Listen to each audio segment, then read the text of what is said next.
I'm in second place and you pass me, what place are you in? First. First place. Yes. I'm in second place and you pass me.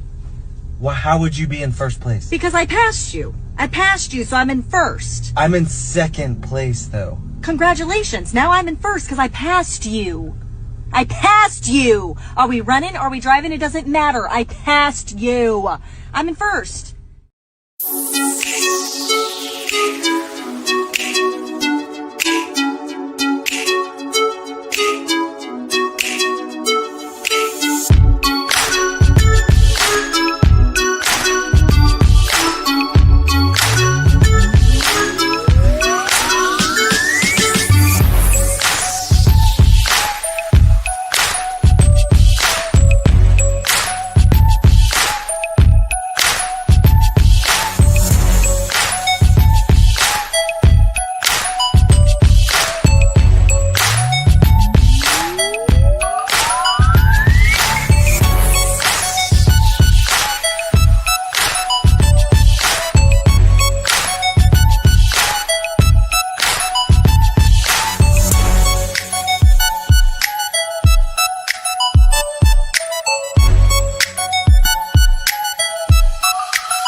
Man, good morning, everybody. Make sure you guys like the stream, share the stream, support the stream through Cash App, Super Chat, Super Thanks. Um, if you're going to be catching the replay, we are streaming from Auntie's The Boiler Room, as well as the home of the official YT Purge, and also on the Twitch channel. So y'all are not following on Twitch. Y'all make sure that y'all follow on Twitch. Fully monetized on all platforms, so y'all can feel free to support however you like to. We take it all. Okay, we take it all. Scrap metal, you know what I'm saying? Precious metals, uh, gems, EBT, SNAP benefits, Cash App, of course, Super Chat, Cheers, all that stuff, man. We appreciate it. And anything that you're curious about, just send it. We'll tell you if we accept it or not. You know what I'm saying? Appreciate that. So this is actually a part two. We were just live a few, about an hour or so, about 2 hours ago, something like that. All right.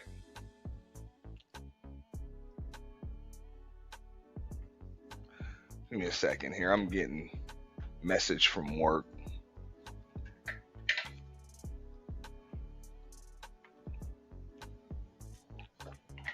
Give me a second here.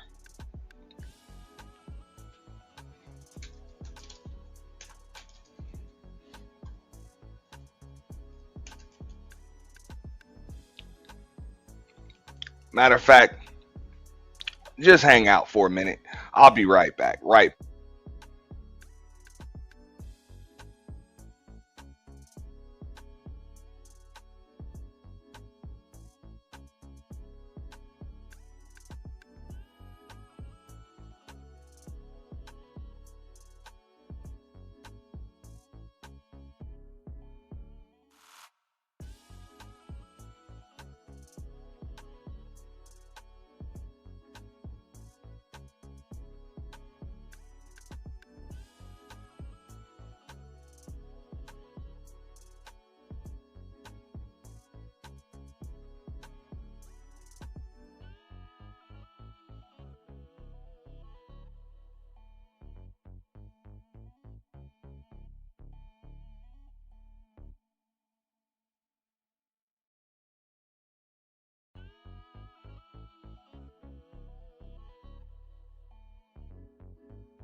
All right, so yeah, we're back. I'm sorry, I'm getting bothered by the job, but to hell with them. It's all good. You know what I'm saying? We're back in business today. So what we're gonna talk about today? What up, Lord ADS? You know what I'm saying? Kojak. The link. I don't know if it's dropped, but it will. It's about to be pinned. Matter of fact, I'll probably pin that in a little bit. Let me drop it again. You probably see it at the top of the chat. I'll drop it one more time. You know what I'm saying? If anybody wants to come up, add to the conversation, but we're going to break down a lot of stuff because you guys see on the thumbnail, right? You're talking about choices versus options. Now, on the internet, right? And especially in a lot of these social media spaces, you're dealing with a lot of folks that, let's just keep it real, they be on a lot of shallow shit. So you're going to have a lot of people using those old Kevin Samuels terms, high value man. You know what I'm saying? Some people trying to bring up the light skin aspect of Klay Thompson or whatever, because they shallow. They can't really see past surface level shit. But when you're at the level, especially of a lot of these celebrities, and when you're talking about not even just celebrities, but mega rich, top upper echelon athletes, like a Klay Thompson, for example, it's a lot deeper than just fame, clout, and attention. That's some shit for, the YNs and shit like that. You know what I'm saying? That's some shit for the YNs. That's some shit for the internet attention, whores and YNs, and the internet ninjas. You know what I'm saying? They're gonna care about stuff like that. Somebody like a Klay Thompson who was born rich. Well, let's just keep it real. This man was born rich. His father was a number one draft pick of the Los Angeles Lakers back in late 70s, right? You know what I'm saying? Won a couple of championships with the Lakers. This man has lived in mansions, his whole life.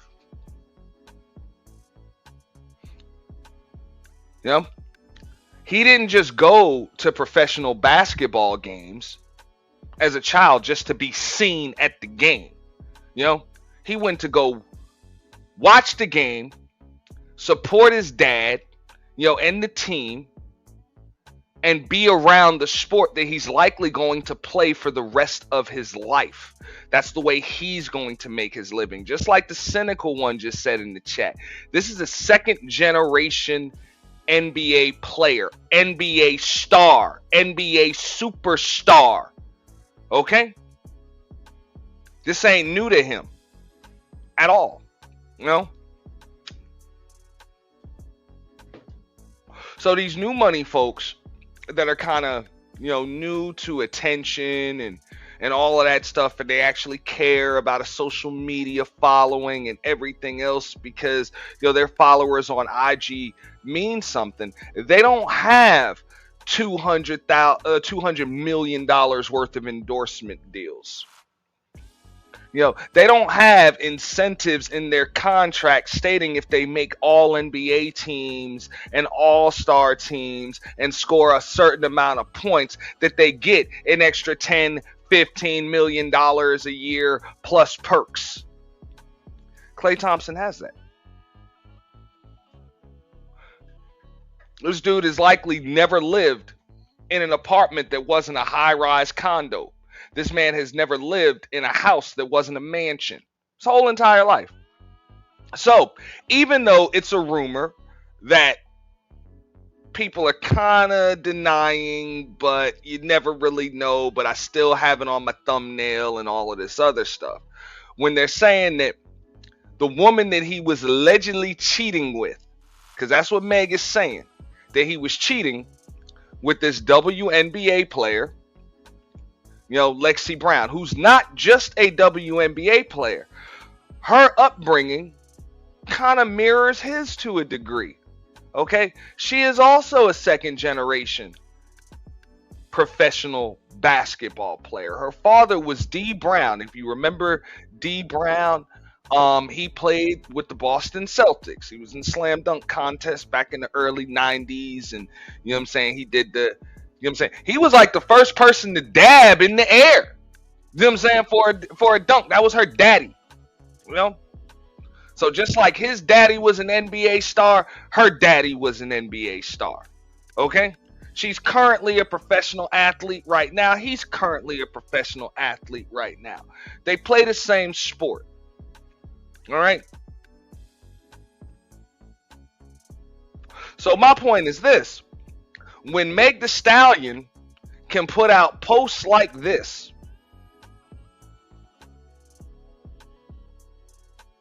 holding you down. Okay, I'm going to read it from start to finish for everybody that's not really understanding because they all shallow and can't read past the first word, you know, and can't, see between the lines, right? It says cheating. Had me around your whole family playing house. Got cold feet in quotation marks, saying, yo, you got cold feet. In other words, hey, man, you decided to kind of, turn around. Like, fuck it. You dropping out in the 10th or 12th grade. Fuck it. You know what I'm saying? You don't want to proceed no more. I don't know. You know what I'm saying? Got buyer's remorse. Okay? Holding you down through all of your horrible mood swings and treatment toward me during your basketball season. Now you don't know if you can be monogamous. Bitch, I need a real break after this one. Bye, y'all.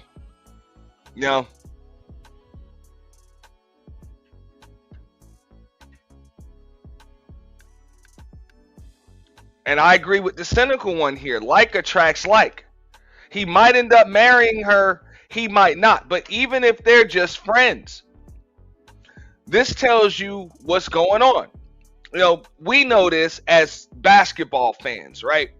Kojak, or any other basketball fan, or sports fans in general, we're going to know this. And if you have any family members, friends, or whatever that are either professional or semi-professional, you understand. It's not just a job that you show up to. Now, some people do have that God-given talent where all they have to do is show up to it, they get their check, they go home. But when you're talking about people that compete on a championship level, that's what they do. There's a mental aspect of that comes into play. All right, your home life, all of that stuff. Your home life, your personal life, your social life, your sex life, your finances. Everything kind of goes into how you're going to be able to perform. It is what it is. So this is something that not every woman, not every man, not every person is equipped to deal with. Like, not every person is equipped to deal with. I said this on a panel the other day. Ask Vanessa Bryant. Ask Cookie Johnson, Magic Johnson's wife. Okay? Ask Juanita Jordan, who divorced Michael Jordan. Okay? Ask, who else is there? Ask Gisele Bündchen.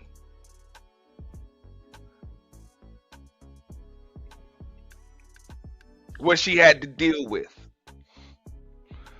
from her man. Now, does that mean that it's right, that it's normal to have mood swings? No, it's not. But that's just part of it. You're with a champion. It goes back to, if y'all remember in that movie Creed, when Felicia Rashad, who plays Michael B. Jordan's character, Adonis Creed's mother, right? When she has to tell his wife, like, do you understand? You're with a fighter.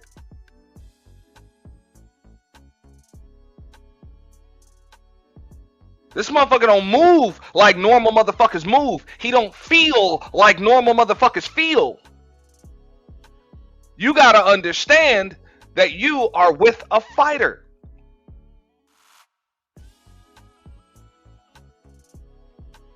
There is always a fight that they're training for and preparing for.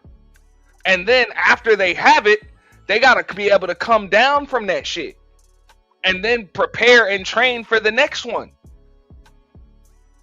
That doesn't just, they don't just clock out and go home like normal motherfuckers with jobs. This is not what they do, it's who they are. That's the type of man that you have. Do you understand that?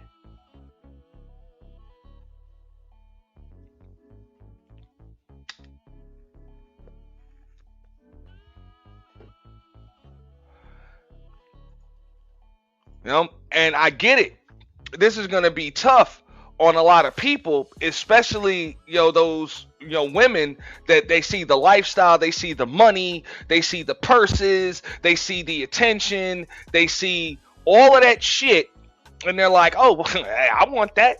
So, hey, I should be able to have that. And it's like, there's still some shit that comes with that. Now, does that mean that a woman should have to deal with being cheated on? Absolutely not. Not if you ain't down for that shit, don't deal with it. You shouldn't have to. You move on. You move on. And that's whether your man make a whole shitload of money or he's a professional ball player, athlete or not. If that's not something you willing to deal with, then don't. I agree.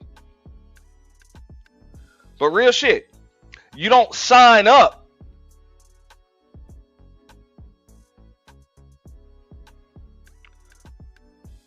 to do this job, and then once you get the job, decide that you want to fucking change the requirements of the job. Because that's what it is. You are probably going to have to deal with certain things, mood swings. There's going to be standoffishness. Okay, there are going to be emotional ups and downs. There's going to be both physical neglect. There's going to be emotional neglect. There's going to be a lot of shit, in there, possibly, So when he's going through shit, are you willing to give that man his space when he needs his space? And are you willing to get closer to him and say just the right encouraging words? Like real shit. Think about that shit.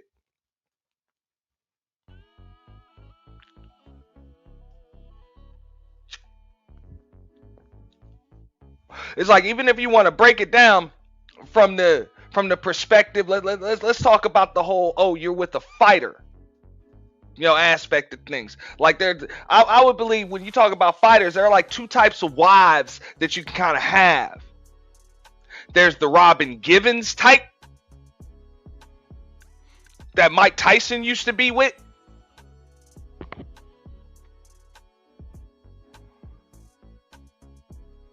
And then there's the Adrian from Rocky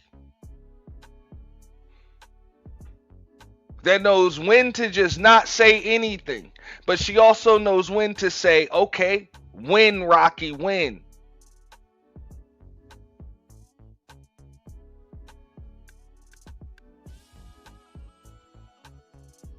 She knows just what her man needs to get him over the hump. But there's always going to be another fight.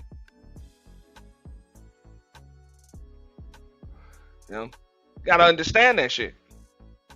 So what I see in this IG post, and this is something I said on Sir Isms earlier, this is a woman right here that's literally just trying to save her own social media brand and image and shit. That's all that shit is. But because you want to come and say he fucking did you wrong and all types of shit before everybody find out y'all broke up, and people gonna tell you that you fumbled the shit because your whole facts is Google searchable, like your whole damn whole facts report. We can Google search that shit. What up, Melanated Jim? The whole facts report. Like, y'all can literally Google search Meg Thee Stallion's whole facts, and a list of niggas will come up. A list of famous rich niggas will come up. Okay? Now, I could bring up all of the stuff, because people are like, oh, is she being honest and all of that other stuff? Because usually, because this is something I was told on another panel the other day. They're like, oh, well, these men ain't trustworthy and this and that, and well, these men they ain't trustworthy. It's like, yo, I can also bring up a damn post, a video from Meg Thee Stallion saying that she lied to Gayle King. She admitted that she lied to Gayle King on national global television.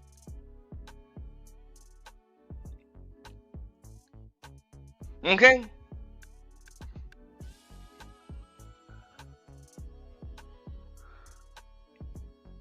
About one of the lines on her whole facts report. Now, does that make her a bad person? Does that mean she can't learn from her mistakes? Absolutely not. But my point is, being a liar is not no gender specific shit. It's really not.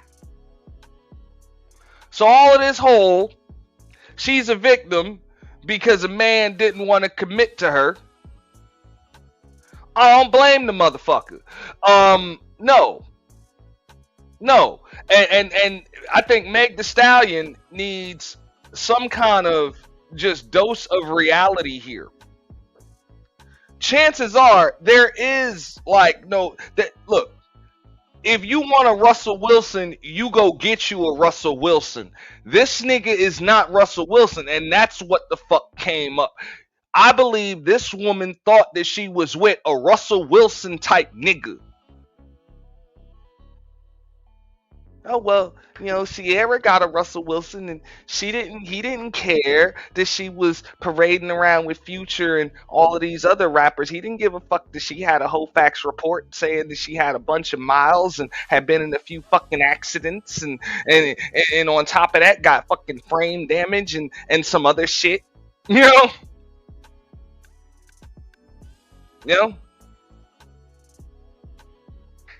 Hey, Melanated Gem, I would agree with you to a degree. You change your ways for Russell Wilson if you're the type of person that's willing to change your ways. I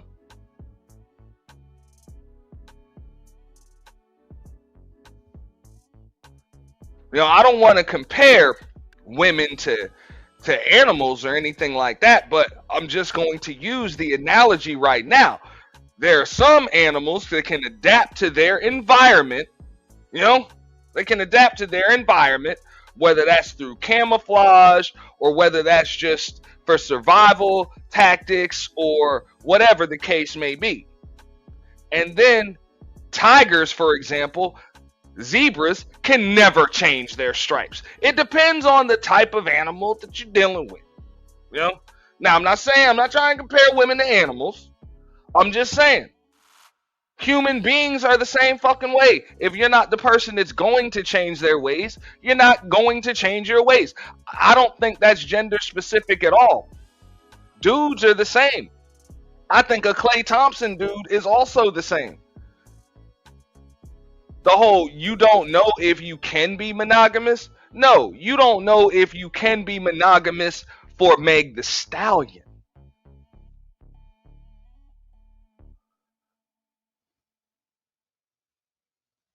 No? Most men will tell you they don't have a problem being monogamous. They just have a problem being monogamous with most women. That's it. Because in order to be monogamous with a woman, you have to be able to look at this woman and say beyond the shadow of a doubt that she is the last one. Like, you are the last one. Like, ain't no more. Ain't no more.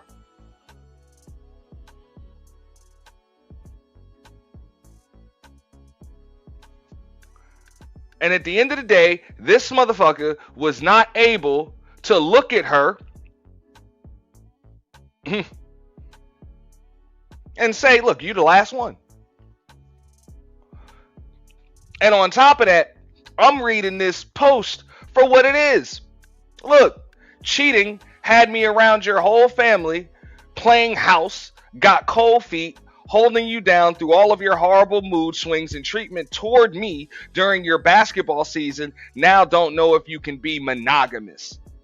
4 question marks. Bitch, I need a real break after this one. Bye, y'all. I mean, I'm looking at a contradictory post right there. The motherfucker told you, I don't know if I could be monogamous.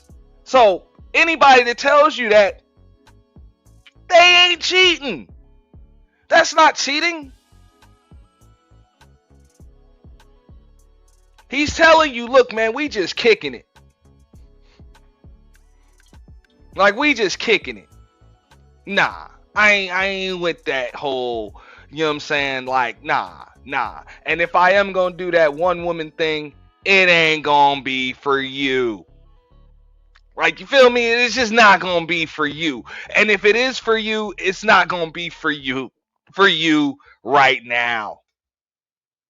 It sounds like how are you, like I mean, you can't be an honest cheater. That's why they call it cheating. Cheating is breaking the rules to gain an unfair advantage. Like, what the fuck? The motherfucker told you can't be monogamous. So, that's not cheating.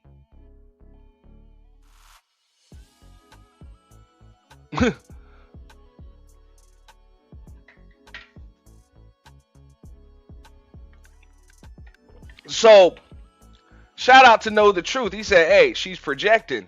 Men don't have mood swings. I would respectfully disagree with that. Look, men have moods. Men have emotions too. Champions like Klay that's been through a torn Achilles, an ACL tear, you know, all of that stuff, back-to-back seasons, it's been up there, that lost $90 million just to be able to win. Yes, that's what happened when Kevin Durant came on his team.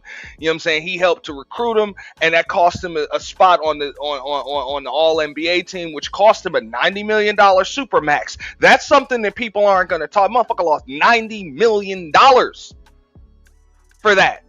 I don't give a fuck how much money you make, nigga. $90 million about to hurt. Okay? He did that. And his reward for it was an ACL tear, an Achilles tear, and then he ended up in Dallas.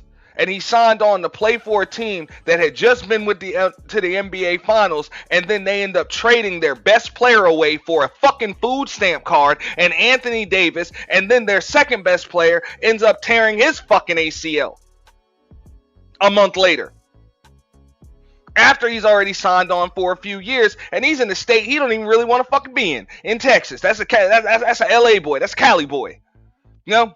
So yeah, he's going to have some goddamn mood swings. The fuck up out of here. You know? You know what I'm saying? And when I say mood swings, like, this is just part of just being an athlete, being a competitor. You know, and competing at a championship level. You know, because he can't show that shit on the court because that's going to come off as weakness to his opponents and to his teammates. So where do you think he's going to be able to let that shit out when he's pissed off going through shit? He's going to do that shit at home.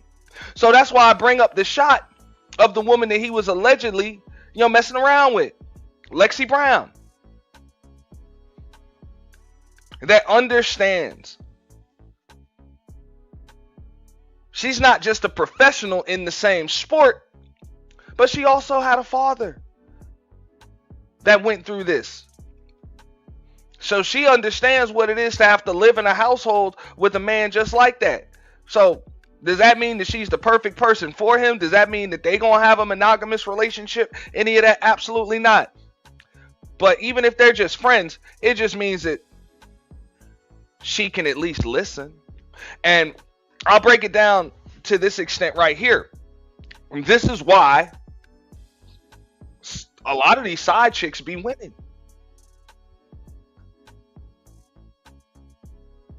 That's why there's even a side chick spot available for a lot of side chicks.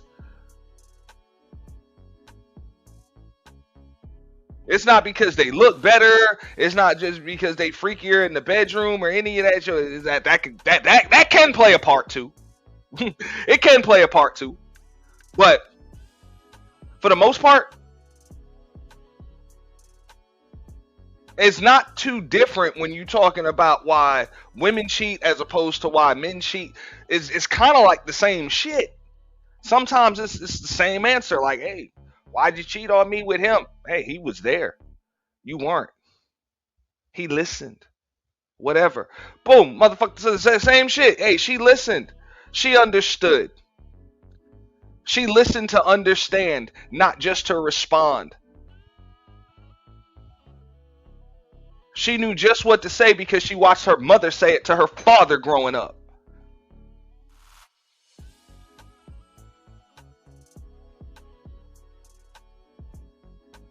When dad was contemplating retirement early and all of these other things, like I saw all of this stuff in my father.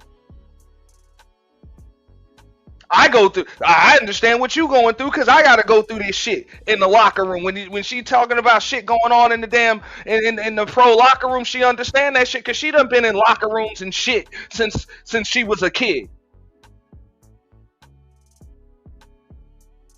You know, she understands the mental pressure that comes with competing at the highest level and winning. You know?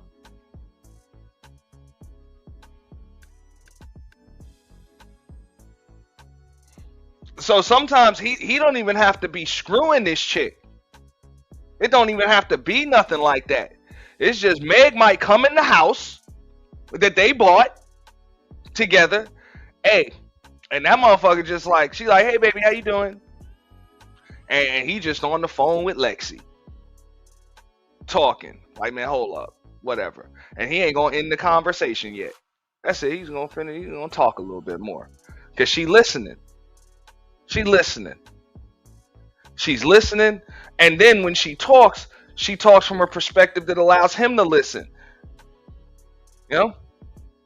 And here go Meg coming in. Hey baby, hey, she's sitting there on her goddamn phone and shit, recording for her IG stable and shit. You know? He's like, the fuck, man?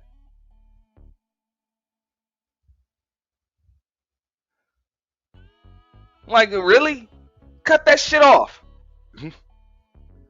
Oh, wait a second. I got to do this. I got to do that. I got these followers. I got this. I got that. And you know, don't I look good and shit like that? And here you are taking selfies. The fuck out of here, man.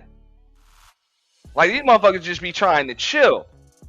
I can even bring you a post-game interview. I can show you this. There was a question that was asked to Klay Thompson a few months ago. Right? You see all of the Dallas Maverick logos and stuff behind him. And they asking him some stuff about the game, and then a reporter asked him about his relationship and if that's affecting him on the court in a positive light. You know what Klay's answer was? Klay's answer was just this. Look, I don't want to talk about that right now. He was like, I'm not going to talk about that right now, and I'm not going to talk about that with you.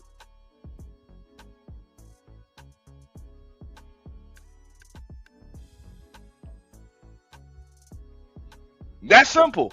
I'm not going to talk about that with you. Like, I got a post-game interview, press conference. We're going to talk about basketball. We're going to talk about basketball. We're going to talk about my team. We're going to talk about my teammates. We're going to talk about what just happened on the court. We're going to talk about what's going to happen on the next trip on the court. Get the fuck out of here. My personal life is my personal life, and I'm going to keep it personal. That whole social media thought box shit, fuck out of here. You know, Klay Thompson is like, yo, what up, Andy? Klay Thompson is like, look, I ain't rich because people like me.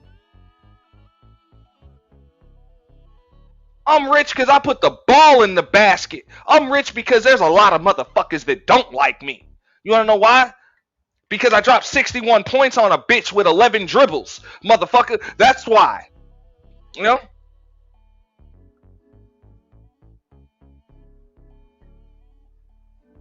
Because when I step on the NBA courts and arenas and shit, 41 times during the regular season, I got 20,000 motherfuckers. Like, look, when you go to an arena, and it's 20, 30,000 people in that bitch, they all there for you and like you and cheering you and bought a ticket to see you. Half the time when I come into an arena, I gotta leave 20,000 people pissed the fuck off. That's my job.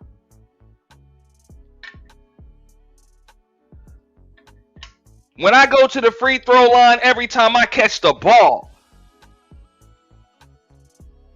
41 nights over the course of a regular season, I got an arena full of people yelling boo. And on top of that, I got a 6'8". I got a 6'8" freakish super athlete trying to fucking stop me from doing what the fuck I do, which is put the ball in the basket.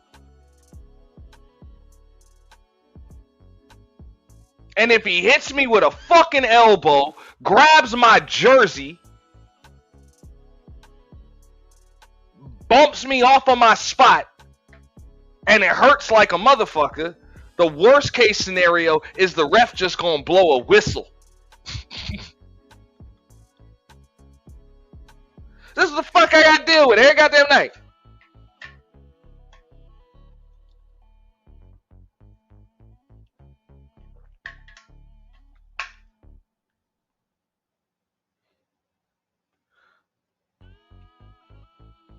In order to get 20,000 people to cheer for me, I gotta put the ball in the basket at a ridiculously high level. To get 20,000 people to cheer for you, all you gotta do is put on a new fucking wig.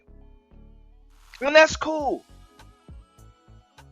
Because I'm pretty sure a lifestyle like that Klay Thompson ain't equipped for. And I think he understands that. Like, I couldn't do what the fuck you do. I'll probably lose my shit. Having to have people like me and shit to make money. Like, damn, that I don't even know. But that's what I'm saying. Things are different. Let me check out some of these comments before I get into a little fair use commentary. All right. Shout out to Sot Passe. Yeah, hey, Melanated Gem said, at least she's pretty. Let me shut up. LOL. That's what I'm saying. Hey, man, Lexi Brown, a little cutie, man. She a little cutie. You know? She ain't a bad looking chick at all. You know? Now, I seen her without makeup and she ain't, you know what I'm saying? She ain't all that. But that shit don't be mattering. Especially when you talking about an NBA player like Klay Thompson that can have or has had, you know, women that look all types of different fucking ways. You know?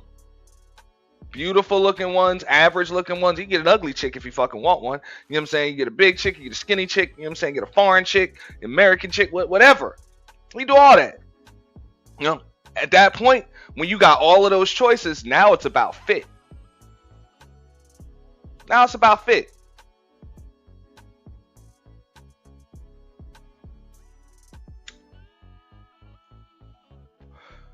You know? So that's what it is.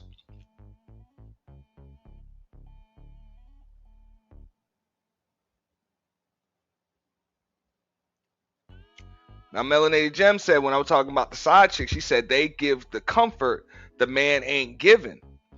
For real. A lot of times, that's what it is. You know?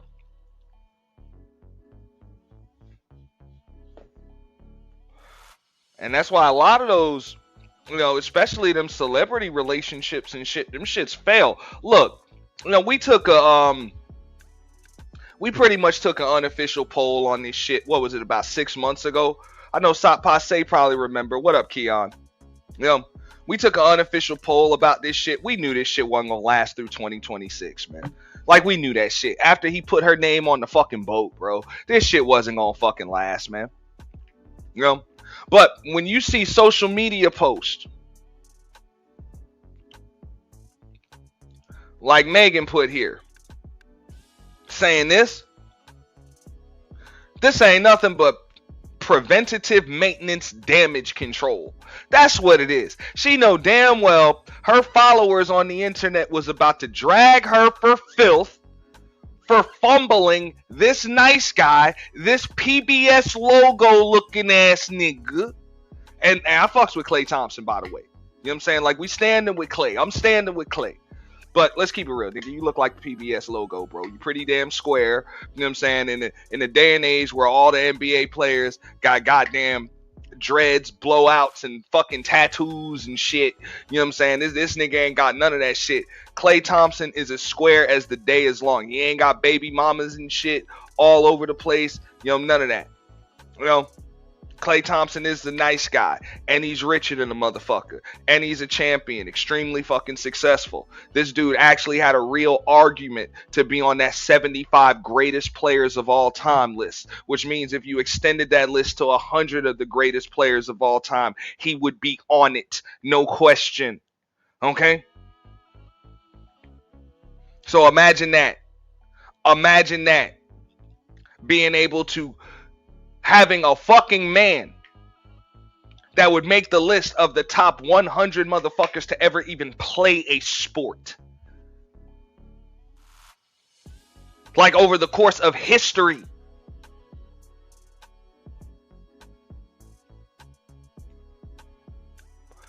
It's just food for thought.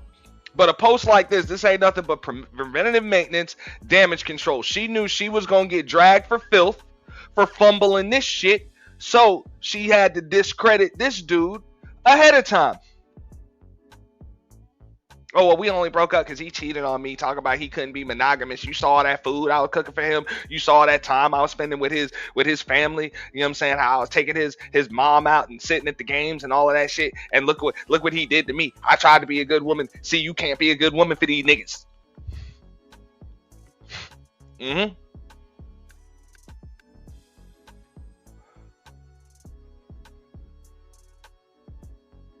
When in actuality, look, man,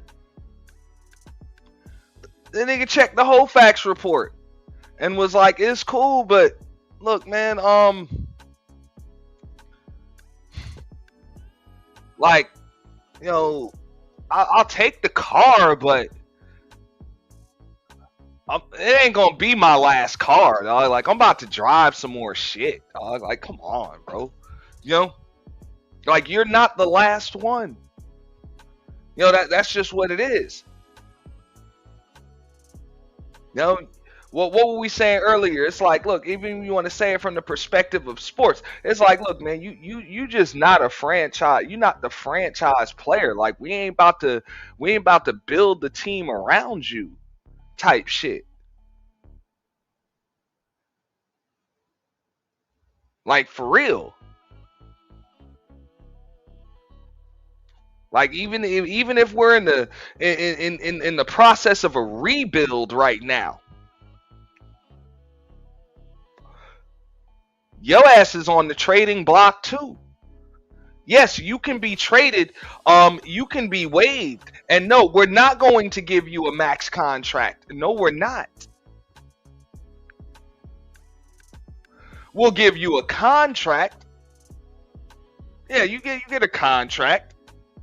You know, because you can play a little bit. You know, you can play a little. You can play a little bit. You can help us sell some tickets. You know. But as far as a max deal, I mean, let's keep it real. If you want to talk about it from the perspective of sports, a super max deal you ain't even eligible for, because you're only eligible for a super max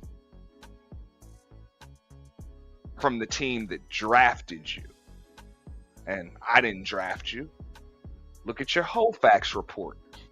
You ain't just been drafted by another fucking team. You weren't just drafted by another team. Motherfucker, you done played for multiple goddamn teams. And on top of that shit, you don't have the best history with those other teams you played for. Some teams done labeled you as like a locker room cancer. You know what I'm saying? Like for real. Like you ain't really like the best team player. Sometimes you throw fucking temper tantrums and shit. You've been known to kind of, you know what I'm saying, fight with your teammates and shit. You know what I'm saying? Like you're not really the best fucking teammate, and you're not always committed to winning. You know? But it doesn't mean we don't want you here. It's just we don't know if you're the player that we want to build our franchise around.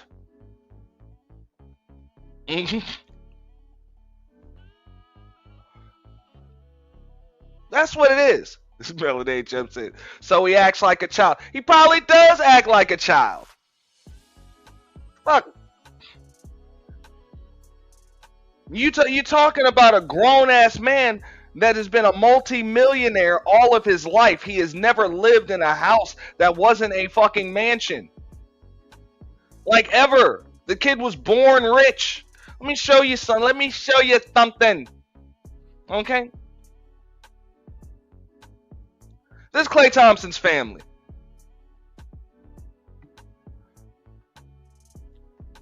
Three brothers. I know one of them's a Major League Baseball player. You know what I'm saying? There's his father, Michael Thompson. You know, he still works with the Lakers. Laker for life. Laker for life. You know, there's his Caucasian mother. You know?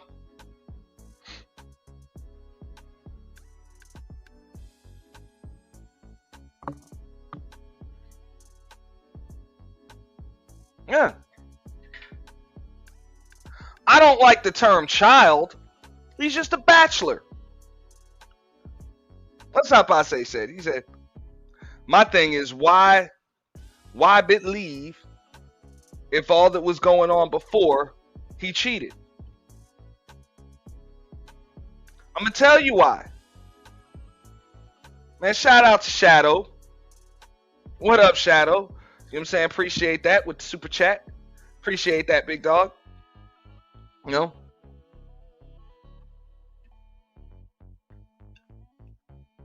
And that's with the super chat. He says, salute, fam. Y'all follow his lead. You know what I'm saying? Y'all hit the super chat, man. We appreciate that. You know? But yeah, definitely he's privileged. You know? Definitely he's privileged and doesn't know a life otherwise, Melanated Jim. That's why you see in the title and the thumbnail, and I've said this on my show multiple times, choices versus options. Now, him dealing with Lexi Brown, they tried to debunk that, but since this came out, they just unfollowed each other on social media. That's something you can do when you actually still have dealings with somebody. Y'all just unfollow each other on social media and just call a motherfucker directly. Just call, whatever. You know what I'm saying? We'll link up, fly into town, whatever the case may be. Right? But yeah. So one's a choice and the other is an option. Now the difference between options and choices, even though they might sound like the same thing, they're really not. Especially when you're talking about relationships. Okay? I'm going to break it down for the ladies.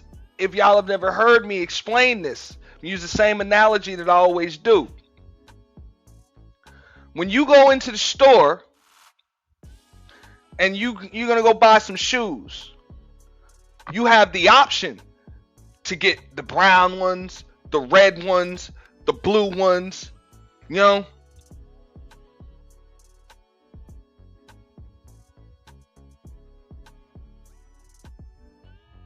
Hey, and if you got enough to afford it and you like them all, you just get them all. Right? You don't even have to make a choice. You'll take them all. Those are options.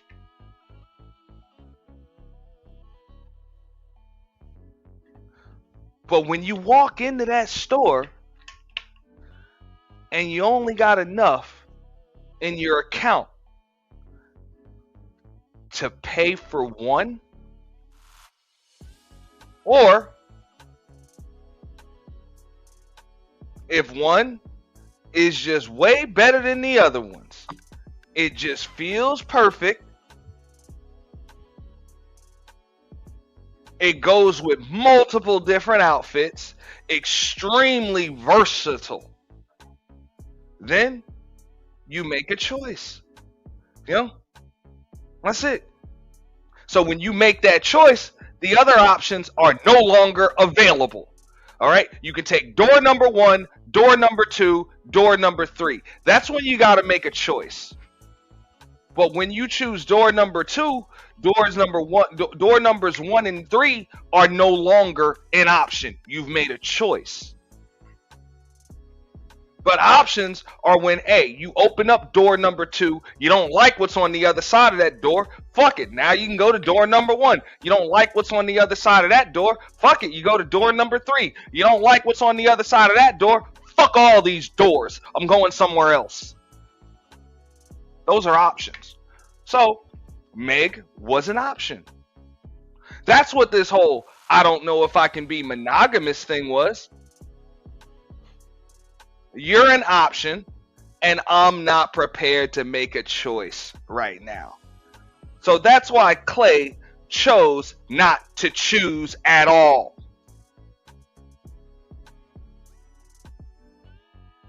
Because he didn't fucking have to. He didn't have to. And according to Meg Thee Stallion, when he chose not to choose at all, then she made the choice for him. She just made it easy. Cool.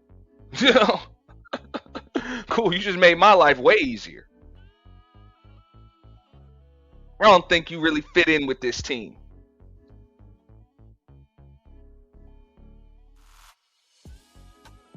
Shout out to Big Stacks. What up, Stacks? You know, said dudes like Klay, Harden, who are older, no kids, not trying to be serious. Women got to understand what they come across, or they need to understand that when they come across them. I agree. Mm-hmm. That's all I'm saying. Just understand the type of man that you're dealing with there. Because look, in my opinion, right here, I think she thought she had a Russell Wilson type nigga. Because when you compare a Klay Thompson to a lot of other professional athletes, he'll seem like a Russell Wilson type nigga. But that's a shallow way of looking at shit. Because if you pay attention, this dude has been a bachelor for a long fucking time. He's 14 years deep in the NBA. 14 years deep. Okay? He chose not to go the Steph Curry route and get with Aisha and have all them damn babies and shit. You know, he chose not to go the Draymond route and shit. Or even the route of his coach, or even the route of his father. He chose not to do that. You think he didn't have the choice to be able to, or the option to be able to get married and be monogamous with one chick? Of course he had that choice. He fucking chose not to. So what makes you think that he about to change his mind and all of this shit for you?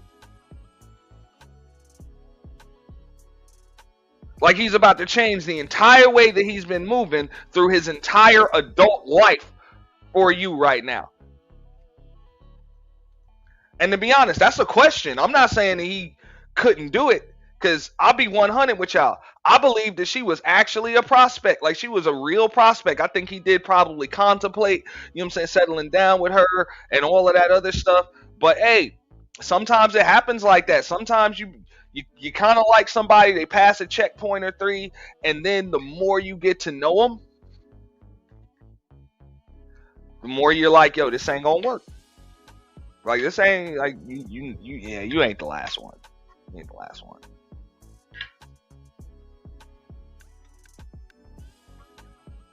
That's what it was. So now, do I agree with the whole, just like she said, playing house? Like, yeah, bro, you bought a house with this chick. You know what I'm saying? You bought a house with this chick, bro.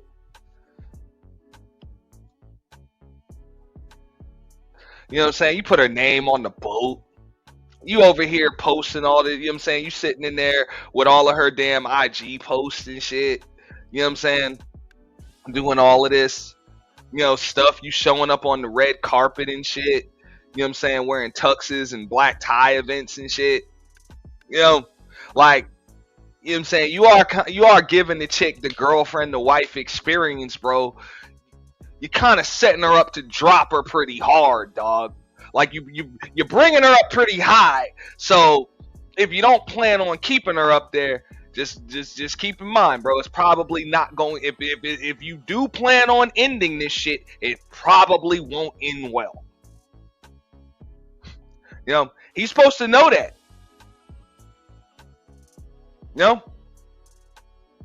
He's supposed to know that. So nah, I'm not gonna absolve the dude of all of that shit. Like, you should have kept it real. But when people tried to say, well, he bought a house with her and shit like that, I'm like, yeah, I can agree. You know what I'm saying? From normal nigga standards and shit like that. But that's a rich nigga, man. He's on this Oprah shit. Like, this nigga done made $500 million in contract money and endorsement money over the course of his fucking lifetime. Like, you get a car, and you get a car, and you get a house, and you get a house. Nigga don't give a fuck about that. $1 million home? Like, the fuck out of here. Nigga ain't copping no Airbnb. Nigga ain't about to... What's he supposed to meet up with Meg Thee Stallion and be busting her up in hotel rooms and shit? Like, hell no. It'd be paparazzi all at the lobby and shit. We gonna buy a house. Fuck it. And we'll just link up there. Because I kind of like how you cook anyway. You know what I'm saying? Because... I mean, come on. That's one thing, you know what I'm saying? Meg got him. Like, let's keep it real. Look at Klay mom, dog. Like, I don't know what your maids and shit was doing. Your maids and your home chefs and shit was doing when you was growing up. But I'm pretty sure Meg's pot of collard greens and baked macaroni and cheese and shit. You know what I'm saying?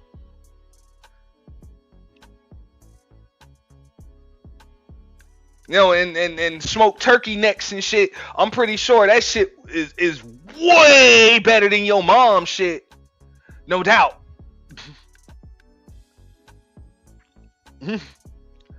So, yeah, it's like, yo, you know what I'm saying? Like how you cook, you know what I'm saying? And, Meg probably get it popping too in that bedroom. Like, let's just keep it real. Like, we grown, so we say that. What up, Zoo?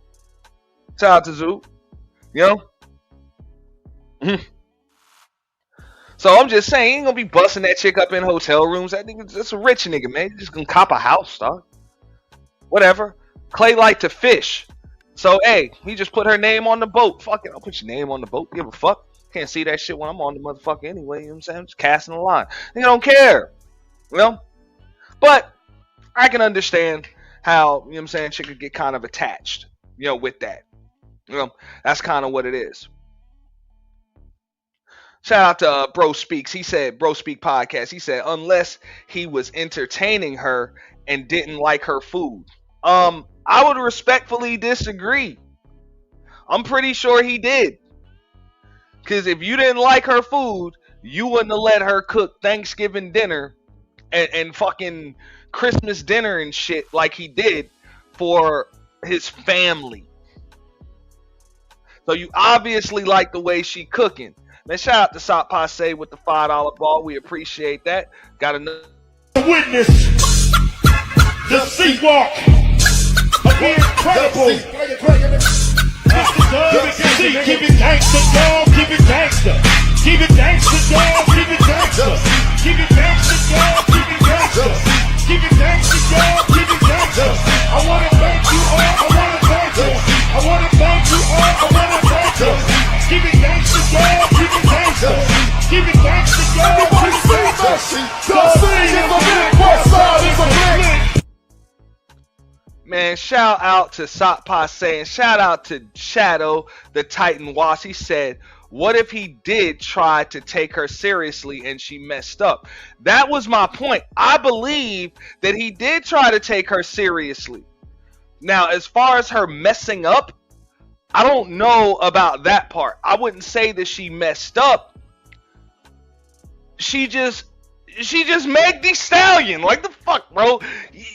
You gotta Google searchable, like you gotta Google Chat GPT verifiable Hofax report.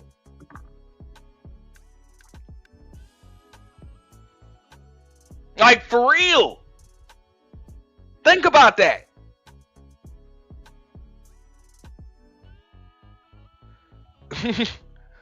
Just think about that, dog. I know they was trying to talk about the whole body count shit, man. I'm like, look, grown ass man ain't worried about that shit. A body count and all that other shit. You know? But that verifiable Google Hofax report is like, yo, you ain't the last one, man. Like, come, Meg, like, you cute and all, but you ain't the last one. And on top of that, I'm gonna tell you right here, before I get into that, the proof is in the pudding right here. Right here.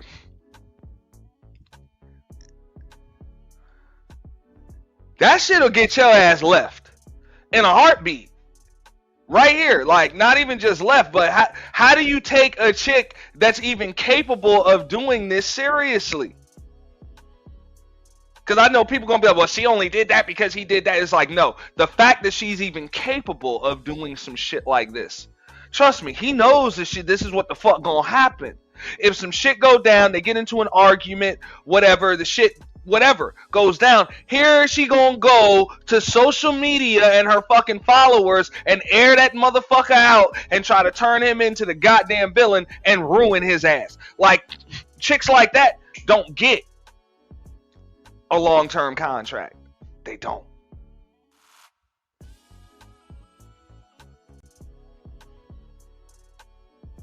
Yeah, that's part of the audition. And yeah, you failed.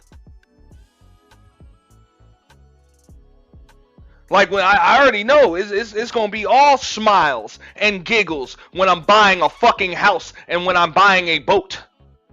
Absolutely. When I'm buying a boat, buying a house, I'm your arm candy and shit. On the damn red carpet and shit. Yeah, that's all gravy. But what happens when things go bad? What happens when we disagree? What you about to do? What you about to do? Because it's going to happen. Like, that's how relationships go. That's damn sure how marriages go. Like, it's going to happen. So what the hell you about to do? Oh, we gonna talk about that too, Shadow, because I got some more time. But what you about to do? I think I know what you're about to do. You're about to start posting shit. Yeah. Like, you're about to start posting shit. So if anything, you just proved why this motherfucker can't be monogamous with you.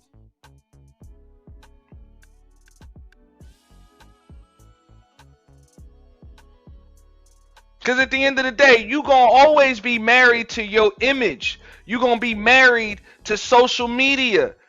So why the fuck would a nigga marry you? You're going to be so married to your motherfucking image that when there's a chance that your image is not going to be what you want it to be, you would sacrifice my image just to try to save yours.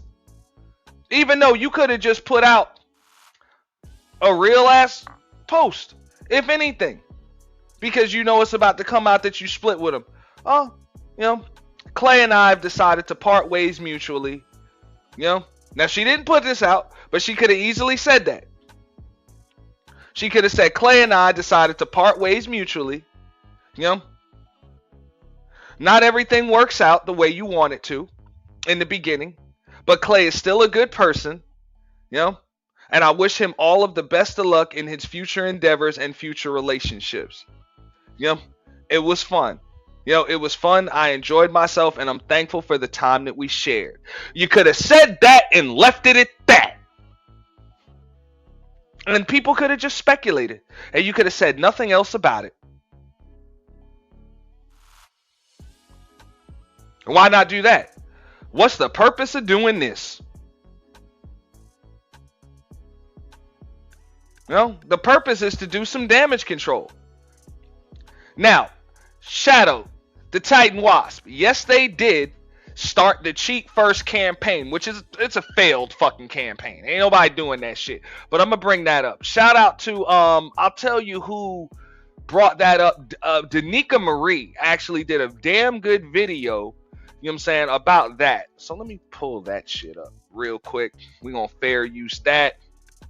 Shout out to Danica Marie, and shout out to Sop Passe again. She should have moved on like Coco Jones, who's now with Donovan Mitchell. Shorty didn't run the social media because that's not going to stop nothing for him.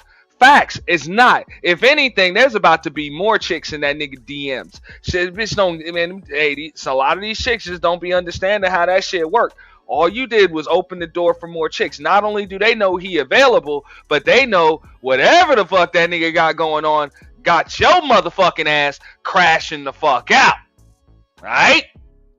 Got your ass crashing the fuck out. And if you think that's about to deter some chicks, you got shit fucked up. More chicks want it. Anything that's about to make a bitch crash the fuck out is gonna make other chicks want it. For real. Like, so let that be a lesson for all of you chicks that be busting windshields and cutting tires and doing all of this other crazy shit. Hey, there's another chick that probably didn't even see your nigga that wants your nigga now. Cause she like, whatever the fuck he did to get you crashing out like that, bitch, I want it. I want it, yeah. Yeah, they'll tell you that in a fucking heartbeat. But here, let me pull this up.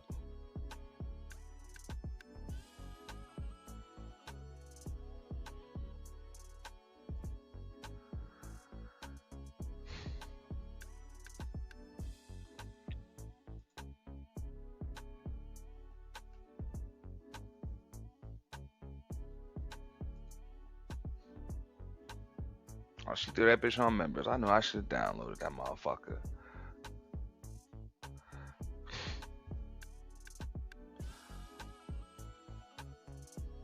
But yeah, definitely there was a cheat first campaign.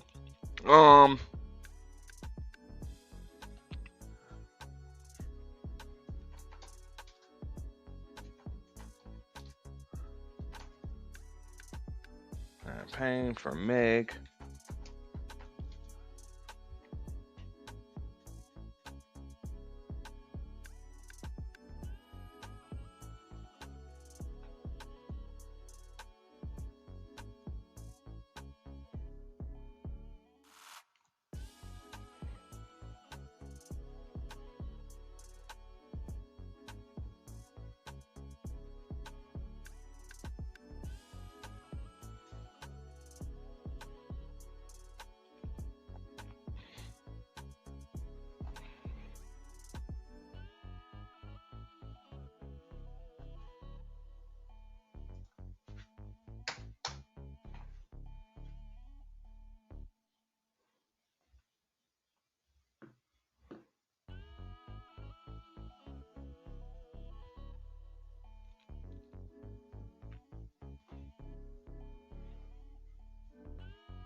This shit off the screen. All right, there we go. And shout out to everybody who's been supporting. I see you, Aries Queen. What up? Just launched a cheat first campaign after the Megan Thee Stallion and Klay Thompson situation and him cheating. And look at this. Attention all hot girls. We will all be cheating on our men tonight for Meg. Even when you lead a man to water, he still won't drink. Cheat first. Oh, okay. I can't believe this. And if you think this is a joke, look, there's more of them. Look at them. They're really changing their morals over this. Megan got cheated on, so now I'm gonna go cheat on my man. Yeah, girl, that'll show him. Clock it. Like, come on. If you just want to go do some bop then go do that. You don't got to use them as an excuse. They don't even know who you are. I have never parasocially saw a celebrity get cheated on and then be like, well, I might as well go cheat on my girl. Like, what? On top of that, since when did Megan Thee Stallion and Klay Thompson become relationship goals? When? Uncle Phil and Aunt Vivian, that's a relationship goal. Women are now questioning their own relationship because they think that Megan Thee Stallion is like an ideal woman, and if she can't find love, they can't. But as y'all friend, as a man, y'all gotta understand that this dynamic is different than yours. Klay Thompson is an NBA all-star. A lot of these guys, egos through the roof. And y'all don't realize that a lot of these men don't care how much money a girl has, how much status she has, how good of a woman she is. Megan is beautiful, but Klay Thompson has beautiful bad women coming out of his faucet, just as bad as Megan. So Klay being like this isn't really surprising to some of us. I could almost argue that any father watching this video right now would tell their own daughter, hey, I wouldn't advise that you date the captain of the football team. Because as men, we know how they can be. Just because a celebrity cheats doesn't mean that my woman's going to cheat or that I need to cheat on them. That's just weird. Okay, guys. There you go. The cheat first campaign. Very funny if you ask me. Okay, we'll get a little bit more on that, later on. But yeah, I think it's funny,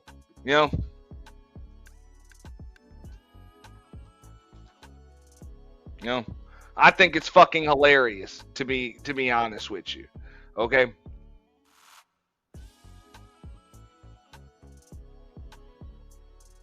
But we got some more funny shit, right?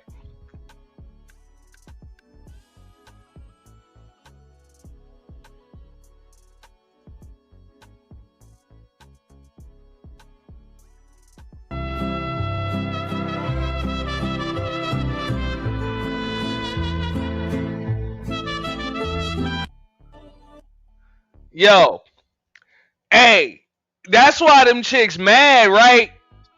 Cause they had Megan clanking them fucking pots, my nigga. Hey, shout out to South Passe. He said a celebrity breakup, so let me fuck up my home. Oh yeah, look, man, some of the comments on some of these videos was funny as shit, bro. Like, them shits was just funnier than a motherfucker, right? Because, man, them chicks was like, yeah, I think I'll sit this one out. Like, it just goes to the stupidity of a lot of chicks. Like, do y'all really think, because even if y'all want to try to gender war this shit up, which this is some stupid shit to even try to gender war up, right? You know what I'm saying? Because most niggas ain't Klay Thompson. And most of you chicks ain't Meg. Real shit. You're not.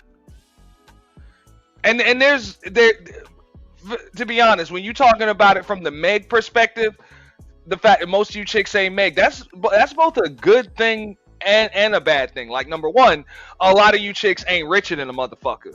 You know what I'm saying? Ain't richer than a motherfucker, ain't famous like a motherfucker, and don't have access to the circles of men, and then finer than the motherfucker too. Let's just keep it real, you know what I'm saying? Because Meg a little cutie, you know what I'm saying? You see it right there.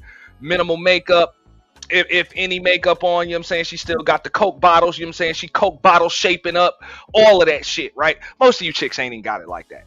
You know what I'm saying? Let's just keep it real. Y'all ain't got it like that. But she also rich too. You know what I'm saying? She famous, and just like I said, she got access to just different circles of motherfuckers that you don't. So y'all chicks ain't Meg. That's the empty part of the glass. Now, the half full part of the glass is most of you chicks don't have Google verifiable Hofax reports neither.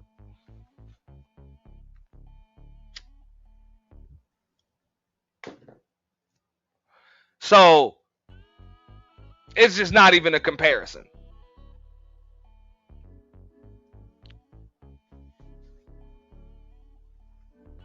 That's the double-edged sword. You know? I heard about that $700K a month shit. Like, the fuck? What up, Pop Out TV? What up, what up, what up? Shout out to Pop Out TV, by the way. I seen some videos. I don't know. That's a new troll in the space, right? And when I say troll, like, you know what I'm saying, Ball X was a troll, Henny Wise was a troll. Pop Out TV got doing their thing over there. You know what I'm saying? Clipping motherfuckers. You know what I'm saying? It's coming out right. You know what I'm saying? Good job, bro. Shout out to Pop Out TV. Y'all make sure that y'all sub to Pop Out TV over there. You know what I'm saying? Doing this thing or her thing. I don't know if it's man, woman, whatever, but you're doing your thing. And yeah, folks like you in these spaces are necessary. You keep everybody in the know and keep things going. So we got to build up your following, get that shit popping, get it together for real. You know what I'm saying? Get that shit popping, because that's how you keep everybody in the know, keep everybody together, and you know what I'm saying? Make sure that people know what the fuck be going on all of these channels. For real. Feel free. You got a wrench, bro. Feel free to drop your link, you know, in the chat. It's like I said, troll, like real trolls like that in the space are necessary. I'm not talking about them other types of trolls that just come in the chat box and fuck with people. I'm talking about people that, you know what I'm saying, clip shit, help to promote other channels, you know what I'm saying, give shit from a, you know, either sometimes it can be a biased perspective or unbiased perspective or whatever. And look at this shit. Look at this crazy shit in the chat. You might want to Google search. That woman does not make more money than no motherfucking Klay Thompson. Okay?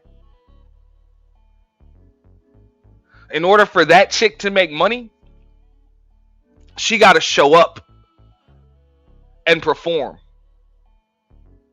Okay? This man is at his small contract, is on his small contract right now at like $17 million a fucking year.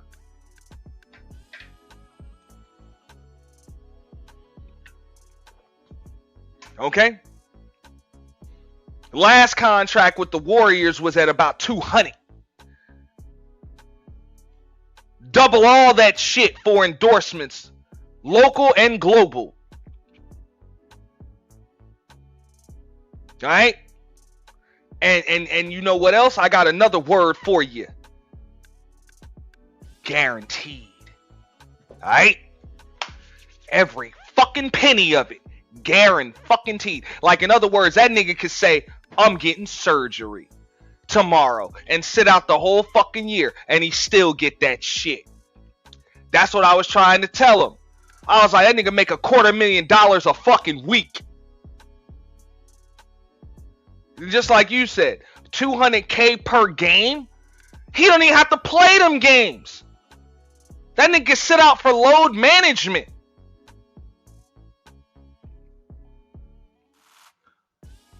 Fuck around, that nigga stub a toe, jam a fucking index finger or some shit. And good, hey, check still clearing. NBA money, guaranteed, every penny of it, and incentives, bonuses, and perks. Yeah. Like, you know, you fuck around making all-star team, making all-NBA team. In Klay's case, you make a certain amount of three-pointers. In a season, you average a certain amount of points. Yeah, more incentives. And the perks, yeah, that means the team just pay for your house and pay for your car and shit. Like they just give you that. All that shit's in the name of the team. You know? And on top of that, because he got connections with billionaires and shit, because those are the motherfuckers that own the team, you know, you got to do something with that money to be able to beat some of them taxes, because that higher tax bracket will fuck up your money. So let me talk to a broker or an advisor, or, you know what I'm saying, a few investment people. You think you could hook me up with that? See, that's one of the reasons why guys like Kevin Durant want to be out in Golden State, why you want to be out in Silicon Valley with them other rich folks. Not just so you can make that money, but so that you got some connections to do something with that money. So no, she don't make or have more money than him. See, people like that would assume just because you know her and you don't know him, that don't mean shit. Don't mean shit. You know? Because from a basketball fan perspective, man, we know. Shorty, you ain't got it like that. You ain't got it like that. And on top of that, that boy was born rich. Just like she said, born rich.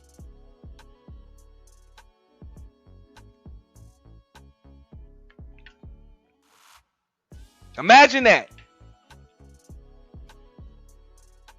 Being born rich and you ain't even inherit daddy's money. You done made your own.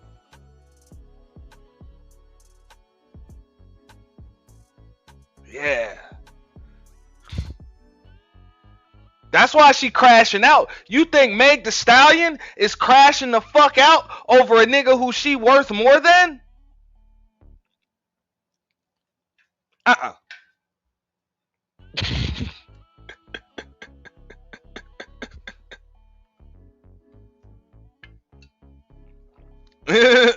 Literally born into a facts.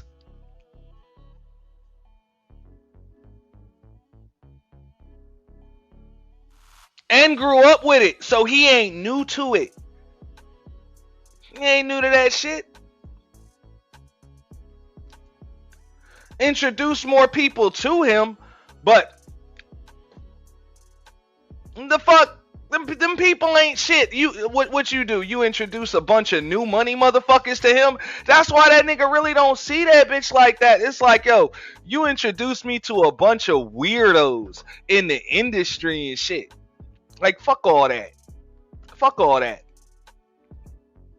You know, like, fuck all that. Nigga trying to duck the fuck off and get the fuck up out of there, like, for real. Now, I wouldn't say that he's old money, Kojak, because I don't think his money goes any further than his dad. You know what I'm saying? So he ain't like old money by the definition of old money, but he definitely older money than her. You know?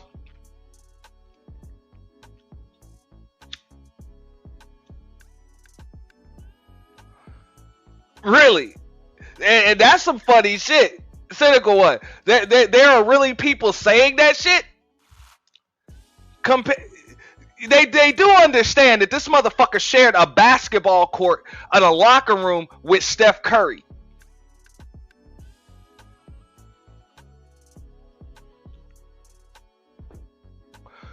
Silicon Valley billionaires sign his fucking paychecks. Alright? The owners of the... Right now, he's in a fucking locker room with Mark Cuban is a part owner. Like, this nigga rubs shoulders with billionaires. Fuck you mean?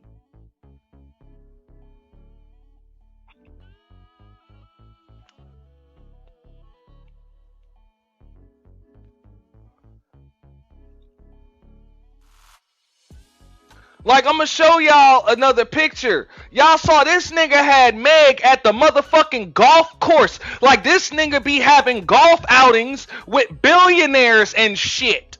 And just like, hey, just like Aries Queen said, like, bitch, you a rapper.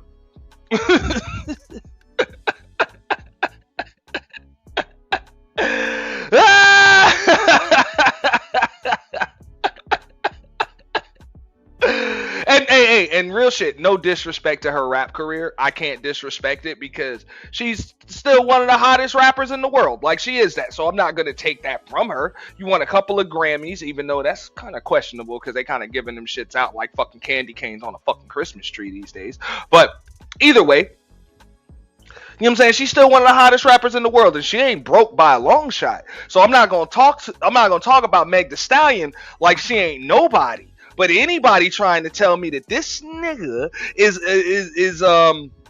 is intimidated by her success, the fuck out of here. What success? The followers that she's got on IG? If anything, that's an annoyance and a burden. Like, how come every time I kiss my woman, there gotta be a goddamn camera running?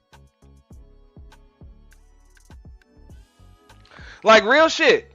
How come every time my woman gotta clank a fucking pot, you gotta fucking put that shit on the goddamn gram and shit? That's the shot that y'all need. Hey, real shit. That's what they mad about, y'all. That's what they hey.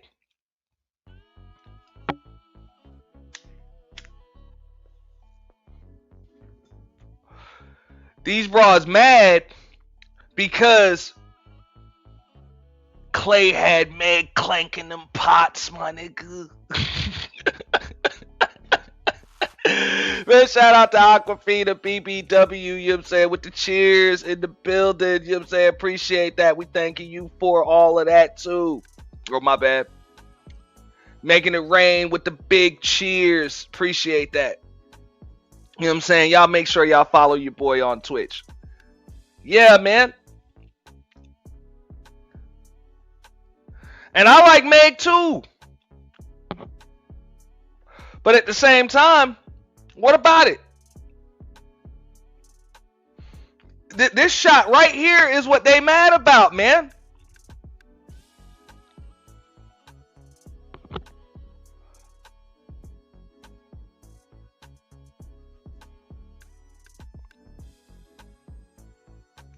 All right, now I appreciate that.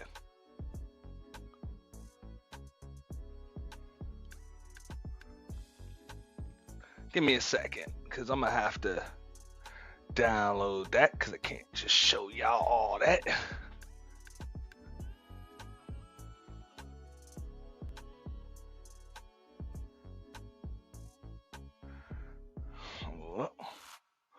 Hola, hola.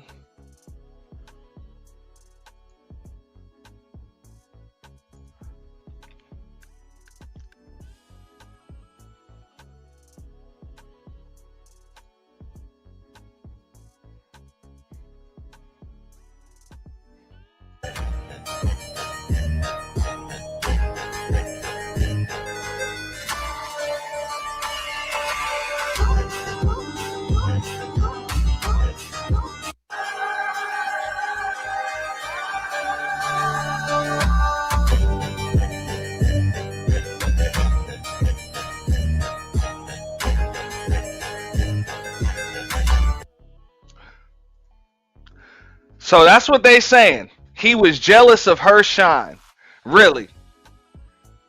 And that's why, look at the first comment. He makes more money than her. He is worth $140 million and makes an annual salary of $32 million a year. You know what I'm saying? 40 million, please read about him. Like, the fuck out of here. Like, this is crazy. Like, these motherfuckers is out of their mind. They done lost their fucking mind. If you hey, this is how intimidated he was by her fucking shine. That she over here clanking motherfucking pots, my nigga. Alright? Clank. Clank. Clank.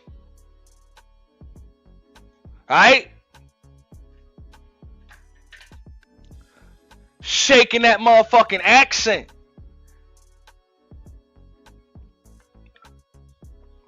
Yeah.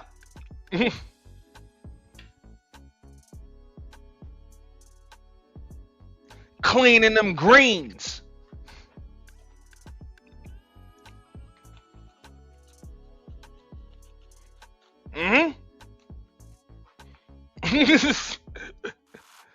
That's how intimidated he was. That she was trying to feed that nigga, man. Appreciate that one, cynical one. But that's funny. Had her in her femininity. Not, bro. That chick was never in her femininity. She was over there acting, bro, and got sick of acting. That's what the fuck this is about. That chick got sick of acting. Yeah.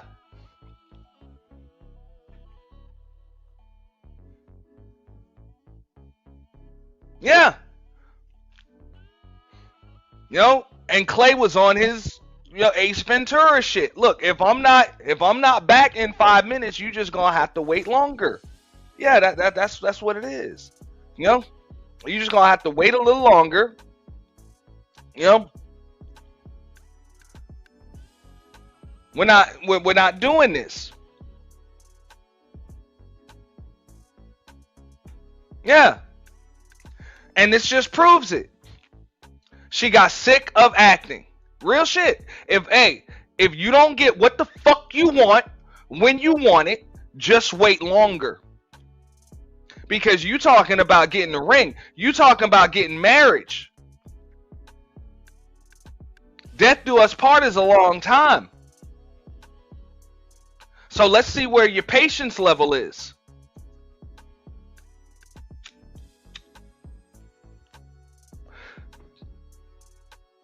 Let's see if you're patient or if you're a patient.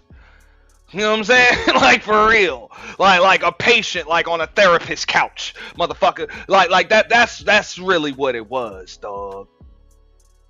Like real shit, dog.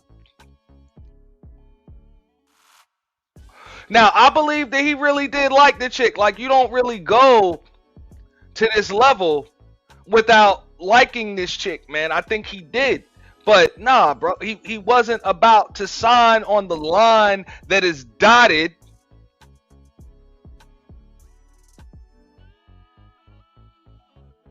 and commit to this chick like that.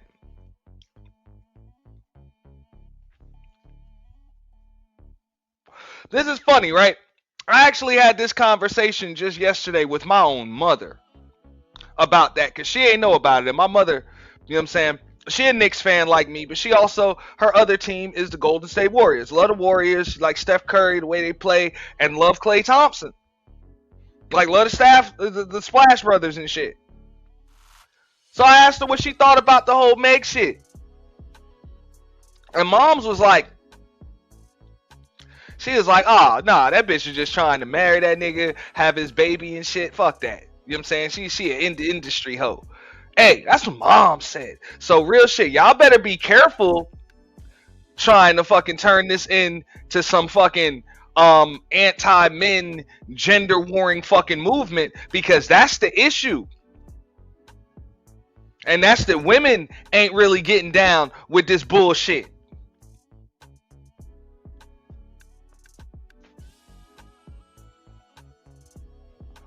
Now, just like Melanated Gem said earlier in the chat, right? She was like, look, you know, you don't know what's going on? Okay, I'll show you the post one time, Sheila. Shout out to Sheila E. Meg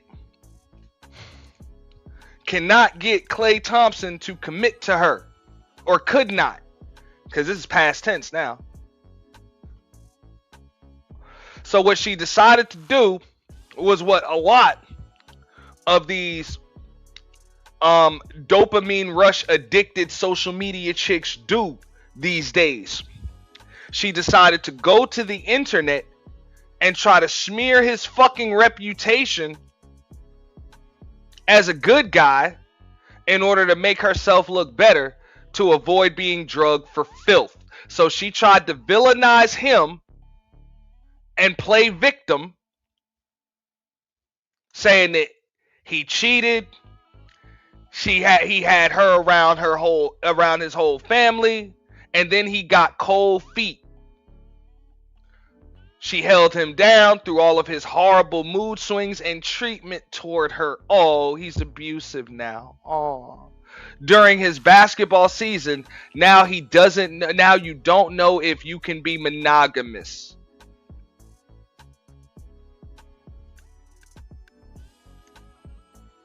Look, at the end of the day, I said it, I'll say it again.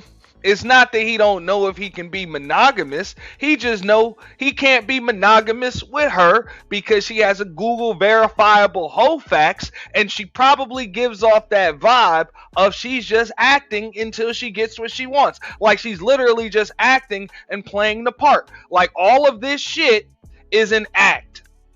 Like this shit that you see right here, this is a fucking act. And he knew that shit. Like, you think you the first chick to try this shit?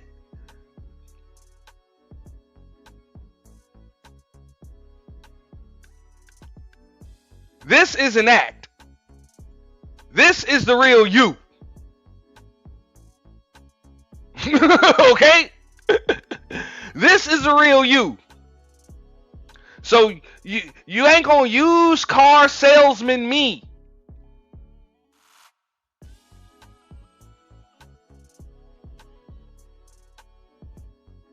You ain't gonna tell me that this is the best car ever, knowing damn well I checked the whole facts, and I see that not only has the motherfucker, I wish I could say it had 3 owners already. No, this bitch ain't never had no owner. This motherfucker used to be an enterprise rental. Like real shit. This shit got all types of highway miles on it, local miles on it. This shit done been smoked out. Y'all done had to replace the interior on that motherfucker because there's burn holes in that shit. Because motherfuckers was smoking all in the motherfucking shit, doing donuts in that bitch. The shit got frame damage and shit. Like real shit, bitch. You got shot in the motherfucking foot over a nigga you was screwing. That you said you wasn't screwing. And then came and said, yeah, I lied to Gayle King because I was screwing him. You know?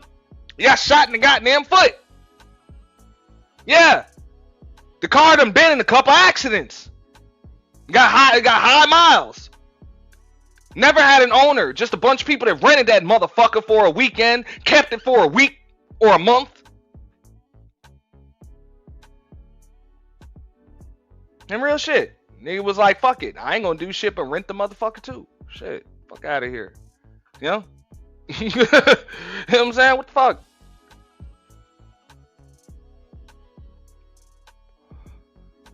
Now, just like I would tell anybody else with a rental, what up, LT, man?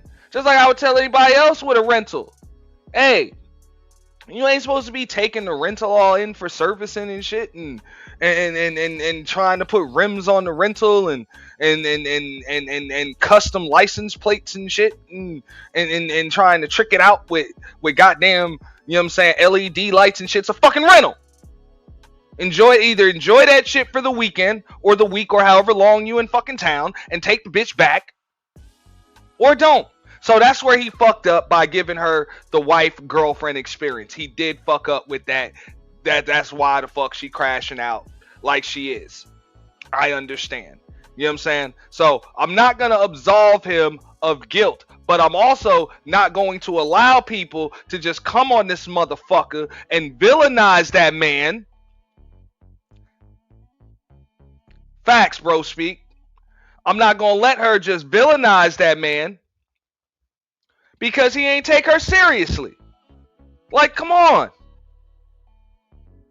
And let's just keep it real. Unfortunately, what people don't want to admit is a chick like Megan Thee Stallion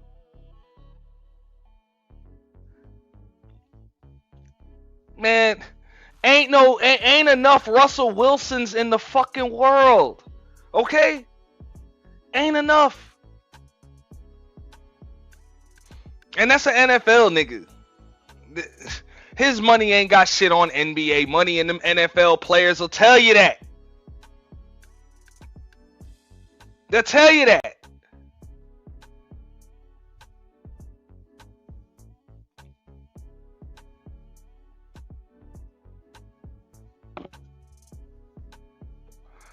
But the only niggas that's gonna take a chick like Megan Thee Stallion seriously, cause you got a Google verifiable Hofax report.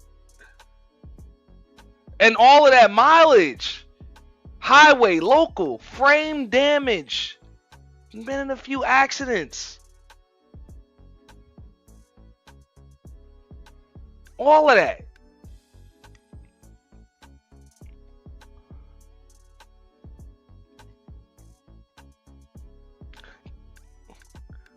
You trying to get rich niggas to take you serious?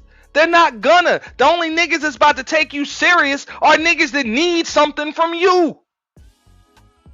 I'm sorry.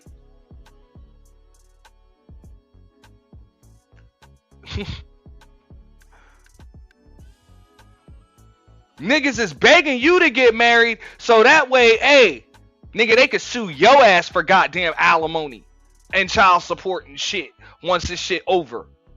So they can blast your ass for an alleged $700,000 a month. Unfortunately, like that's what it is, man. Yo, you can't unring a bell. You can't put the toothpaste back in the tube.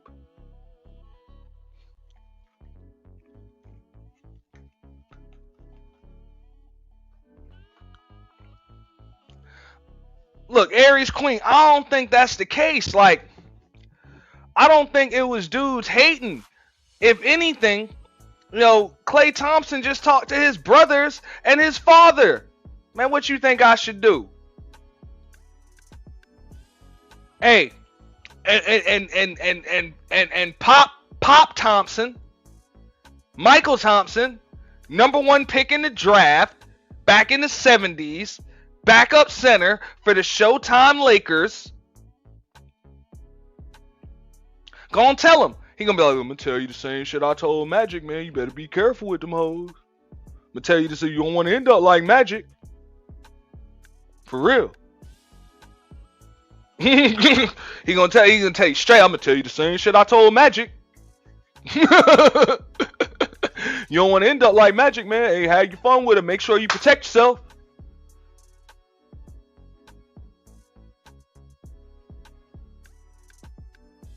Yeah. You know what I'm saying? That's what it is. Better make sure you protect yourself.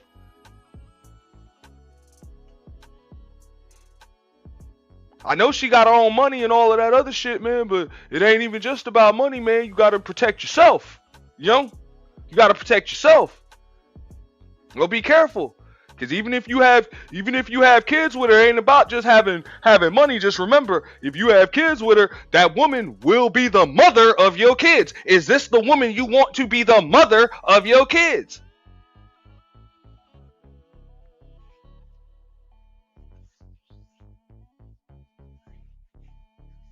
It's not just about what you gotta pay her. You're gonna have to deal with her. And your kid's gonna have to deal with her. Is this the last one?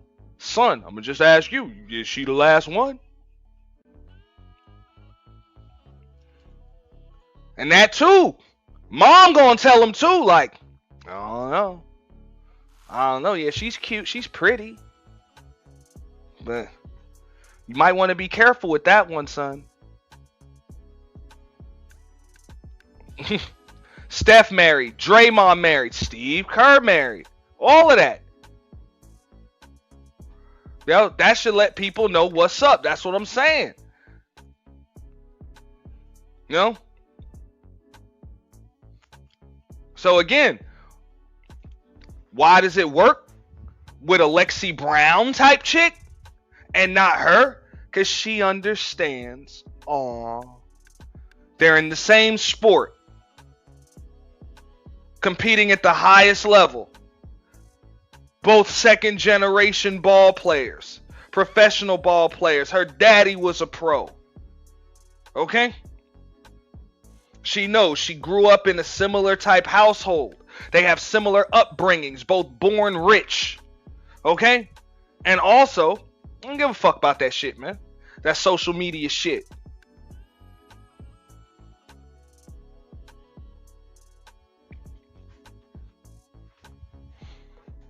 That's why. But here's what we're going to do. We're going to listen to a little bit because I can't play what Danica said, but we are going to play what Pink Book Lesson said, because she kind of read Megan pretty damn bad. Pretty bad. All right? So, shout out to Pink Book Lessons. Rapper Megan Thee Stallion blew up her whole spot running to social media to tell everybody the PR relationship with Klay Thompson is over after only about 8 months. She cited cheating, said he told her he won't be monogamous, and said he had cold feet, insinuating she wanted to move forward with him onto a more serious relationship, and Klay didn't want to. Yeah, she said he had cold feet, when everybody can see this wasn't going to work from the start. When a woman has presented herself as an industry pass-around for years, a succubus going from a roster of rappers onto a roster of athletes and everything in between. I don't know how, but she thought Rock Nation and her playing a chameleon was going to set her up for a proposal and a marriage to a man that's made $500 million over his long NBA career. $280 million from the NBA alone. 4 championship rings. Future Hall of Famer. We're talking about a guy at the top of an already highly competitive sport that you're lucky to be a part of in the first place. A league of less than 5,000 men over an 80-year history. Think about that. In 80 years of the NBA, less than 5,000 men have played in those games. So to know how rare it is to be a part of something great like that, you definitely know that this guy is not your average guy. On top of that, he came from a father that was also in the same league. His dad, #1 overall pick, which is another big one. An even smaller class of men. Only 79 men so far with that title. And his dad is one of 79. He earned 2 championship rings himself. Can't forget about Klay's 2 brothers. One played in the NBA and the other Major League Baseball.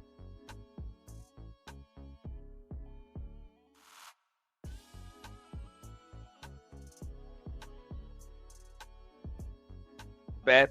Shout out to Black Pearl with the Cash App. You know what I'm saying? We appreciate that. You know what I'm saying? Quick break, and we're going to appreciate that Cash App. Thank you. Cash loaded, appreciation received. We don't pay, we just send. All transactions are complete. Fuck you mean? Appreciation received. Cash loaded, appreciation received. Cash loaded, appreciation received. We don't pay, we just send. All transactions are complete.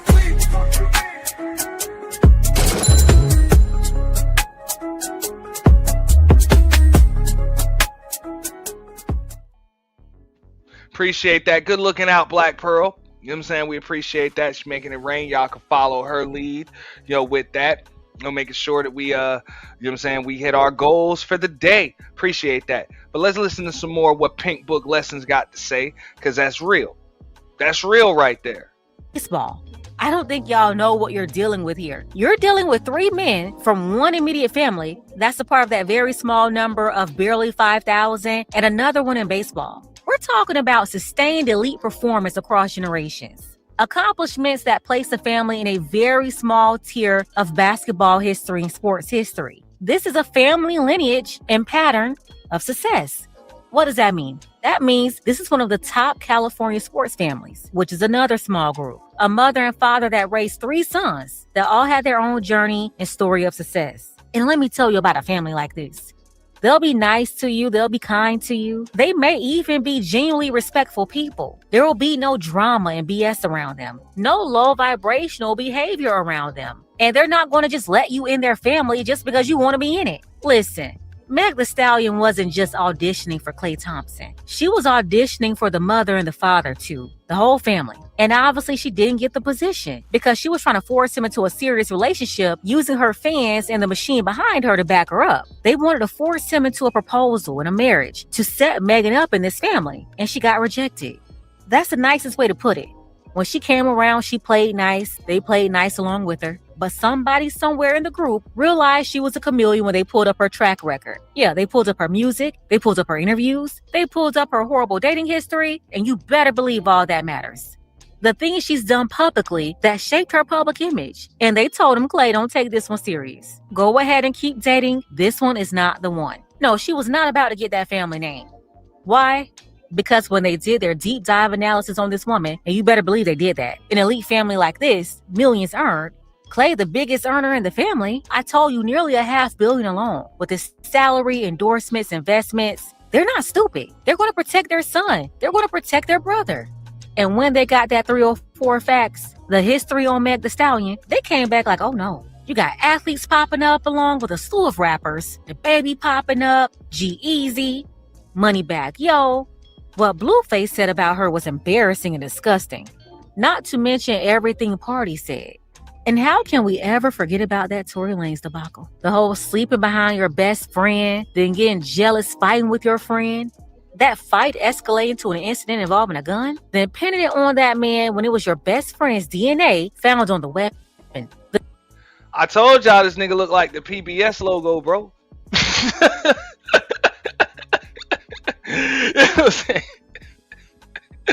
I'm sorry, man. I'm sorry. I had to. I'm sorry. The same woman you was just fighting with over that man. That man going to prison, almost losing his life in there. A hit on his life, he accused your management company of ordering on him. When they see all of this, and then you start to exhibit controlling behavior, like you're going to force him to do something he don't want to do, they realize real quick, nah, this is not a good fit. And look, your management, your record label, your delusional followers, you're not going to use them to force your way into this family. That's not how any of this works. But yeah, it was very apparent from the beginning. Meg will be around Klay for a good time, not a long time. She's been placed in that fun girl, hot girl category, just like Carisha, Young Miami. The city girl herself. It's the same thing. And when you put all of this on your resume, especially when you're in the public and it's all in the open, they can easily get a report on you. You're not just going to get Roc Nation to set you up on all these PR relationships with these athletes to try to erase your history with all those rappers. And of course, Roc Nation didn't care if it worked or not. And these photo ops and shit, it's like, yeah, it's cute. Yeah, it's cute. Get the fuck out of here. You know? That's it. Knew they will use all their media connections to muster up a W for you with either positive PR or PR leaning to your side while also capitalizing on the attention. Yeah, they didn't care if it worked or not. They had a plan regardless. If the hookup worked and you were able to get him under that slithering snake wicked spell of yours, then they would have paraded you around to the media like a success. Yeah, they will position you from being a Magic City 304 rapper to a wife that married into a successful family. And if that trap didn't work, well, they will do what they're doing right now. Using their media relationships to make that man the villain and make you the victim. That's what they're doing. Pay attention. This is all orchestrated by management. And I'm sorry, I don't understand how a grown 31-year-old woman can be a victim because she was rejected by a man after only dating 8 months. You wanted a serious relationship and he didn't want anything more with you. So he told you the truth, gave you the opportunity to leave him alone. You know, move on with your life. And in my opinion, you should be happy he realized quickly that you're not the one for him. You didn't sit around for years. It was only months. And your reaction and how you decided to leave the situation proved his point. You are not the one. You and Roc Nation. Boom. That's it. I'm like, yo, this post right here proves everything.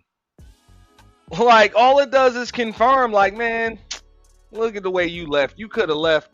Like, you could have really put out a real press release if you really wanted to do that. Like, you could have just been like, look, you know, I wish him the best of luck. Thankful for the time that we spent together. But I wish him the best of luck in his future endeavors. I'll be moving on, and I wish him the best when he moves on. You know? Boom. You could have said that, but nah. You try to smear that nigga, man. So, yeah, rip the Band-Aid off with your ass now, dog, because you damn that. So, I feel it. Nation, y'all doing everything y'all can to burn the house down on the way out. Like you're the lover and the secretary working so hard every day of the week for 11 years? Is that how she said it? That's how the song went, right? Yeah. Like you sacrificed so much. Just begging for that waiting to exhale storyline that doesn't even fit with your situation. But Roc Nation said, hey, we're going to use this to engage fans and roll out some new 304 music just in time for the summer. And I don't see how these supporters can't see this was all a scheme set up by Roc Nation to come to us with the BS. You know what? This is all a scheme that Ty came. Could have been a scheme that Todd set up for him to come to you with the bullshit. Yes. Roc Nation set this all up. After they arranged for the Grammys to give her those 3 trophies in 2021, which side note was ridiculous. This was not Lauryn Hill, but for some reason they're just giving out these Grammys to any female rapper these days. But after that arrangement, they've been desperately trying to get consistent hits out of Megan, and they seem to only be able to pull out 1 or 2. One was that Nicki Minaj diss track, and the other will be the song with the Japanese guy. But that's it. After all the money, all the media attention, she's been a commercial disappointment. That's why they had to basically make her an influencer with the endorsement deals. And now Broadway, because the music isn't going anywhere, which is another reason why she was willing to play house and audition for His Family 2, hoping Klay will be her retirement plan. She thought he would be naive and corny enough to play Captain Safe for 304, coming after all these embarrassing situations, and able to come around His Family, play chameleon, because we all know it was an act, but come around His Family, fix a dinner or two, and somehow that will be her meal ticket into the family. No, she was a merry-go-round. That's her record. And he realized it was just his turn on the ride. He wanted to spin, but he wasn't going to get in too deep with her. That's why when she started pushing for monogamy and pushing for something more serious, he pulled away. He didn't want it. And what Rock Nation is doing, wheeling her out here with all this crying and stuff, getting all the blogs to pick it up, and having some other famous 304s vouching for her once again, placing Megan into victim mode, because you know that's like the only mode they can seem to put her in to get the reaction they want and the support from her target audience. In order for them to promote music for her, or promote anything, she's gotta be the victim. It's crazy because nobody's a victim here. This wasn't some long-time married couple. You just dated a guy for a couple of months. You gave him your time, he gave you his time, and all of this was an audition. In her mind, the audition to make her his one and only, to take things serious with you and put a ring on it. But outside of what you posted on social media to make yourself look good, there obviously was a breakdown in communication and behavior in this relationship that caused him to pull back and say, nah, you're just not the one. In that case, you close out the dating phase and move on with your life. But if you keep moving with the same mindset, you're going to keep finding yourself in the same position. And I have to be honest, thinking you're going to get a man in the top 0.1%, listen at me, I didn't say the top 1%. I said audition. In her mind, the audition to make her his one and only, to take things serious with you and put a ring on it. But outside of what you posted on social media to make yourself look good, there obviously was a breakdown in communication and behavior in this relationship that... Hey, yo!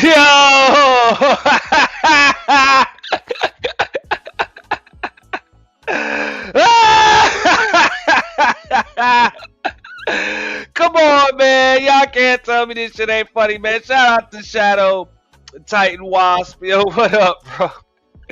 He said, sadly, every random misandrist online is currently dragging Klay, but they prepping a new hot girl summer. And shout out to all the hot girls that are having a hot girl summer. Whatever. Ain't no niggas complaining about hot girl summers. Cause y'all having fun? Motherfuckers is having fun with you.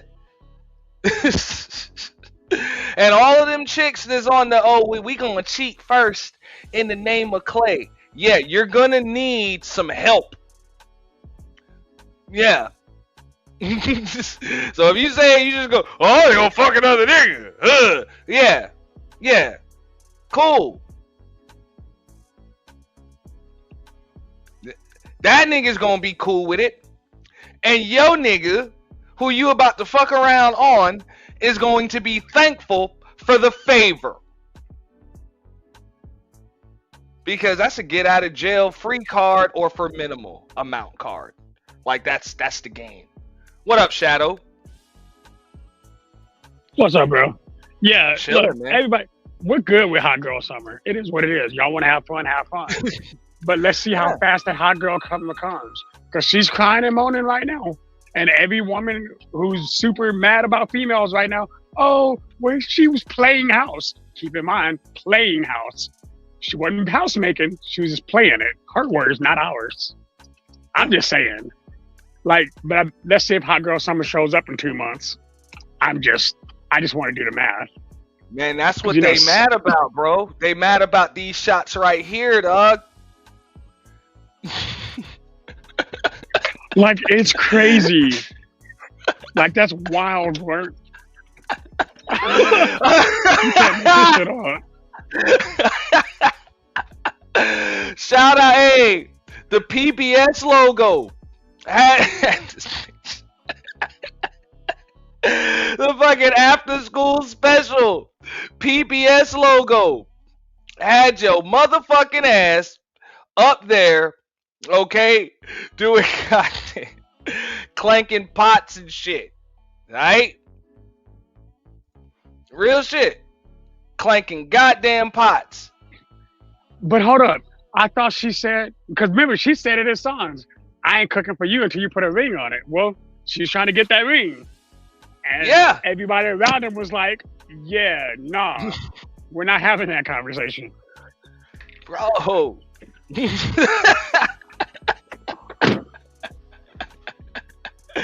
Oh my god, dog. These shots, dog, you can't make this shit up, bro. Well, you can't. That's don't your worry, hot girl there's a bunch of queen chicks. right there.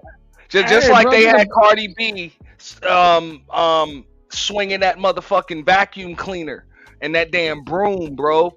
They ain't like that shit. Hey, that's why you're not That supposed to do bitch was nothing for a man. vacuuming and sweeping up goddamn a 5,000 square foot I'm sorry, 10,000 square foot mansion and shit.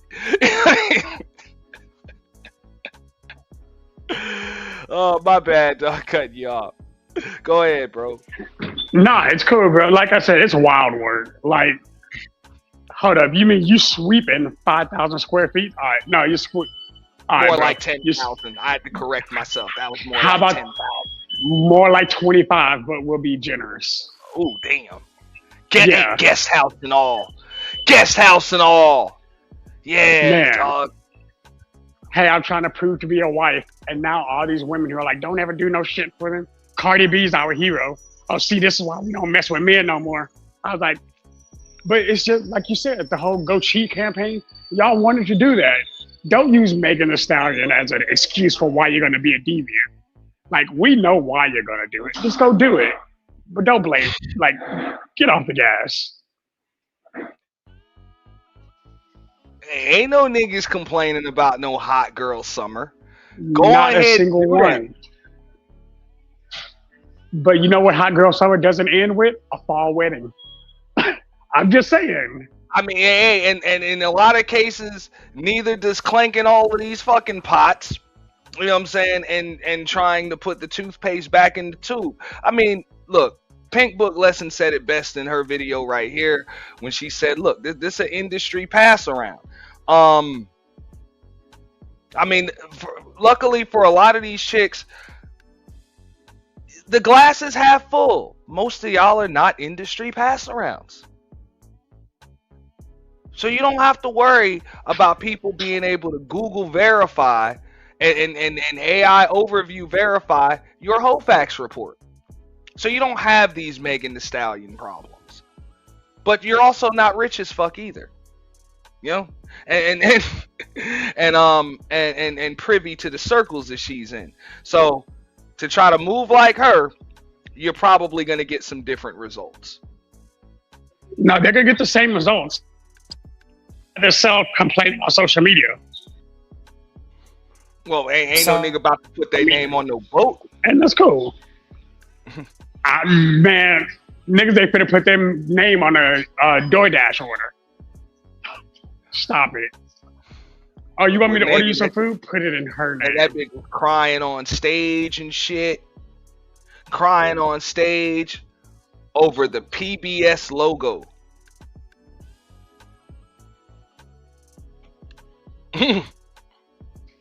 That's wild. Yo, real shit, man. But hold on, can we both confirm we're still not okay with the fact that he cheated? Like, we're not endorsing the cheating, but Megan literally released 2 songs within the last year and a half, you know, while she was doing her failed movie career. Because again, she was trying to go the Nicki Minaj route and couldn't do it. So she's like, well, I'm going to be the good girl now. After releasing songs that said, I'm okay with hoeing. Well, and keep in mind when you have star power like a Megan Thee Stallion does, if your movie career is failed, it's because you're not a good actress. Let's just keep it real. Janet Jackson didn't have this issue. You know what I'm saying? You're right. I agree. J-Lo didn't have this issue. No. I think J-Lo sold more movies than she did music. If you actually do the math. She did movies. She would be what they call a triple threat or whatever. She danced. I mean, she really couldn't sing. Let's keep it real. J-Lo can't sing. But as far as her acting and dancing and stuff, she could do all that. You know. So whatever. But yeah, she likely sold more movies and shit, or did more at the box office than she did, you know, in the you know, with the record sales, no doubt. But I'm just saying, if you got that star power, you got decent looks, all of that, I'm sure like you fit the look for the part, but you can't act for shit. That's why it fails. But here's the thing, Klay Thompson is literally, not figuratively, he's literally in a whole different social circle. He's around wealthiness. Snow or Megan Thee Stallion, she got rich, but she wasn't moving wealthy. That's an entirely different monster. I mean, and to Aries Queen's question, she said, are y'all saying Klay wasn't absolutely satisfied with Megan? Obviously not, and that's from the words of Megan. He said, I don't know if I can be monogamous. And she got it in quotation marks. That's it. In other words, for me to be with you, you gonna have to share. You're not the last one. Bro, it's even a step further than that. If he was completely satisfied with her, he would have married her. Yeah. And that's what they don't understand when they say these niggas don't want to, they can't settle down, they can't be monogamous. I would have to respectfully disagree, or disrespectfully disagree if need be. Most dudes, and this is in the 95 percentile of dudes, because there's that other 5% that are just sex addicts, and that's it. They gonna literally screw everything that walks. They zombies when it comes to poom poom. But you know, most dudes, they can be monogamous. They're just not going to be monogamous with everyone or with anyone. That's it. You know, it got to be the right one. And keep in mind, he knew Megan's history when they got together. But then when he started taking the relationship more seriously, then his family got involved. Because keep in mind, they were talking about his family. That means that he took it serious enough to introduce the person he was sleeping with to his family as a potential suitor, and they said no. They were like, nah, hold up, let me check the whole facts. Hold up, she's been in 15 rear-end accidents. She's got 2 people. She's been totaled twice. She was a rental. She ain't even have like 5 owners, bro. She was a rental. Like real shit, bro. It sounds like smoked out. Motherfuckers doing donuts in that bitch. Shit done been in a few accidents, like real shit. What they say, fragments, shrapnel, whatever y'all wanted to call it, all in the foot. Okay? Hey, man. Your stock is horrendous.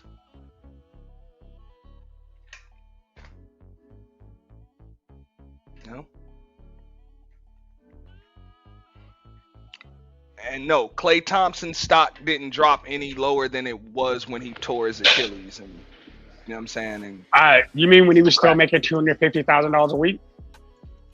Yeah. Oh, I'm sorry, my bad. I just kind of jumped in that one. I don't know what I'm talking about though. But I like when they're like Aries Queen just said. She said apparently he's never been monogamous and cheats on everybody. It had nothing to do with Meg. No, it had everything to do with Meg, and it had everything to do with them other chicks too. None of them were the last one, obviously. And when he finds the last one, she will be the last one. Like that's the problem. When women and dudes included, that's what I'm saying. This ain't even gender specific. You know what I'm saying? But women and dudes included, when you start comparing yourself to other motherfuckers, you get other motherfucker treatment. So if you're going to show up and be a typical chick, you're going to get treated like a typical chick. If you want exceptional results, you're going to have to be an exceptional woman or an exceptional man. That's it. That's the only way you even got a chance to get exceptional fucking results. See, that's my point. Like, people are trying to make it male versus female. It's not Klay versus Megan. It's Klay has a standard. Megan didn't reach it. Because it's not just Klay's standard that's important. It was also the standard. He clearly comes from a family. That family is important. And if they didn't accept him, he would accept her. He couldn't have accepted her. Because Klay wasn't going to separate from his exceptional family. Sorry. She cooked a meal for Thanksgiving, and all of a sudden they're going to be like, oh no, we're okay with you marrying our son and taking the name with you. Oh wait, but let's look at your last 15 relationships. Oh, never mind. Damn shame that you can Google search them motherfuckers. Like, come on. Come on. This is, and Pop's gonna tell you, this is the type of chick that'll post that shit all on social media, try to ruin you and everything, just because, you know what I'm saying, hey, y'all had a little argument or some shit. Or But what did she do? She fucked around, put something you was allergic to in the damn food. Or something. What did she do? Immediately when they split up officially, the first thing she does was try to slander his name. She did exactly what they warned him she probably was gonna do. Mm-hmm. Yep. And all she did was prove it. That's what I'm saying. This is proof. Like this is just like, I'm sorry, when I say proof, no, this is confirmation. Now, to go to Passe's comment, we said the dad saying it's the best cooking he ever had. I mean, I believe it. Look at his wife. I mean, I guarantee you he ate that food and he felt a little more black that day. So yes, I agree with you. He probably did it. Like, hell, he was considering leaving his wife for Megan just to keep her cooking. Yeah.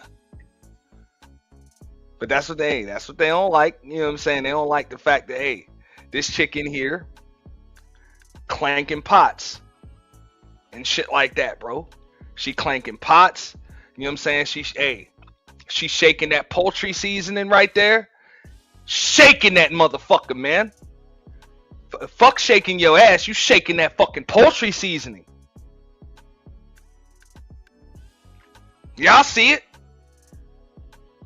Hey, but keep in mind, if she wasn't shaking her ass as much, because I think what a lot of people aren't looking at, a lot of people aren't considering the fact that everybody was going to look at Klay based on Meg's history.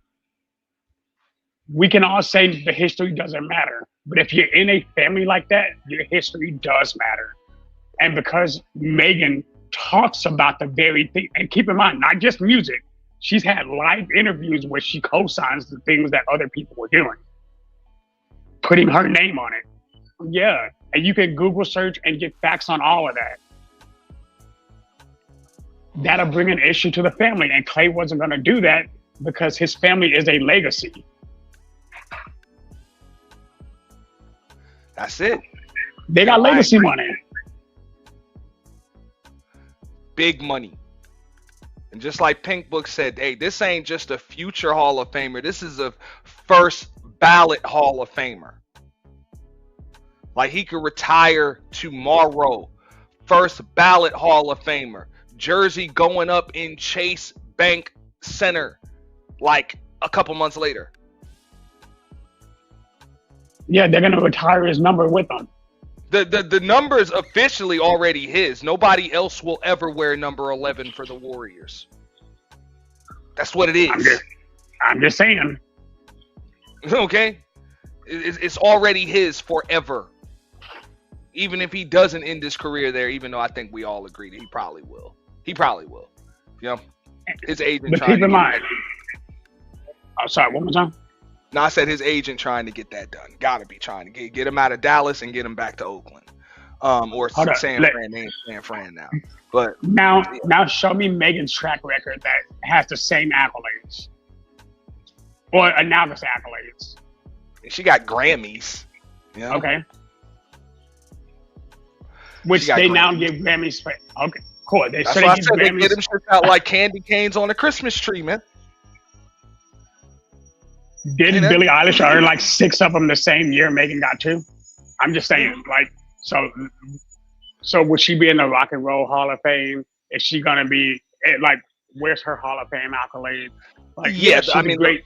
the Rock and Roll Hall of Fame. That might happen. I just don't see why. I don't see For why. Megan? But yeah. I mean, cause Megan kind of been like, I'm not gonna like diminish her star power. She's got that. No, like Megan's good at what she does, but if you really, and I'm gonna keep it a buck, Megan's a generic female Houston rapper. yeah, A lot of what they she all sound says, the same. right? You know what I'm saying? They all sound the same. Like, look, let's just keep it real. You listen to a Glorilla track and a Megan track, you ain't gonna know the motherfucking difference. Okay, if you just listen to shit. Well, I don't know. Memphis and Texas sound different. They got a little bit of a different. All them chicks sound the same, man. But that's and keep in mind, I'm not dismissing Megan. I'm not saying she ain't shit. I'm saying, but she's literally made a record off the Hot Girl. Even when she's tried to take it slower, it never worked out for her. She always goes back to what she does because it's what she got famous for. I'm just saying. Notice a lot of people before you. A lot of people didn't know Megan was on Broadway. I'm not going to take anything away from her career, right, in entertainment, music, whatever. But as far as the whole facts is concerned, who you blaming for that? Hold up, but she's still not making. She's not making it in her career what Klay Thompson is making in 2 years. Tell me I'm wrong. I'll wait. Oh nah, she's not. I mean, she gonna have to keep doing shows and all of that, and made her way to she's gonna have to remain high. And don't get me wrong, that's the difference between the athlete and the entertainer, right? The athlete can make a shitload of money in a very short amount of time. She can do that forever if she can manage to stay hot. You know, so over the course of a lifetime, it kind of evens out. You know, as far as money is concerned. Well, here's going to be the question: can Megan stay relevant if she keeps doing this? Because once people start recognizing the pattern, yeah, she can get moments of sensationalism, but is that going to keep her relevant? And that's the question, because most people in that industry, they can't remain hot because there's always a new hot artist that came out that's gonna come out. Like there's always one, just like with sports. You know what I'm saying? There's always gonna be a new draft pick.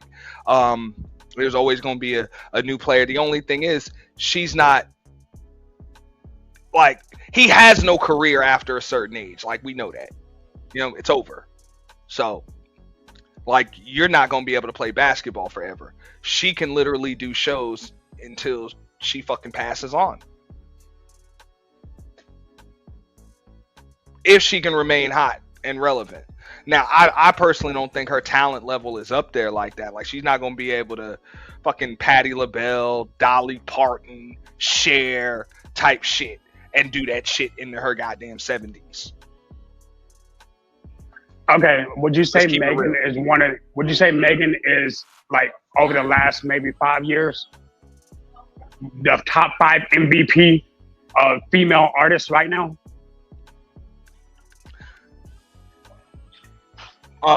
Yeah. Right. So that's where I would equate Klay's all-star status, right? Because Megan, don't get me wrong, Megan is a multi-platinum artist. I'm not saying she's a bad artist. Hey, look, I'll keep it real. Like, look at this comment right here. Aries Queen said, you two would fight each other over Meg, more black man, sadomasochism, right? I would respectfully disagree. If I were, and I might just possibly be, you know what I'm saying? We're going to keep that where it is for the show. But if I were a single man, right, and Shadow was a single dude, no, the fuck we wouldn't be fighting. We be working out a schedule to share that rich bitch.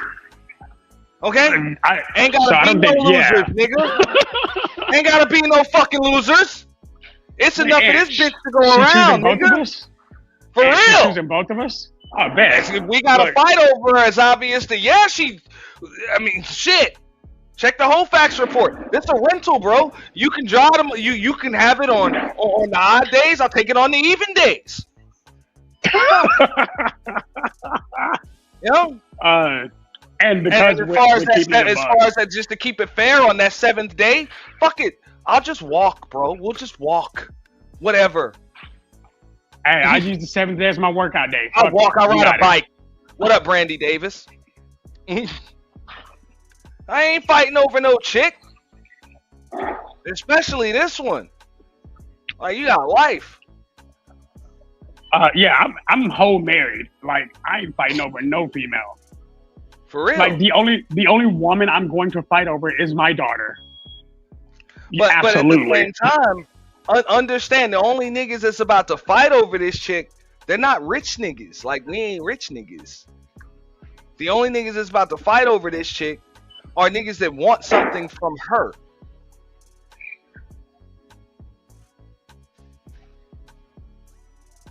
I mean, keep in mind, Megan, we're not going to talk bad about Megan. Megan's beautiful. She's got talent. She does what she does. But I also understand that Megan's not the kind of girl I could keep because I pay attention to what's happening in my life now.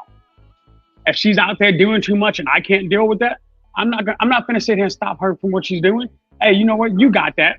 I'm going to step back. I'm going to let her have her do what she does. Yeah. My bad. No, I was just giving a shout out to Pretty Truck. I see Brandy Davis in the building too. But not, man, look. Hey, I'm an average nigga, man. Okay?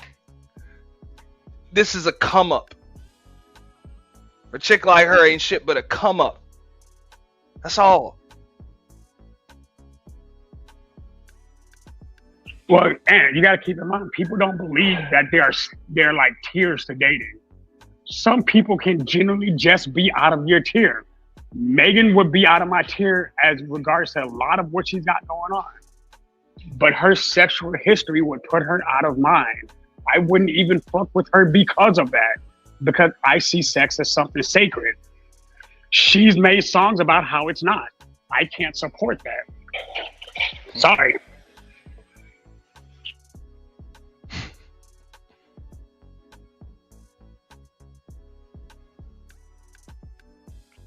Fight over this chick, got life. Ain't nothing to fight about, man. It's enough of that shit to go around. Get out of here. And that whole facts report proves it. Okay? Check it out. But Auntie, they bought a house together. So? Great. I told you, rich nigga shit. That's rich nigga shit, dog. I couldn't just date somebody and be like, you know what? I want to buy you a house today. Come on, bro. Like, let's keep it a buck. She went half on that motherfucker. Whatever. You know? And whatever. Now what happens to the house now that they're splitting up? All right, you so know think what about it not gonna do? Walk away. Think about it from the perspective of a Klay Thompson, though. He a rich nigga, dog. What, he supposed to bust this chick down in hotel rooms and shit? And be copping an Airbnb every time you come to town? Nah, he copped the house. Because he's a rich nigga. He can do that.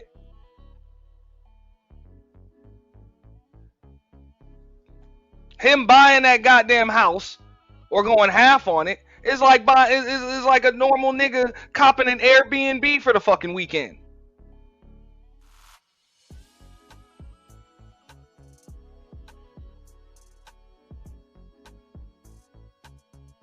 The only difference is he'll just make money when they sell the shit, when they break up like they just did and sell the motherfucker.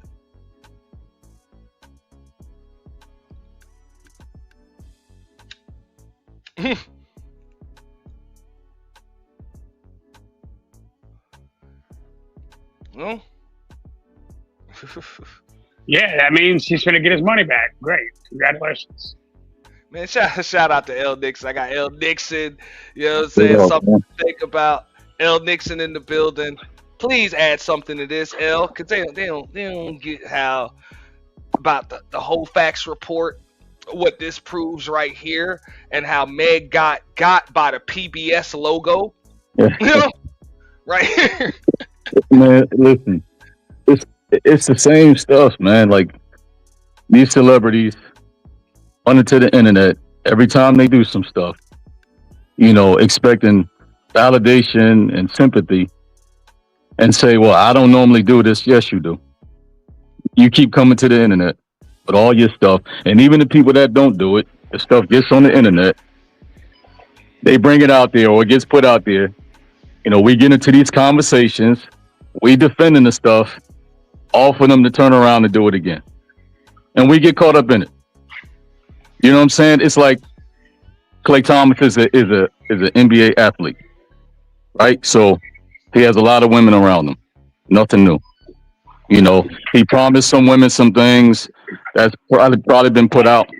Nothing new. He have a certain pick of certain women because he has fame and money and he's an athlete. Nothing new. He's a public figure, right? All this stuff is documented. Even in these small spaces, somebody can have a documented history, right? And people will still jump in their DMs or hook up with them and then feel some type of way when stuff happens. And you've seen all the information about them. Now, if we want to talk about Meg, all her stuff is documented. And she's been online even talking about it.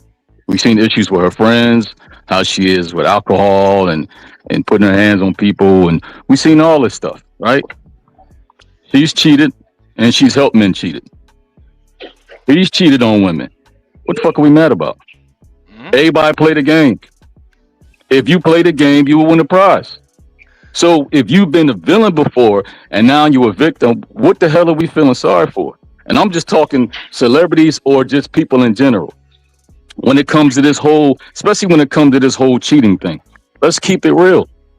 And I would say women, but I would say most people don't have a problem with cheating because they've helped somebody cheat before. You just got a problem with getting cheated on. Let's keep it real. So I don't understand why we feel sorry for somebody. Because if there's repeat patterns, somebody come to the internet, some stuff comes out. Days later, you see them back doing the same shit, same pattern. They get into another situation. They come to the internet. They repeat the same pattern. Come on, man. These people are not ready to fix those patterns. They just going to do the shit, come on the internet, expecting y'all to cape for them. And then they start a conversation and then they on to the next person. That's it. Answer real quick. Pretty second, she clicked the link. Yeah, I just dropped it for her. Absolutely. Oh, she yeah. she can click the link whenever she wants. Oh, and also, ladies, just because you met a man's parents or family don't mean you special. Some women in men's family like to meet women up front so they can determine if y'all should stay around. Simple. Man, I think they mad about this shot right here, dog. They mad because, hey, the only thing Meg was twerking was that damn poultry seasoning, bro. Real shit. I mean, listen, it's like this. It's like this, right? And I get it, right? She was doing things that she never did before, right? On the internet as far as cooking, and she made a change. Now, I get it. You know what I'm saying? People will feel some type of way. But the funny thing about karma is sometimes it does come back when you decide to be good. I mean, I'm just saying. Yeah, and a lot of times that's the case. You know what I'm saying? So, I mean, I know it's hard for people to say, listen, I've done stuff. I've been a villain. Maybe this is my karma. It may be, maybe not. But all I'm saying is if you haven't played the game, then legitimately you can have a valid complaint. But if you've been a part of the game sometimes come back for you. I mean, it's life, it's reality. And that I'm gonna go to Pretty Trucker in a second, right? But that's what I said on the panel the other day. I'm like, look, because that's what when they try to say that, oh yeah, ladies need to cheat first and all of that, play games with these niggas. It's like, just keep in mind, if you play the game there's a chance you can lose. All games ain't fun. Like, at this level, there be winners and losers to games. So don't come up, if you want to play a game, don't come up on the internet crying victim when you lose. So all you'll be doing is cheating on men who may or may not be faithful, but you got a whole bunch of pookies rubbing their hand like Birdman because they ready for y'all to actually cheat on their boyfriend with them. So you really not solving the problem. You just letting a bunch of single men know that y'all gonna give it up. Right, it's making the issue worse, in fact. Hold on, one Sorry, second, my bad. 1 second, Shadow. No, I'm gonna go to Pretty Trucker. Let her get it in right now. What up, Pretty Trucker? Down. I only had to say one thing. Y'all remember what she did to Tori, right? Yeah. Y'all remember that? How she got him sitting and she lied on him. So, you know, karma's a bitch. When karma come back around to bite you in your ass, it come in different forms and fashions. So I don't feel sorry for her. I'm just saying. Yeah, Don't think that the even when bullshit that you do to other people ain't gonna come back on you. And, you know, I'm a big person on. I watch how somebody tell me how they treated somebody else or how I seen them do somebody else, and you got to know your fucking time is coming that it's gonna happen to you too. So she wasn't blind. She knew exactly what happened. That pussy not that good to keep him. I'm sorry, but it's the truth. And I'm gonna even say this, right? Even if you make the argument, well, he's not in jail for this, he's in jail for that, right? So because some people would say, well, if you're saying that this is her karma for the Tory Lanez situation, and people argue, you know, the part that he played and all that, right? We can go there, right? So then we can even make it even. Tory Lanez, his behavior wasn't innocent before that. So whether he did what they're saying he did, maybe he didn't, maybe he didn't. But for some of the stuff that he did, maybe that situation was a part of his karma too. You know what I'm saying? Like, you can't tell when it's going to come, how it's going to come, and if it comes the way it's supposed to for everybody. You know what I mean? So it's part of the game. But we ain't talking about Tory. We're not talking about Tory Lanez right now. We're talking about her. And there's definitely evidence and witnesses that say that it definitely didn't happen like the way she said it happened. No, I'm just making a disclaimer because when you mention that, people are going to jump in and, you know, they're going to, you know how they do. I'm just like you said though, karma don't give a damn about that proof or whatever. Karma know what you did when nobody was looking. Yeah, I mean, like, I'm just saying, let's keep it real. Myself and everybody included. Nobody's special. Nobody's special. And here's the thing about it. It'd be the same women that's talking about cheating. And that's not what it is. Yeah, but it'd be the same women that come in the comments to talk about cheating and how he did her and all this. And I could just ask one question. Have you ever helped somebody cheat on their woman before? And then that's when some shit get quiet. You know what I mean? When I see this post right here, I don't even see you're not allowed. I don't even see how this is cheating. If a man told you, I don't know if I can be monogamous, then it's not cheating. Y'all was just kicking it. Hey, I was gonna say that. Like, so if he actually said, I don't know if I can be monogamous, and you were trying to force it, technically speaking, you were out of pocket, right? But see, people be going off of words so much, right? People, especially females, we cling on to words when we should be clinging on to actions, because a man's actions is really going to prove to you whether he fucks with you or not. You understand what I'm saying? But even his words said, I'm not about that. Exactly. So, and his actions had to be showing you that way ahead of him saying that. Well, you just wasn't getting it, so he thought he would just tell you, and you still didn't get it. Well, let's go with attachment styles, right? There's no difference between men and between women, right? We look in this space and we argue over stuff, but we look in this space.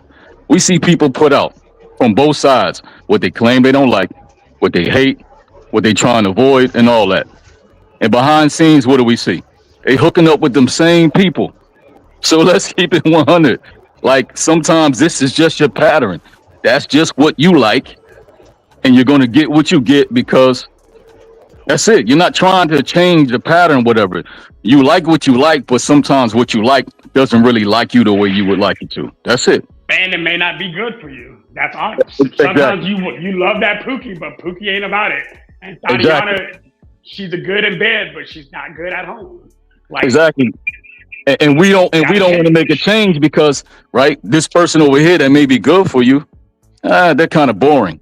Or this person or that boring may actually be stability, because sometimes when you're used to a certain behavior, it's familiar. So anything that's different from that can get uncomfortable. So a lot of times a nice, stable guy, you'll translate that to boring. You know what I'm saying? Because you're constantly waiting for the other shoe to drop, and it's not, because you're used to stuff happening on clock. Like, I know he's going to do this, he's going to do that. You've been so used to certain stuff. So a lot of times people pretty much, they date at their level. You know what I'm saying? That's just is what they like. Yeah. Sometimes too, people get with who they are. Exactly. You understand what I'm saying? Like, people be wanting more than what they actually can give to somebody else. Motherfuckers be wanting motherfucker with the pearly white fucking teeth, but your teeth stained the fuck up. Right, Like, right. You want to just move weird. You want to move into a nice community with a white picket fence, but where you at now, your blinds hood is a fucked up. motherfucker. Your grass ain't cut. You got 12 cars, 5 of them don't work, but you're gonna move to a good neighborhood and expect that everything's gonna be different when you haven't changed the outcome where you at. Hey, real quick, because I got some new panelists. Yo, what up, Joe? I got Joey, and I got the bro. I'm about to go. I'm about to drop down. I just wanted to hit it real quick. All right, hey, if you want to come back up, feel free to. You come up whenever you want. I'll drop the link again. Hey, I can't. I gotta All right, pretty Chucky, you be easy. Be safe out there. All right. Thank you. You got to work, Josh? Yeah, I'm going back to work, bro. I didn't even know you did that. All motherfucking day. All right, man. Salute. And shout out to Pretty Trucker too. What up, Joey? What up, Ant? Can you hear me, bro? Yeah. What up, Joey? What up, bro? I got 2 good points for you. And to all the women that's invested into this Meg Thee Stallion situation, right? I'm asking them, y'all wouldn't even be cool with her if y'all knew this woman, because look at her background. She slept with her friend dude. She's very what you call promiscuous with other dudes, and known for sleeping with other women, dudes, and all that. Would that be the female that y'all be hip hooray if y'all really knew her? Hold on, I can't answer or speak for the ladies, but I would say this much: the single women, yeah, they would. I believe they would hip hooray. But the woman with the man, you wouldn't want to be near this chick, and you damn sure wouldn't want this chick near your man. Exactly. Right. Okay. At all. Hey, Joey, but we can go the other way, right? We can go the other way with it when it comes to men, right? Stephon Diggs, and none of the dudes around him said they wouldn't recommend him to their family members or nothing like that. They like, nah, this is not a good dude. So I mean, that's the thing. If it is what it is, you know what I'm saying? That is an excellent point. Damn, because men, we already know, like, oh, this boy, yeah, he a raggedy nigga. Like, he'll sleep with your girl, right? You don't give a damn. But with women, they still stupid girl code. Ain't no damn girls code. I'm like, that don't exist. Damn sure ain't one.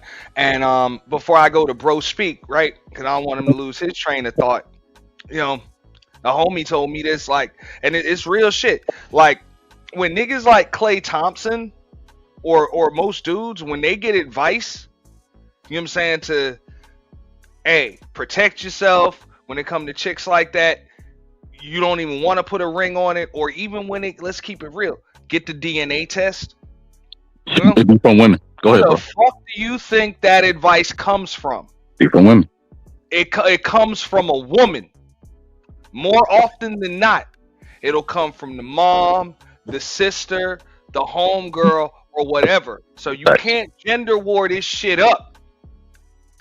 It's the same as if a Cardi's trying to date a Stephon Diggs, it's her brother, it's her homeboy, it's somebody saying, "Look, I know what he's doing. Don't do it." It's real shit. I got one Yo, more point. oh, And my Hold fault. up before it, no, don't lose it. I'm gonna go to Bro Speaks. All right, go ahead. Hey, what's up? How y'all doing? Salute, bro. Chilling, bro. Yeah, this whole thing about these women going to do a cheat first campaign for a woman who has constantly lied to them on social media.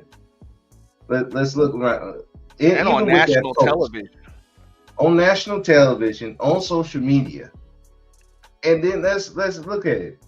For this whole 8 months span, she was having problems with this guy. But in y'all faces, they showing that they were happy. She was my man, and all that. But meanwhile, she was having all these problems in the relationship. So she's lied to them probably throughout this relationship. She's been lying to them.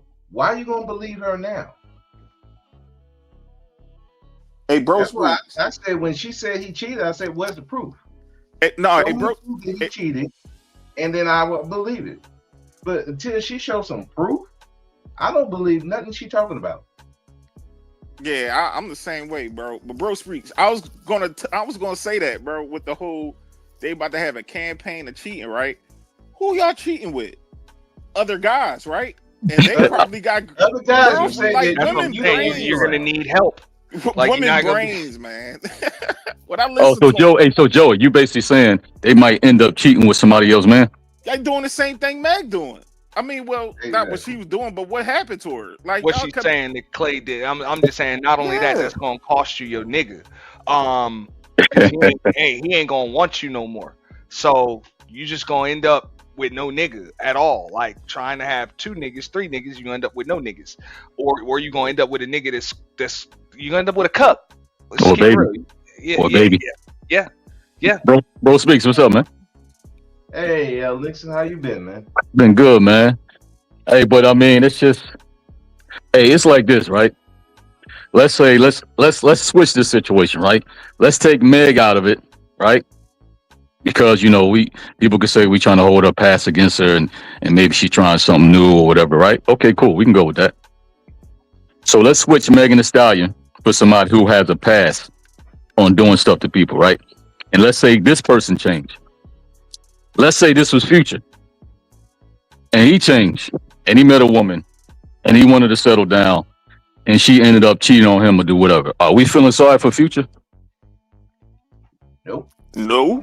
Exactly. I mean, look, Not I at don't all. feel sorry Not at for all. Meg. Just like Pink Book Lesson said, look, you was with a dude for 8 months. Like, yeah, you cooked a few meals, but whatever, you eat too. What about it? You know what I'm saying? You got a few shots for the gram. You know what I'm saying? I would say the same thing to Meg that I would say to a homie. Look, go get you a new chick. Go get you a new nigga. What's the problem? Quit crying. Go get a new one. That was supposed to be her Prince Charming. She kissed all the frogs, and that's supposed to be her Prince Charming. That was supposed to be her Russell Wilson. All these chicks was hyping it up to be.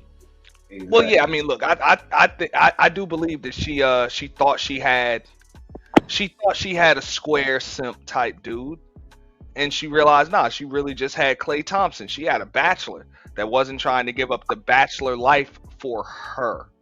Well, and let me ask you, was any of the stuff he was doing made public? To be honest, yeah, it was. So Okay, that's I would disagree with what I think it was Bro Speaks or Joey or both of them kind of said this earlier when it's like, hey, I don't believe that he cheated. I don't consider it cheating, but as far as him dealing with other chicks, I do believe that. I ain't gonna lie, I do believe that. I just don't care. So my point is this, right? I don't think it's a big deal. I don't think so either, though.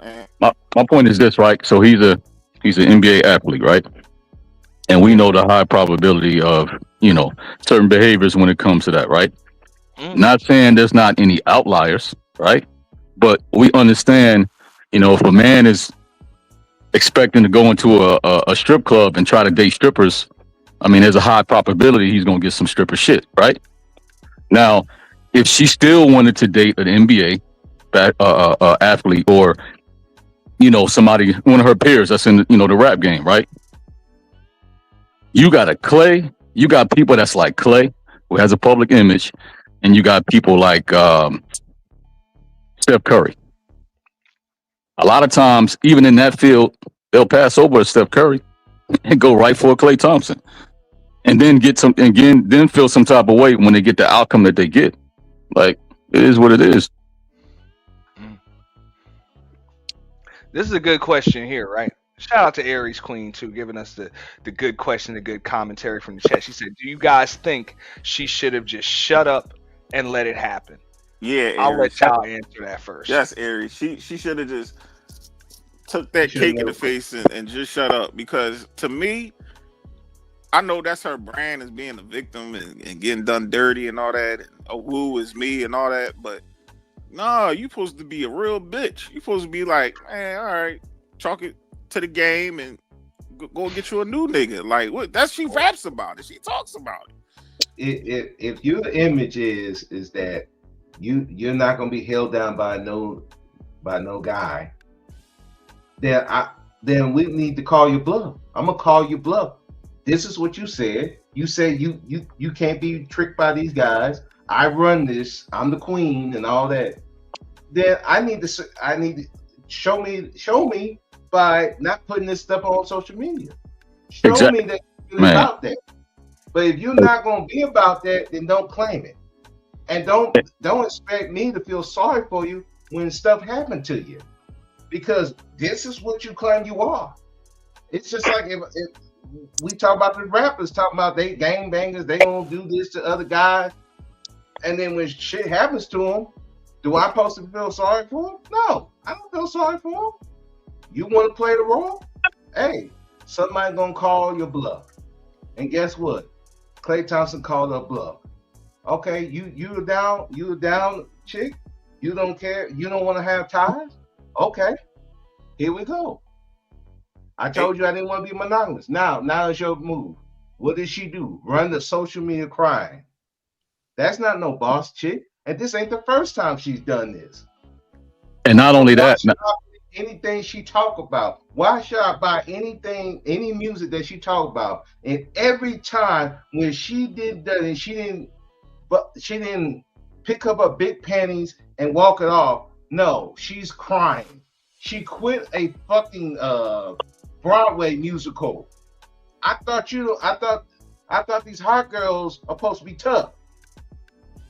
Nah, they not. But El Nixon, I got a question for you, bro. Don't these chicks be saying, I'd rather cry in the Bentley instead of the Nissan or Honda or whatever? If he up there, cribs, and he just bought her a Bentley, I think, or a Phantom or something. He bought you wheels. Man, a lot of those. Hold on, George. A lot of those relationships, they be leased, bro. They don't be buying that stuff. Oh, okay, even if it's lease, he's still getting her something that she values. You get what I'm saying? Right. And don't most of these chicks be saying like, all right, you can do you just as long as you take care of me, and like I'm chilling. And now all of a sudden we changing the rules. Like, I don't get women why y'all keep changing rules just because. No, I get it. Let me stop. I do. Right. But to act naive. Like, I don't know. Like, but let's talk. Why. But let's talk about brand, right? Now, so now people are confused. Like, what is the brand, right? Because if you had a friend or brotherhood or sisterhood and somebody had a brand or a high image, right? And you figure they've been in the game for a while, they should be elevating. So at this point, if you got people around you and they're really your friends, they will probably tell you, this ain't a good look for your brand or your image. Don't put that shit on social media. Or is that just your brand itself? Doing that shit on social media. So what is the brand? Is the brand you elevating your image and moving on from where you're at now to a higher place? Or is that your brand? That's like if Future did a post talking about, oh, you cheated on me, baby. Like Future, tighten up, bro. What's going on? Right. All that shit you did. All that shit you did, you crying, get your ass off the internet. Yeah, like, I don't understand, bro. Like he rapped the love songs. I'm like, really, Future? I need love and affection. Really, really, Future. This what we doing now? Come on, dog. Hey, so if one of Stephon Diggs' baby mama do him dirty, we gonna get on here and be like, hey, all men should go out here and get multiple women pregnant. They do Like, look. we don't got to say it. They just do it anyhow. Like, listen, hey, man, hey, you went unprotected in all the women, homie. That's your issue. I don't know nothing about that. And I don't like that these women doing this group thinking thing. Like, especially, I know how black women are. You know what I mean? Keep sister codes. But no, she's not the representation of all black women. Like, I wish women stopped doing that, but whatever. Yo, it's now in public, it comes off as a group thing. But that shit be fake, man. That should be fake as hell. If you look at Corey Hardy, right? When Tia first came out, said, oh, she graduated from the marriage, and all the women were saying, oh, he wasn't contributing, he wasn't good for her image, and he was holding her back, and all the stuff that women were saying, right? So she went out, she did her shows and all that type of stuff. And then you seen Corey, he stepped up, he got some more roles, he was silent about it, he got more money. You look at social media then, all the women were saying, oh, Tia, you messed up. I don't know. He kind of handsome. You know what I'm saying? It's like, come on, man. Yeah. Behind scenes, we know what it is. The same women that be telling you to leave him, being that man DM when you do. Yeah, that's why I'm like, they all talking crazy about Klay. Oh, he corny. Oh, y'all be ready to peel y'all panties off. If Klay was to pull up on y'all crib or pull up on y'all at the supermarket, he jump out that Ferrari or Bentley. Yeah. Chicken they mom be ready to drop their drawers. Like, we not about to sit up here and do this. Biracial, light skinned, all nigga with good hair. Yo, like, let's stop hey, it, listen. They say this man ugly. So when was he ugly? Was it before she started dating him or after? Right. So if he was ugly before, then you were lying to Megan then. Why y'all ain't saying that? Hey Meg, this guy ugly. Why are you dating this ugly dude? So they was bigging that boy up, man. y'all were lying to her, just like she lying to you. and I'll take it even further. I think Meg was posting Klay out there to stunt on these black women. Let's keep it a buck, because let's keep it real. I remember that she came out some months ago talking about that black women wasn't supporting her like she felt that she was supposed to be supported, because over the whole Tory Lanez thing. What better way to stunt on these women in their face, and they're gonna celebrate it, than get with a light-skinned man, which a lot of these women want to get with, or as close to whiteness as they could possibly get. I can tell. Hey, look. So, do you think that when you shake ass in the camera and stuff, like, men are gonna look at this and be like, that's a girl who I want to make my wife? I don't give a fuck. I don't want these. Man, let me tell you something, baby. I was raised by my father. Fuck you niggas. I date one of you niggas and I keep two in the chamber. So at all times. Fuck you niggas. I don't give a fuck. I'm my wife. Do you not want to be a wife one day, though? Do you not want to be a wife one day, though? When I'm old, when you shake ass, I need to know your connotation as wife. Yeah. Because I'm a lot of niggas' wife. Bless these. And I guarantee you, she's probably been proposed to by like 3 times already. All right. And she probably learned that from Meg Thee Stallion. So what's the problem? Hey, so let's keep it real. What the problem is? So let me ask you, all the men on the panel. Huh? What the problem is? What the problem is? Yeah. I don't know. Hey, but let me ask all the men on the panel. Do y'all think that if Klay promised some stuff that he never meant to do, or he just had bad intentions on purpose from the beginning, to kind of like mislead her and just do it wrong? Do y'all think he's right for that or wrong?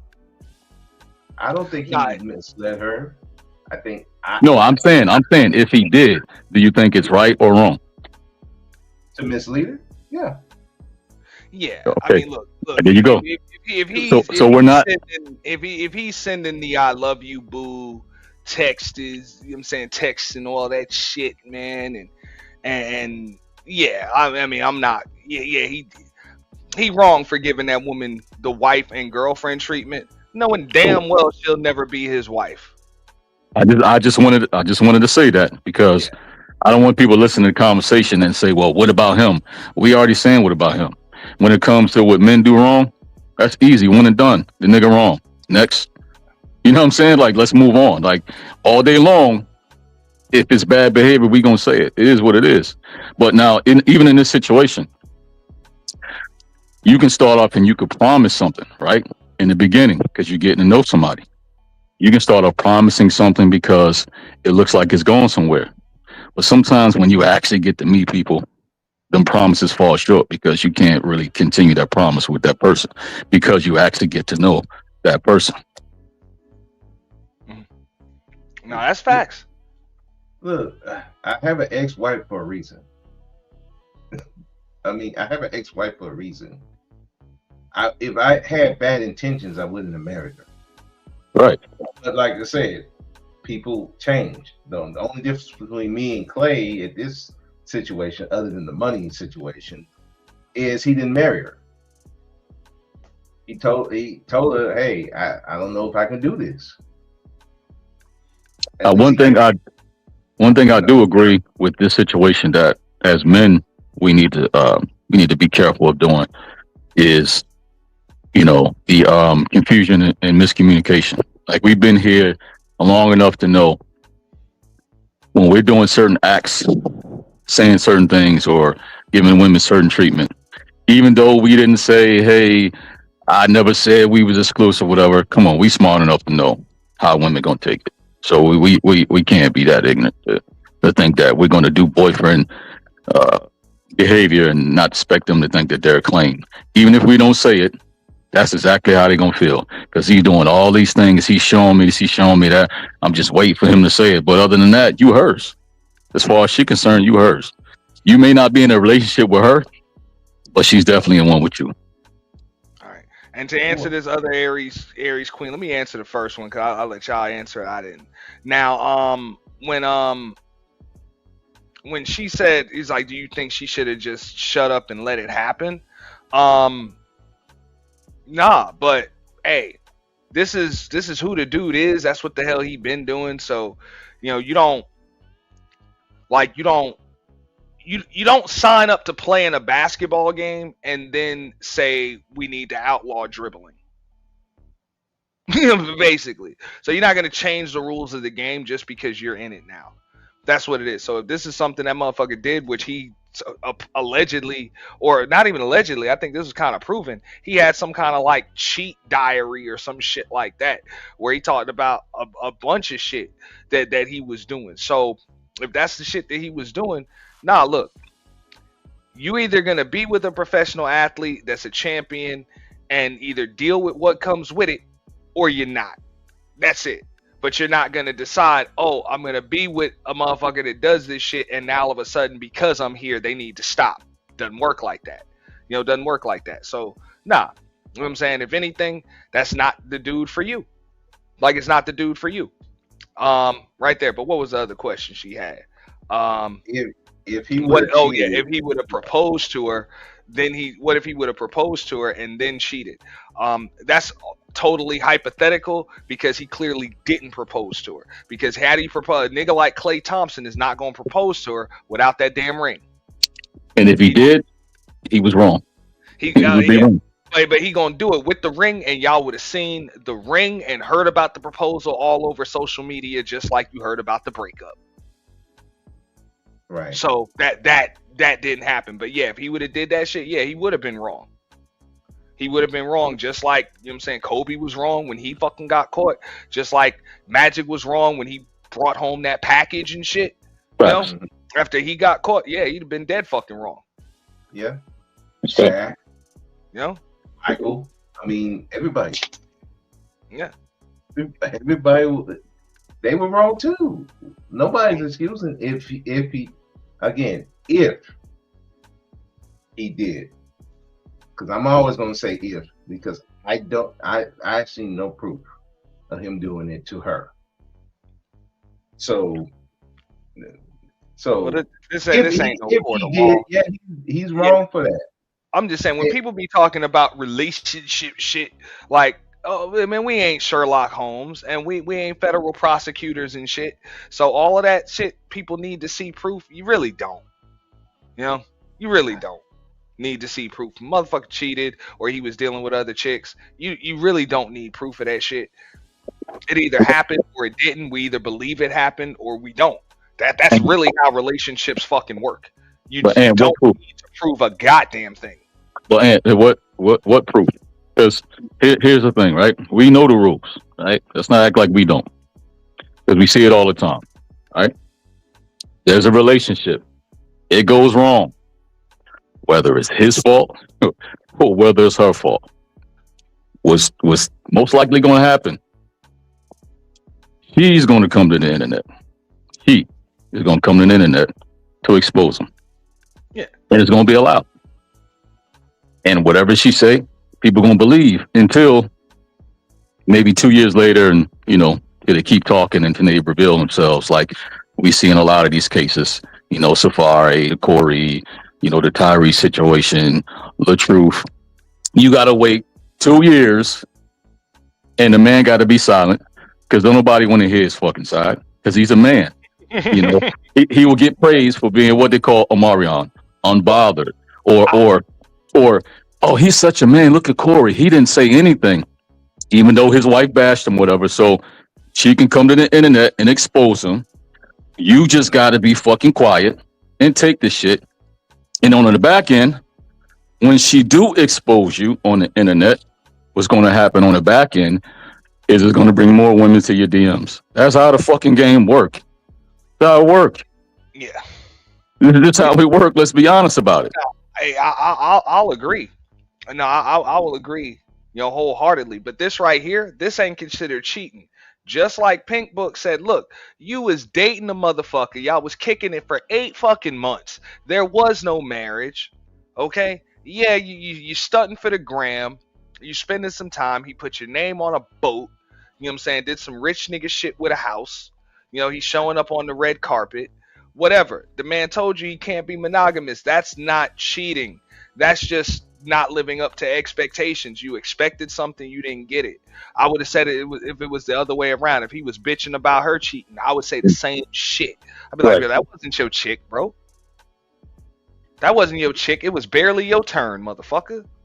Fuck you, stupid. Yep. And once again, that could be his pattern. Like he could have that's just like, my thing is when certain people, like certain men are in relationships with women, and you're saying, oh, he did all these things for me, I thought I was special. Then you find out like that's just how he does. He's been doing that with everybody. It's normal shit for him. Right. Mm-hmm. Like the whole thing about taking her out, dating. You're dating. That's normal shit. You got men and women who are friends go out on dates. So what was more special? What was more special than any other dating situation that most of these people been in? Oh, he put her name on a boat, a name that he can get removed for cheap. Listen. Yeah. I know a woman that got make money off of. Hey, and I know a woman that got a tattoo. Right? It was the guy that she was dating. Is his name was short for what her father's name was, right? So after they broke up, all she did was just put the rest of the letters on like a tattoo. That's it, man. That's a basic cover up. With on her ass. So what does it matter? That's why I would never do that. My ex-wife wanted me to. Did you get my name tattooed on you? I said, no, I ain't doing that dumbass shit. And I wouldn't tell you to do that dumbass shit. It's dumb. It don't mean anything. It really don't. You're stunting for everybody else. I don't need to stunt my relationship to anybody else. Yeah. If I know I got her and she know you got me, well, what's the point? Well, this is how you know it's changed behavior, right? Because if you decide to make a personal change for yourself and the situation that you come into doesn't work out, all you do is continue to move forward with that change behavior. So if you're dating somebody and you decide that you want to change for you, then when somebody doesn't, doesn't add up to whatever you thought your expectations was, if you get on the internet or you go back in your circles and you go back to the same behavior, then you really wasn't trying to change your behavior. You was just trying to change your behavior to get that person. That's it. That's what, hey, L, that's what I was saying earlier. I'm like, yo, he hit her with the Ace Ventura. Look, if I'm not back in 5 minutes, just wait longer. Okay? So, yeah, she felt like she waited long enough. And it's like, yeah, now we going to see what's up when I make you wait longer. How do you handle it? Because this is at you. Yes, you are auditioning for marriage. I don't believe that he planned on just kind of throwing her away. I think there was a chance. I think she passed a couple of checkpoints, but there were a few more that she needed to pass to get a ring. So I do think that she was a prospect, for it. But for real, this is what's going to happen in marriages. Like, we're going to argue. We're going to have disagreements. Even in this case, it was about the monogamy aspect of shit, whatever. How do you handle it? Do you say the right thing? Do you make it so that you're the last one? Not only do you cook, not only do you post pictures of us on social media, but you're understanding. You listen. You know what to say, when to say it, but you also know when not to say shit. Right. You know when to give me my space, because sometimes I need that space. Like, for real. Or are you just going to go on social media and try to turn me into a villain to try to save your image because you're more concerned with your image than you are with your fucking man? Like, these are the things that a motherfucker will put your ass through. And he put her through it, she failed. That's it. Right. And then we come online and we have this groupthink mindset. So we're defending stuff as if it's us in that same position, right? And it's really another level of a conversation because we have kids. You know what I'm saying? So you want to really know the real test of if something is right or, it just looks a certain way.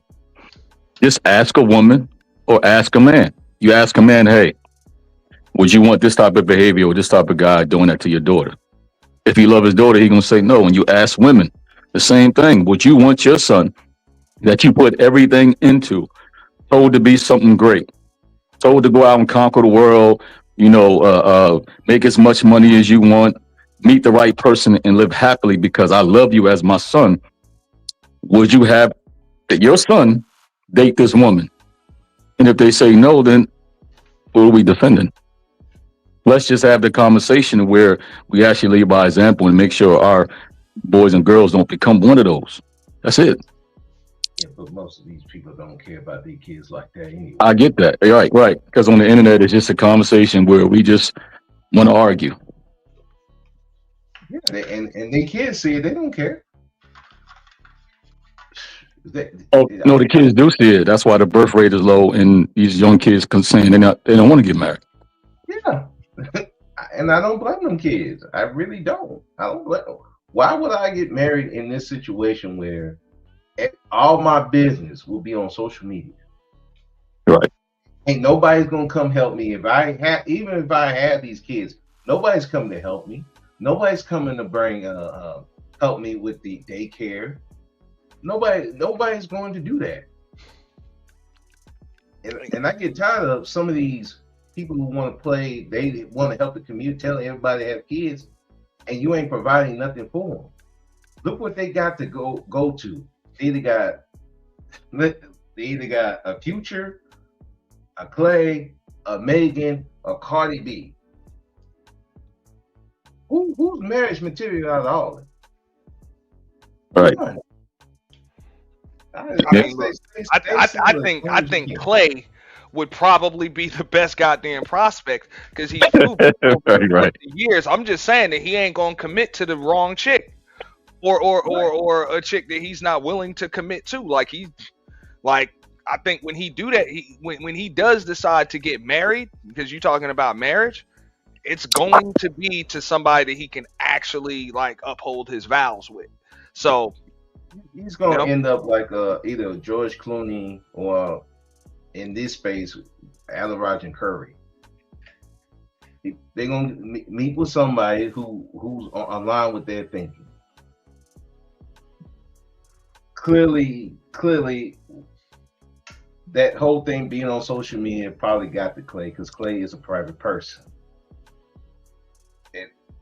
You know, and he in a season where he's having a down season. The last thing he wants is a camera in his face 24/7. that's real. Let me read this this comment right here because this is a good question. Shout out to Vanna Ray 007. You know what I'm saying? It says, "Hello, Ant. I'm new here. My problem is we're taking the word of a known liar. We don't know Klay's side of the story, and it's not cool going on a proven liar's words and not hear the other side." And look, let's keep it real. The reason why a lot of people are taking her word for it is because we know if history kind of keeps, you know what I'm saying, if the pattern persists, we ain't gonna hear his side because he ain't gonna bother. He's gonna keep moving. He's gonna do just what he did. He's gonna do an IG post from that damn boat, or I'm sorry, from his drop top. Enjoy, you know what I'm saying? You're gonna see palm trees, all of that shit. That motherfucker gonna tell you, man, I'm living life. Life is good. She crashing out, I'm living good. And She's then quitting shows. Video over. He's driving. She's quitting shows, which was making money for her. Yeah. But he's not gonna do that. Look, what a lot of people don't, and this is something I don't think Megan really understands. She probably didn't she might have understood it a little bit with Torrey Craig, but I don't think Torrey Craig was big enough for her. That's the dude that she was dating before Klay that was with the Chicago Bulls. He's kind of a nobody when it comes to the league, you know, the NBA. But Klay Thompson is somebody, you know, when it comes to the league and the NBA. So I understand. What she doesn't understand is that's a different type of fame. It's not rapper shit. It's not entertainer shit. Like Megan has fans. Like you got fans. You know, you got followers. Klay Thompson don't have no fucking fans.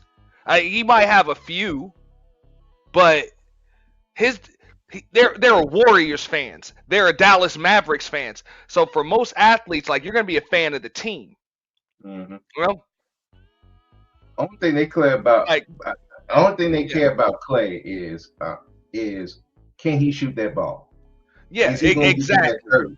And that's my point. So most of your fame, if you're Megan, if you're Megan, most of your fame comes from whether or not people like you and enjoy your music and all of that other shit. So you care what people think and what people say about you, and your image is very, very important to your career.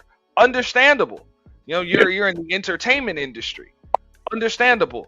That motherfucker is a goddamn athlete. Yeah. His shit is predicated on just like Bro Speaks just said. He got to put the ball in the basket. He has to win. Right. Like and that's the only conversation his fans care about. Arena. Right. Half the time when he's in that arena, it's 20,000 plus motherfuckers rooting against him, booing him, not cheering for him. Right. Right? He's made a career off of pissing other motherfuckers off. You know, of motherfuckers trying to stop him and not being able to. Not because people like him. Aw, I got a new wig. Aw. Mm-hmm. Like my song? Aw. Yeah. Fuck out of here. You know what I'm saying? I had more points than the other team when the clock hit 0. That's how the hell, you know what I'm saying? That's what my career is predicated on. So, like, understand, it's just different. So, that's what, you know what I'm saying? All famous people are not created equal. No. Yeah, and listen, a proven liar is sometimes more credible than a man just trying to explain his side. if we talking about the internet, let's just keep it 100. Like, these rules have never changed. You know what I'm saying? So, If you'd allow lie, this, lie or not, I mean, that's just how it go, because, we know how it is, especially if Clay was that came in the internet first and did that. Oh, look at his sassy ass. Look at him disparaging a woman, and he would have been a sassy. Yeah. So when you see him doing a video on a boat, acting like everything is cool, like, what else? What can he do? Because everything is cool. What can he do, right or wrong? Hey, Yeah, what can he do, right or wrong? Nobody want to hear nothing from that nigga. once them chicks saw her fucking post, do you think he had like chicks like, oh, I can't fuck with Clay, or you think his DMs got flooded? his DM. Well, like I said, publicly, it's one thing. Behind the scenes is another, and we can honestly say that. We can honestly say that. Because as a microcosm of this space, you know what I'm saying? Of this space, it's the same shit. You could be going through some shit. It'll be women in your DMs like, I totally agree. I was there and I was in that situation before. But they won't say that shit in public. Mm-hmm. They won't say it in public. And then they'll be in your DMs say, brother, speak. So what happened with that situation with old girl or whatever? And the more and more questions they ask, next thing you know, they asking for your phone number, and then now y'all having conversations. Let's keep it real. Notice these niggas told me, we don't talk about sports. Like you got grown ass men that don't understand sports, and then they trying to speak on this shit from a Klay Thompson perspective or from the perspective of athletes in sports. It's fucking crazy, and champions at that. They move different, they think different, they act different. Even when she's talking about shit like his mood swings. No, there ain't no violent mood swings. He ain't hitting on her and no shit like that. But yeah, us that understand how sports works and the fact that and been in locker rooms before, and just even if you just bet on sports, you understand that there are intangibles involved in that shit when you're trying to predict outcomes. And yes, the players and their mental state and all of that shit. You know what I'm saying? The mental battle is everything. So we understand that, in order to avoid having to, you don't want to go through this shit on the field or on the court. You know what I'm saying? So they go through those mental things at home, in practice, in the locker room. So that home life, all of that shit does play a factor. When it comes to going out there and performing at peak level. Like, we understand that. So notice how she said, I noticed this shit right here. When she said, holding you down through all your horrible mood swings and treatment towards me during your basketball season. Notice, during your basketball season, you damn right. So in other words, during your basketball season, you didn't give a fuck about me. You damn right. That nigga's a champion. When it's winning time, he don't give a fuck about nothing but winning. Yeah, remember, now, for all you niggas that care about the relationships all day, all night, every day, every night, y'all wouldn't understand this. Y'all wouldn't understand this. But for a champion, winning isn't everything. It's the only thing. You don't believe? Hey, y'all want to hear it from a woman's perspective? Ask Gisele Bündchen. The fuck she went through with Tom Brady. Exactly. One more year. He literally sacrificed his marriage to be a champion. But let's be honest though. Let's be honest. That man had motion. He was still on the field. He's still being talked about.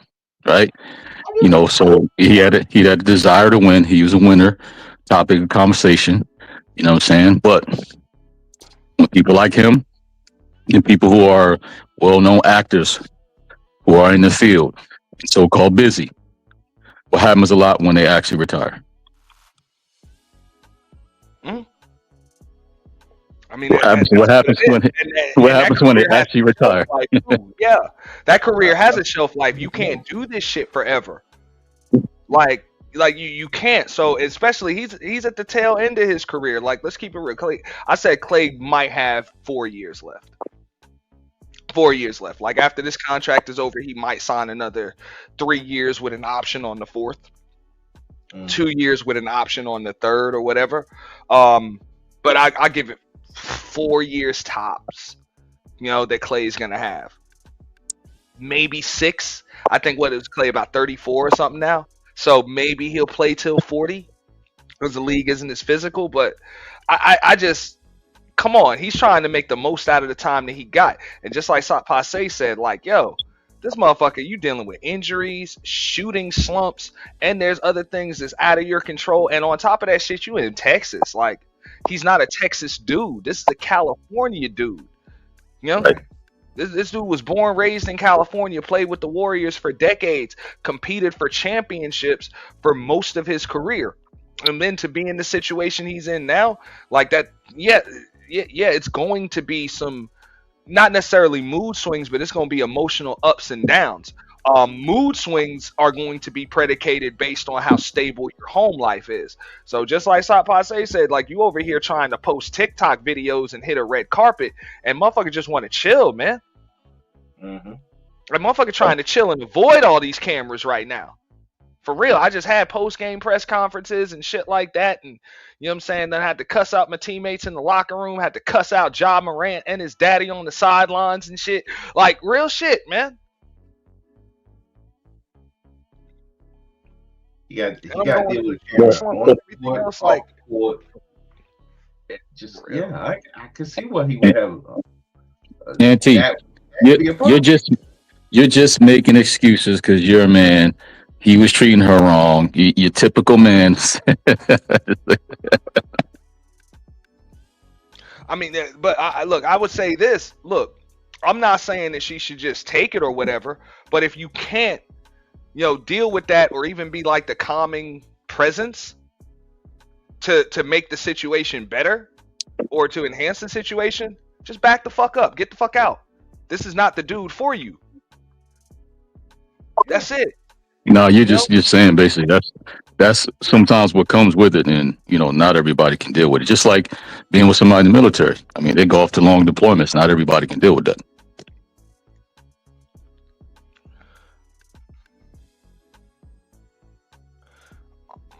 Look, Aries Queen says, so everything was great until the season started. She kept posting and started nagging, so he cheated to make it all go away. Got it. Yeah, you got it right there. And if he did cheat with, allegedly cheated with Lexi Brown, I can understand. They had a lot more in common than him and Meg Thee Stallion.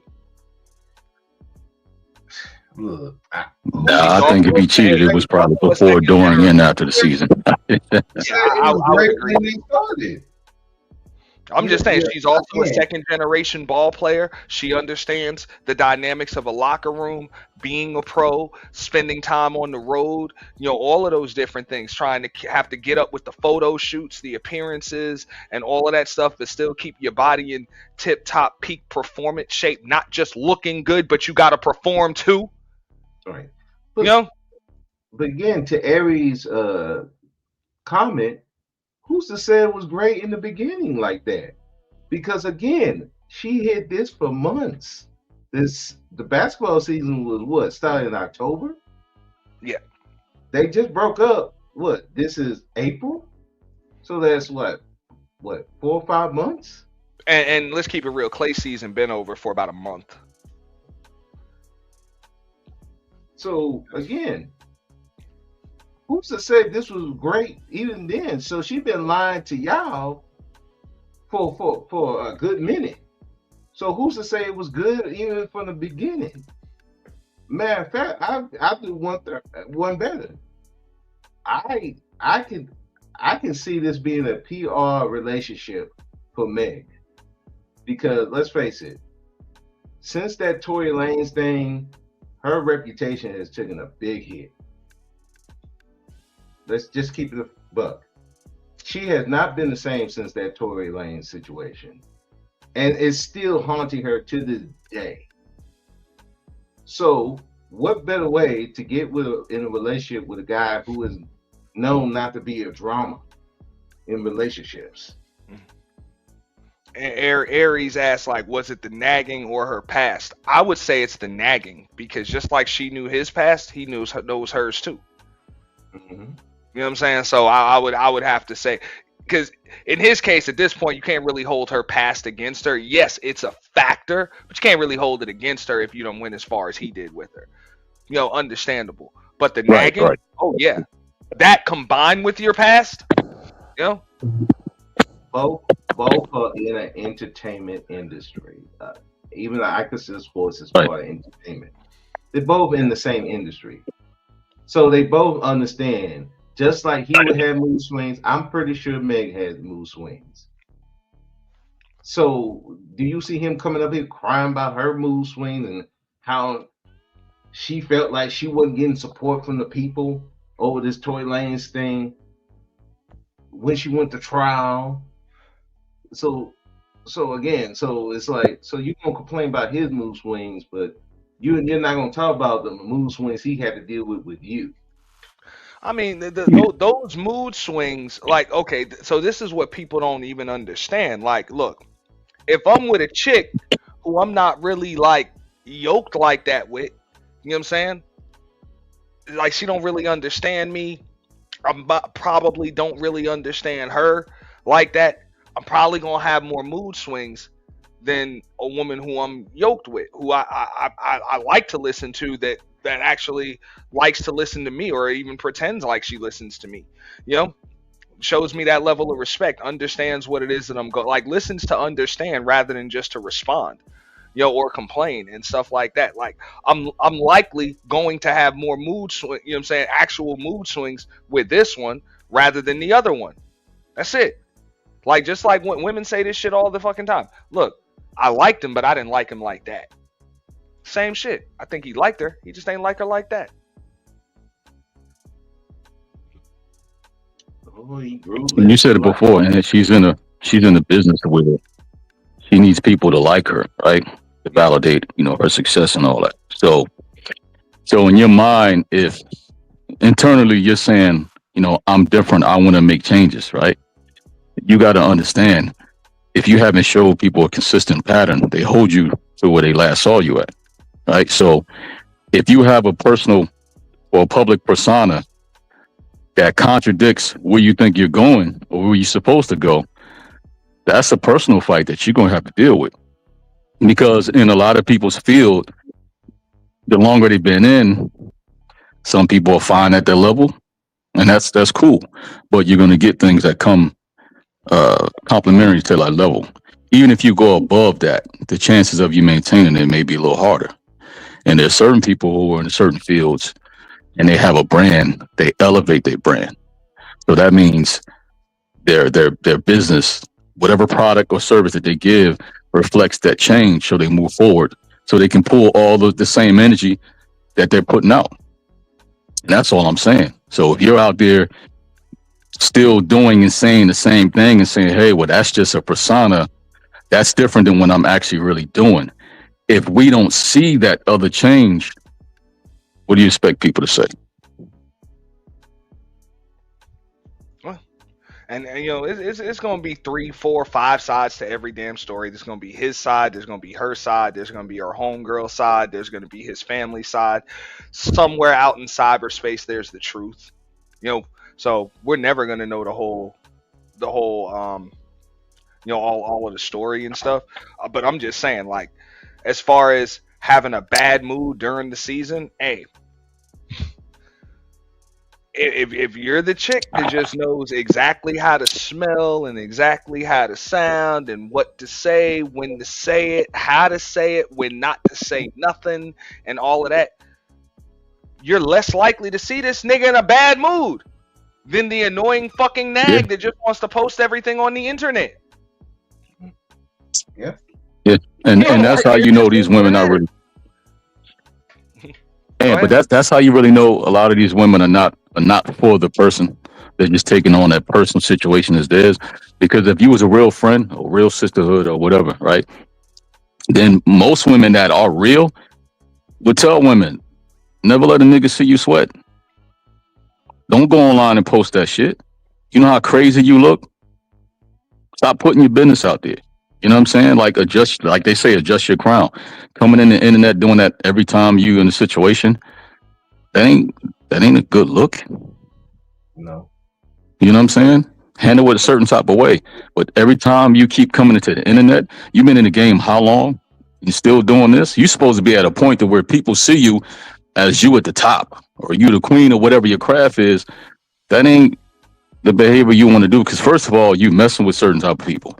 In this situation, I can see because they're everybody's saying he's supposed to be different. But then again, his past or his public image said he wasn't. But that's regardless of the point. But the thing about it is, you just have to understand this type of thing. Every time you keep coming in the internet doing that, it just goes back to the, okay, this is like the last situation, and the situation before that, and the situation before that. So all that talk about I've changed never goes nowhere. Well, remember, Klay Thompson had like Muscle Milk as an endorsement. He had some other ones too. I'm just thinking off the top of my head, but he had a bunch, right? So they said probably about 200 million in just endorsements alone, right? So that's big money. The reason why you get endorsements like that is because your image is clean. Do you think he'll lose? Trust me, Stephon Diggs ain't gonna get all them goddamn endorsements. It ain't happening. Oh, that if he get convicted, because he's no. Because Hey, this is Klay Thompson's image. Yeah, that nigga is PBS. Right. But I do have a question. Like, do you think he's gonna lose that sponsorship because of this? Nope. Nope. Nope. Nope. He gonna lose none of them. No. Now, depending, none of them. Fucks up and responds and starts dragging this chick or whatever, that's not gonna help. But if he just keeps it just the way he's been doing it, he's good. Follow the script. Follow the script. Say nothing. Yeah. You remember, because people are trying to compare it to Kobe, for example, when he lost all of those endorsements, when he got, you know what I'm saying, the allegations, and he cheated on his wife, and he was accused of and charged of rape. Right, that's a whole different ball game. That's an entirely different ball game. Man, some fucking chick he was dating. Was that? Like, come on, bro. They didn't care. They didn't care if he cheated like that. I'm like, you ain't gonna lose a dime because you didn't marry Megan Thee Stallion. Fuck up out of here. You know, like, come on. Like that's nothing. Like that is nothing. You know? I'm trying to understand, dude. I think I hate to try to just say black women, but I'm gonna say that they think she's more than what she is. To y'all, she's the queen, but to other sectors, she's not. She's just not. Okay, so Brother Speaks once again. Go ahead, my bad. Yeah, I mean, I also add to the fact that she was supporting, and I hate to take it to political, she was supporting Kamala Harris. Kamala Harris lost horribly. Who do they think they blame for that? Who they gave partial blame to? Her. Well, that's not her fault. Lost. I know it's not her fault, but just the fact that they was pushing her out there with her with that what was it called? Just making her one of the people that supported. I mean, I would say this much. I don't think Megan Thee Stallion cost Kamala Harris a single damn vote. Not one. Right. I don't think she gained her any extra votes, but I damn sure she might have gained. I think she probably gained her more votes than she lost her. I mean, to be honest with you, they don't expect a lot from the DNC convention. So I mean, yeah, you know, let's be honest. I mean, and the people that may have went and voted for her that weren't going to vote for her anyway, because after Meg Thee Stallion had performed and endorsed her, those were people that don't follow politics. They don't even follow politics. Probably wouldn't have voted if they didn't hear that Meg Thee Stallion was endorsing her. They wouldn't have voted at all. So I don't. But at the same time, I don't think anybody was going to cast a vote for Kamala, and then they chose not to because they saw Megan Thee Stallion up there. I don't think not one person in America. They already had their mind made up before that. Basically, you know, Yeah. the only people that went out, and like I say, I think she might have gained more. It was, and whatever she gained, it was people that probably weren't going to vote at all. And then they chose to vote for her, but I don't think she lost. She didn't lose her a single thing. You know. Yeah. So I mean, and look. Yeah. And listen, this is the situation where a public figure decide to make something public. That's just what it is, right? So people are going to talk about it, and just because men are talking about it, it's not us bashing women. It's not us taking the opportunity to bash women because we don't want to see her do good, and none of that. It's about none of that. Because trust me, you could put Nick Cannon up there, Future, Cam Newton, all of them. I wouldn't give a damn. Hey, say what you got to say. I mean, I'm not defending none of that. It's just a conversation. You know what I mean? That's it. And if it wasn't meant to be talked about, they shouldn't have posted it. So that's it. It's not us bashing women. We just talking about it. We can change her and put any one of those dudes in there, and I mean, they'll get the same work.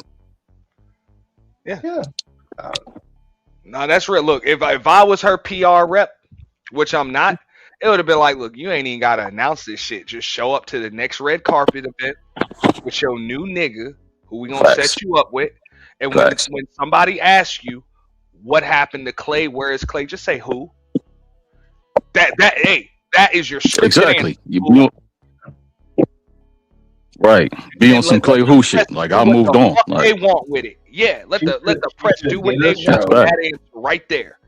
Boom. She should have did her show, continued the show, and go about the business. That's it. Show up to the and that's what women mean when they say new nigga. And I'm thinking that's what women mean when they say adjust your crown. Like never let them see you sweat. Keep moving. Like I get if you want to express yourself, but I mean you've done this so many times at this point. Like let's not do this next time. You know what I'm saying? Well, keep in mind, because nobody would have. But hell, her PR team did put out a release to TMZ about this. Now, I don't know if they put out a release to TMZ after her post, because maybe she just emotionally posted, and then they're like, fuck, we got to clean this shit up. You know what I'm saying? And then they put out an official kind of politically correct release to TMZ.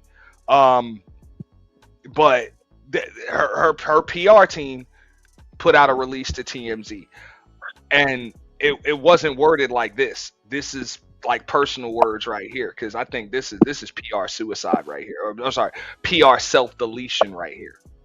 Right. You know? So my thing is this, and here's the thing. So that's why I said, what is the brand? Because we know, well, we found out a couple of years ago that victimhood does have some power. So what is the brand? If the brand means, okay, your results of your polls will go up when it comes to certain women, you know, if we use this angle, you know, you'll gather or garner more support. Then, I mean, some people actually do that, you know, some people actually will use that. So that's why I'm saying, what is the brand? Because if you have a team around you, right, it depends on what the direction that they're trying to take you or go, they're going to have certain conversations. So it depends. Some people use it, you know, just like, when it comes to R&B or, you know, personal relationships, they tend to make the best music around that time. So depends on what her brand is. So if she's trying to appeal to a certain audience of women and, you know, she's trying to get sympathy, then yeah, use it. Yeah. This is going to be another album for her. And they're going to buy it. Just like they bought Lemonade. Yeah. Boy, I mean, that was the best move Beyonce and Jay-Z ever did. Yeah, because look at it, right? Since and she's still with him. Right. Look at the situations and storylines. Like, look, she was in what? Cosmopolitan magazine, and you know, she had a couple of endorsements. You know, big spots on you know, TV shows or interviews and stuff like that.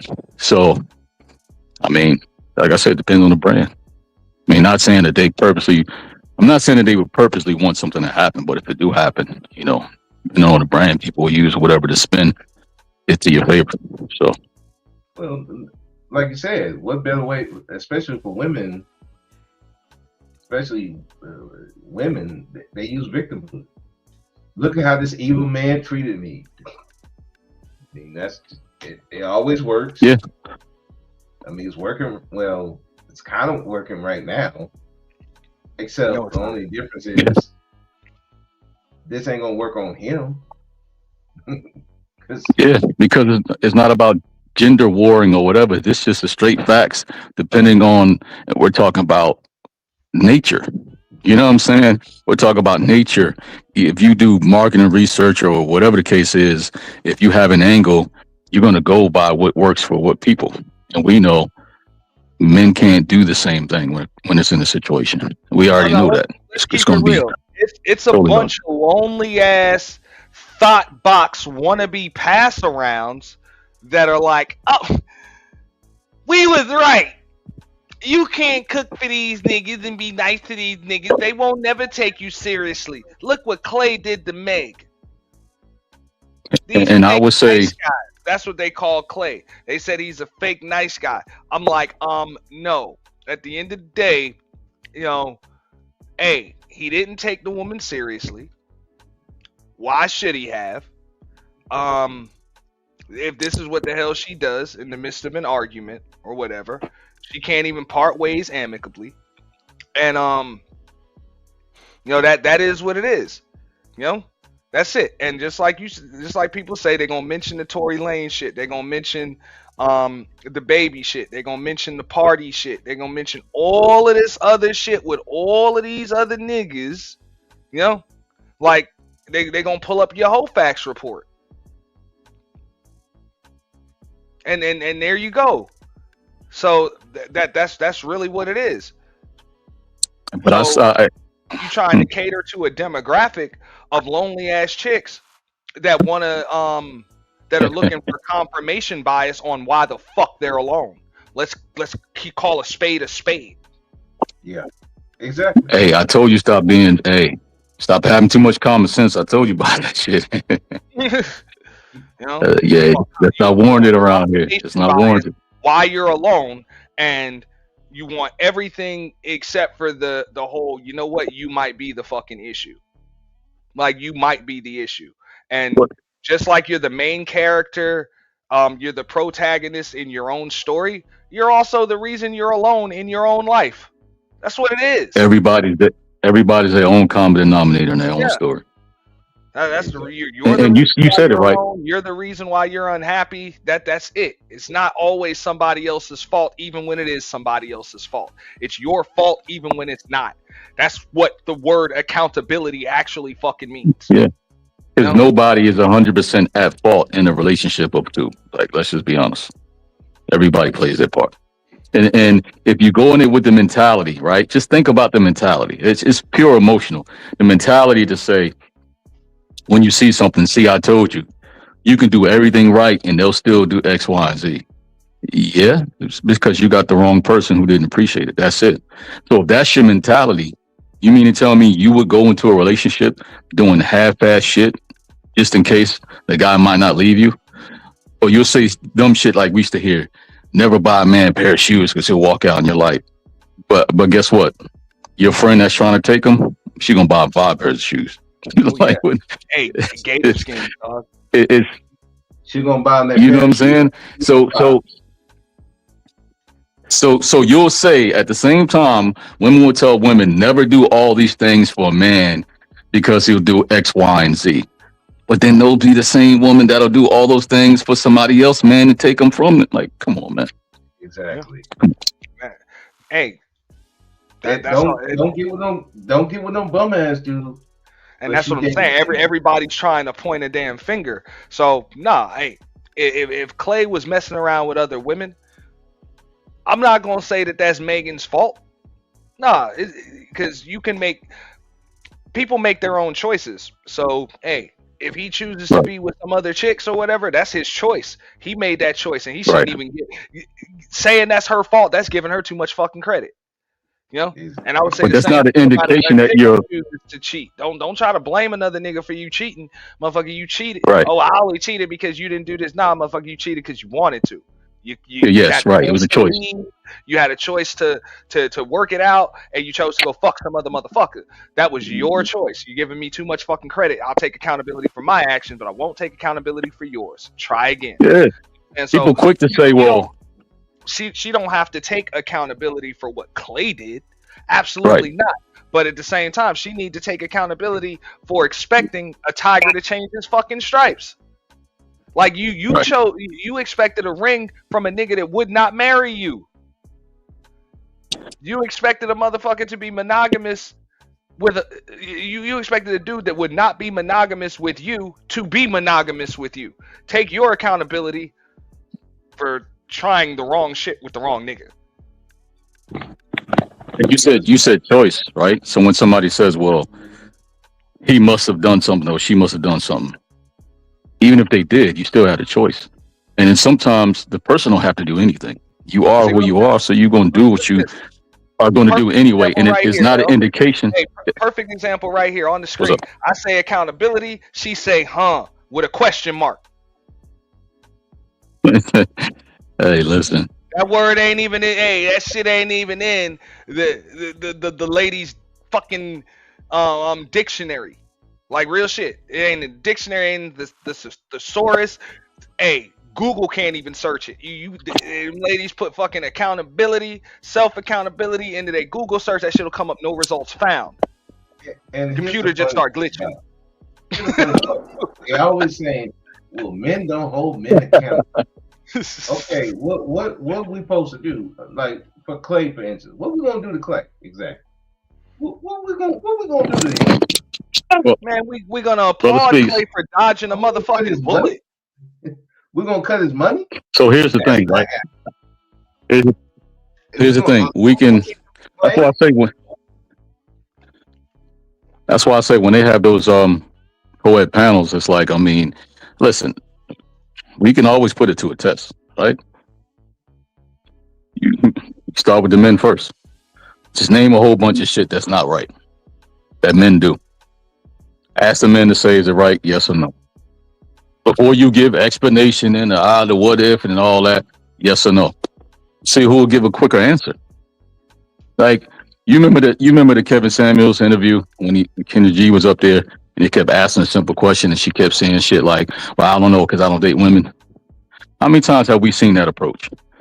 Like answer the fucking question.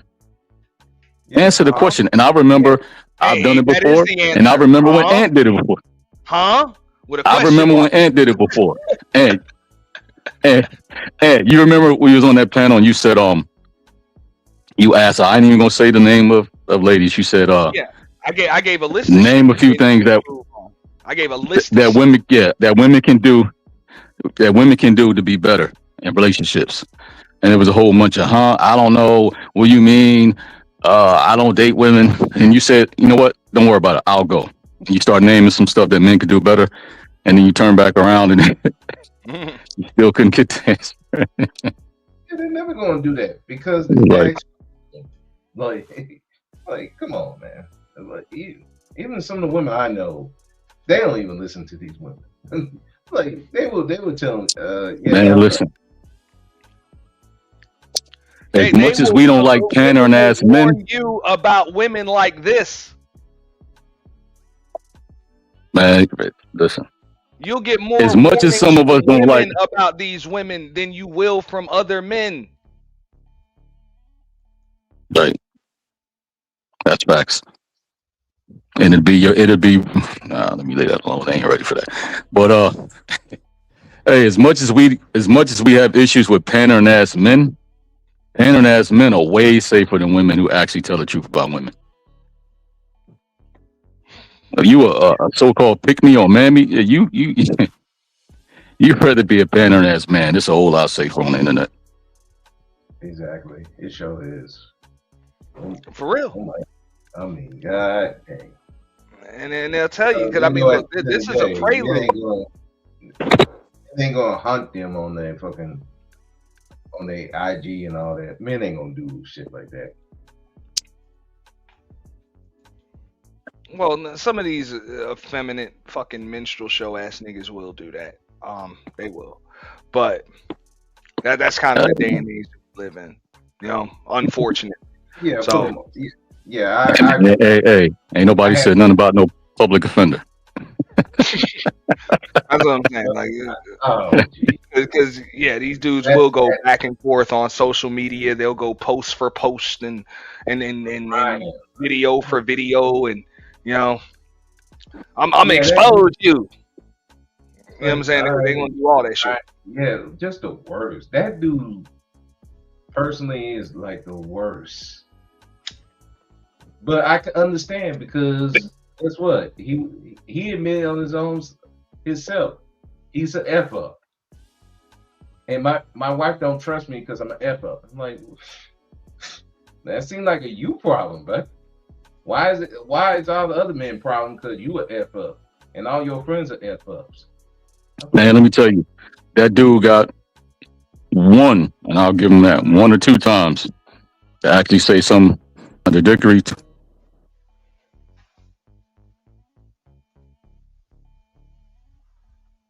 You hear me? He got Oh 1 or yeah, 2 yeah, times yeah. to say something that go against his message. Just watch. Oh yeah, I'm waiting for it. I'm like, shit, I'm waiting for That's it. normally how it goes because we've been in the space for a while. We know how that works. We know how that works. You know how you build it is how you gotta keep building it that way. Exactly.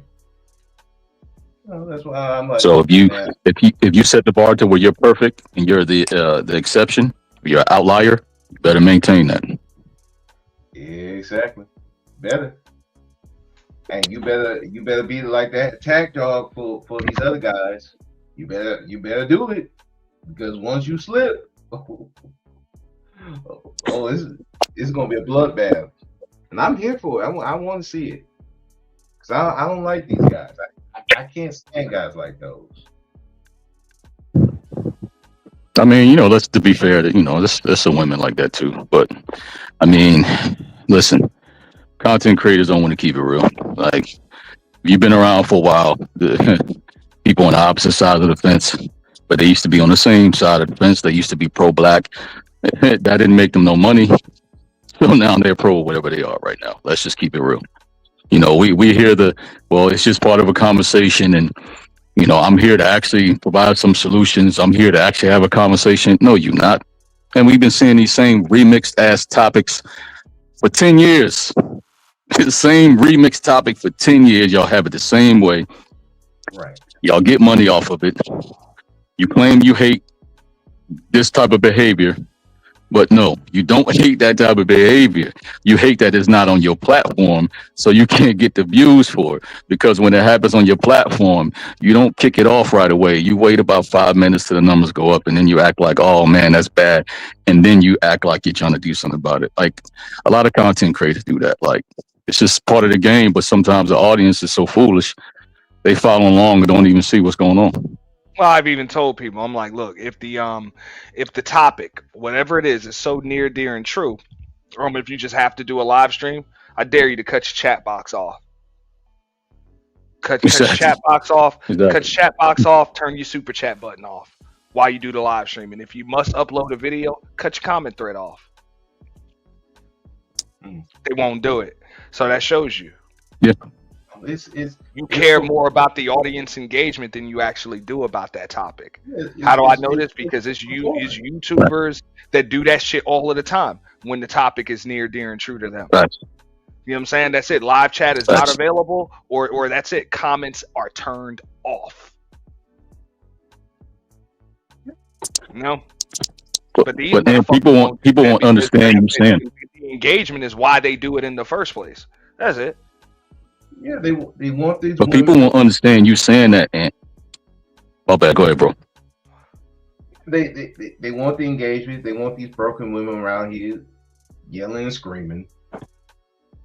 And it don't change nothing, because guess what? Those women are still gonna go back to that same broken dude that they've been getting with. It's just, they just want somewhere to be. See, we can say that. Other people won't understand that because, depends on what time you came around. Because before there was a super chat, right? Before there was all this stuff, and it was just AdSense, right? Even big content creators, they would pull up to small content creators live stream and talk for hours just to kick it. You know what I'm saying? And the conversations wasn't monetized. And they were actually we used to have some pretty good conversations. We used to laugh, joke. We used to be able to talk about some real stuff without no money involved. You know what I'm saying? Except for YouTube AdSense. So I mean, where we at now is totally different. Yeah, it's not the same. There you go. There you go. So look, I know the game. I ain't gonna fall for it. It is what it is. Just like Pretty Trucker said up here, she don't feel sorry for these motherfuckers, but also she ain't from the gender warring sectors and shit.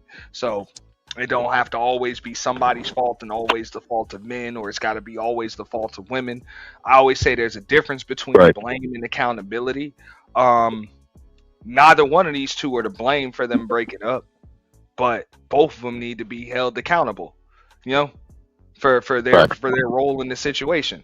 So, you know what I'm saying? If she's disappointed that she ain't get no fucking ring, she need to understand fucking why. You're not the woman for him. Look at the way you fucking handled shit. That's what it is. The dude ain't take you seriously, and if you took him seriously when he wasn't gonna take you seriously, that's your fuck up. Take accountability for it. And in his case, you gave this chick a girlfriend wife experience, okay? And you wasn't trying to make her your only girlfriend or your fucking wife. That's why your ass is getting dragged for filth on the internet right now, Klay. So in other words, real life shit for real life people. There you go. Take your accountability too, nigga. Klay is not absolved from accountability either. It's just I don't think he gives a shit about getting dragged on the internet. But here's my thing. Here's my thing. How many other conversations are you going to hear like that? You know what I'm saying? To where both sides are saying, hey, listen, this is that person's side, this is that person's side, or, we just want to play one side over the other. I mean, like you said, it's two people with their own separate issues. They both got to be accountable for their part. I mean, that's the thing. Two people come together and make one union, right? And both people play a part. So if you want to talk about the failures of that relationship, you got to talk about both parts. It's that simple. Gotta love Aries Queen. Now we know you're a very, very astute, intelligent woman, Aries Queen. She said, why? What would have told her he wasn't taking her seriously? I'll tell you. Matter of fact, I'll put it on the goddamn screen. Okay? That's it. You good to clank pots. You good to twerk that poultry seasoning. You're good to bust it open and swing from a few chandeliers, but I don't know if I can be monogamous. That should have told you plenty. My mood changes when you're fucking around and it's after a long, hard day's work, and it's not a positive way. That didn't tell you I really don't like you like that, If I'm not in a better mood because I'm around you, chances are I'm not taking you fucking seriously. Like, come on.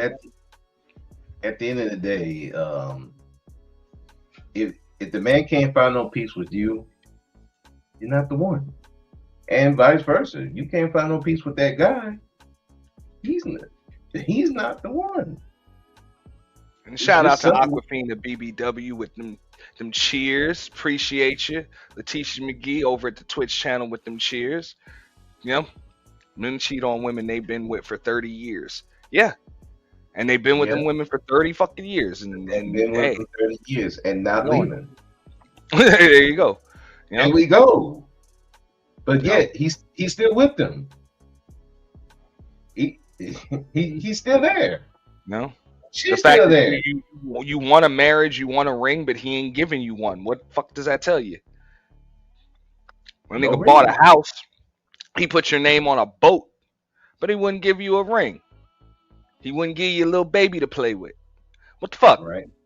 You know, what the fuck else you need to know? Like you need more no proof, ring. Sherlock Holmes. You need more proof, Barnaby Jones. Like, come on. Serious. No ring. Not serious.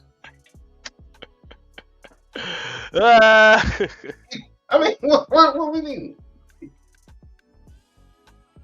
know, I'm just saying, man. It's like, hey, a chick that just don't get it like that, and then I mean, he just told her straight up, hey, man, I can't be monogamous with you. I thought I could, but I really couldn't. Like, whatever, you know. Hey, just like they said, a girl has a right to change her mind, right? So does a dude. I think it would be pretty interesting. I think it would be pretty interesting if somebody was to go back and compare what she's saying with Fontaine's perspective of their relationship, where he thought it was going somewhere, and it wasn't. Mm-hmm.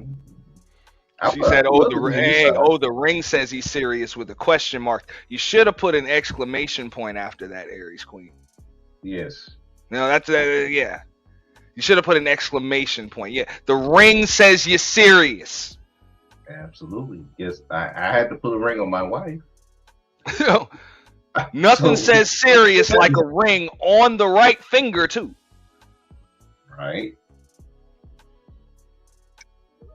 We went and bought rings. I mean, it don't get no more serious. Hey, why you up here hating on women? Yeah. No, I mean, yeah, that says he's serious. You know, just because he ate your fucking cooking, nigga was hungry. Shit. My ex-wife got me a cake. Hungry nigga gonna eat. Go ahead. And we wasn't even going together. She just liked baking cakes. I had coworkers that bring me you like food. eating cake. And cookies, nigga. Come on, God. I'm like, the things that people think is serious is not really serious. If a person like to cook and they cook, okay, we'll cook.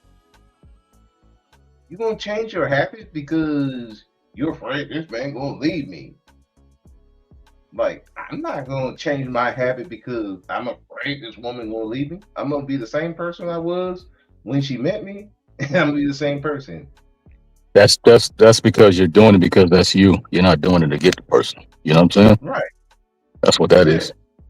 Like, so if you like to cook, you're gonna continue to cook. The thing is, you don't stop what you're doing. You just change who you do it to or with. That's it.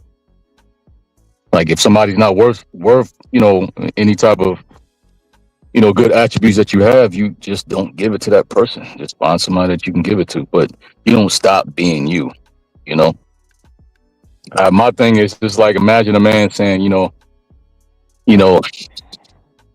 I'm only masculine depending on the woman I'm with. And then nigga, you're not masculine. So fuck. I'm gonna be a leader when I'm married. Right.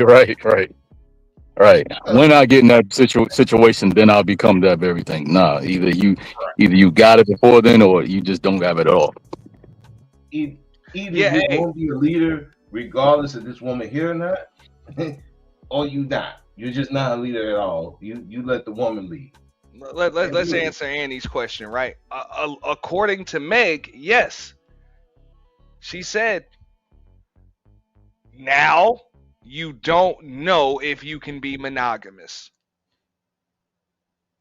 I dealt with your mood swings and treatment toward me during your basketball season. Now you don't know if you can be monogamous. I mean, according to Meg, yeah, he told her that. So the cheating doesn't say he's not serious because married men cheat all the time. The cheating before you get fucking married tells the motherfucker that you ain't fucking serious. Right. Like the fuck. Like, motherfucker, you can't even fucking lie straight. Like, the fuck? Like, if you are saying you the one and only, and I got other chicks, like, the fuck? Like, come on, bro. If a dude is not willing to stop fucking with these other chicks for you, no, he's not serious. And you don't move forward with it. If you do, I mean, you signed up for it, whatever that That's is. why y'all better check the thumbnail one more time before I get up out of here. Look, options versus choices. Are you an option or a choice? Ask yourself. Are you an option or a choice?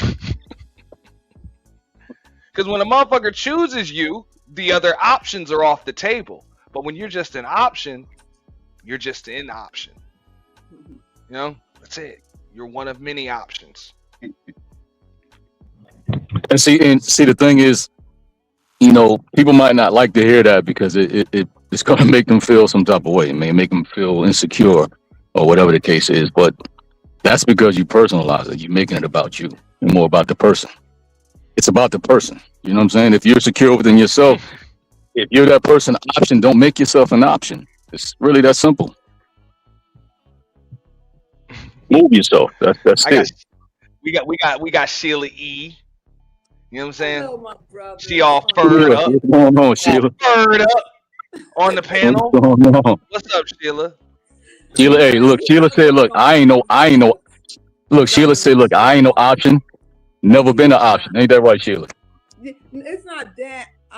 After my divorce, I've been celibate and I don't date, so I really don't have nothing to bring to the panel. So that's why I really don't, come on the panel. So So you come on the panel looking like that. It's like, come on, stop playing with people. This how I dress though. Oh, my bad. It's cold here in New York, so I just got my shawl on and I just got finished out eating the stuff. I said, let me come on here and mess with my brothers on the panel. My bad. I forgot. That's regular Sheila. My bad. How you doing?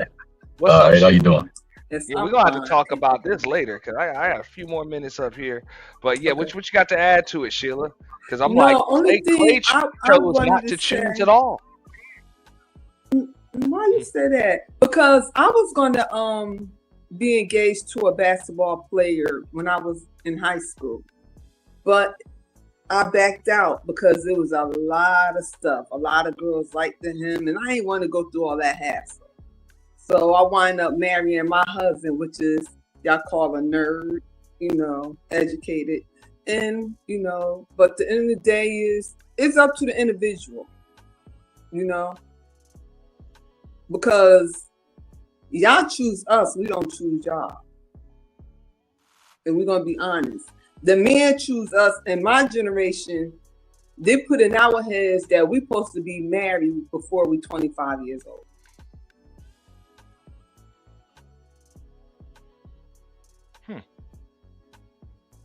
Food for thought. Okay, I ain't saying nothing.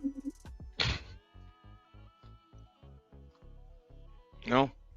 Yeah, I ain't saying nothing. Because Generation X, we was married at a young age. I had my daughter when I was 21. I had my second one when I was 30. So by the time I got out of school, I was in my career, state job, and everything like that. So it's totally different now. It's totally different now. My youngest daughter, she getting married. My oldest one married. My oldest one had my first grandchild when she was 28. But their mindset was totally different than mine. It took them a while to get married, so. Wow. But they got married before they was like 26 years old now. I think they're mad about these shots right here because they're their WAP queen got shots on the internet of her like this. Okay. See, I'm gonna drop back down because I haven't really been, because I've been focused on my grandkids and stuff. So And that's she why I did was it telling for you I him. was listening. Yeah. I haven't. Yeah. I'm telling you, when you have grandbabies, they're a handful. Okay.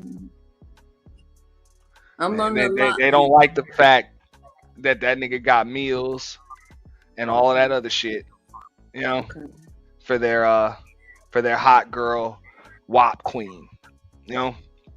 So what y'all saying? Most girls looking for men for upcome for money and stuff. What about building together? I've already said, look, Meg the Stallion is not most women. She's not. No, she's not. Just like She's Klay not. Thompson is not most dudes. Mhm. So, Mhm. you know, understand that. Mhm. So, of course, you know, they're not going to get, neither one of them, they're not going to move typically, and they're not going to get typical results. Right. Like Right. they're just not going to. So, Mhm. you know, understand, like this is not the average rich dude that she's used to dealing with. Like, this is a champion, this is a ball player. So yeah, you're talking about mood swings you really didn't want to deal with, but you pretended like you were okay with it and shit like that. That's common with champions, with, you know, guys that are at the top, like at the top. Like Klay Thompson is one of the best 100 dudes to ever play in the NBA, like to ever play. And so I'm glad you said that, because as a middle class family, we can't relate to stuff like that. Mm. Let's be honest. And on top of that, I said this too. He's not in awe of her fame. Mm-hmm. Definitely not of her physical beauty. He's not. Mm-hmm. And damn sure not her money. Because not only does he have his own, the boy was born rich. Right. Right. His dad was Michael Thompson for the Lakers. He was born rich. Right. Right. First round He pick. has never lived in a house that wasn't a mansion. Mm-hmm. Again, his annual salary is her net worth. I like you. Would you say that? Who just said that? Hold up. That was He- that was me personally. that's what he said. Hold up. Now, real, I don't know if that's the case. Let me say something. I mean, if y'all want to keep the conversation going, y'all can. I just want to address this comment right here. Now, Klay Thompson had a case to be one of the top 75 on that top 75 list. If you ask me, should have been on it. That's just my opinion. So if there was another 25, he would have been on it. Why do I think he should have been on it? Because you had Carmelo Anthony, you had Anthony Davis, you had Damian Lillard on that motherfucking list. Okay? All three of them motherfuckers got to combine. One trip to the NBA Finals, one title. Combined. Right. Okay? Combined. You know? Well, I want to thank you, Ian, for bringing all this information. You could have easily had either of those three dudes spots. Mm-hmm. Should have, if you ask me. Mm-hmm. You know? One of the Well, I'm top ready to jump 2 off or the 3 piano, men to and ever I'm shoot great listening. basketball. Yeah, go ahead.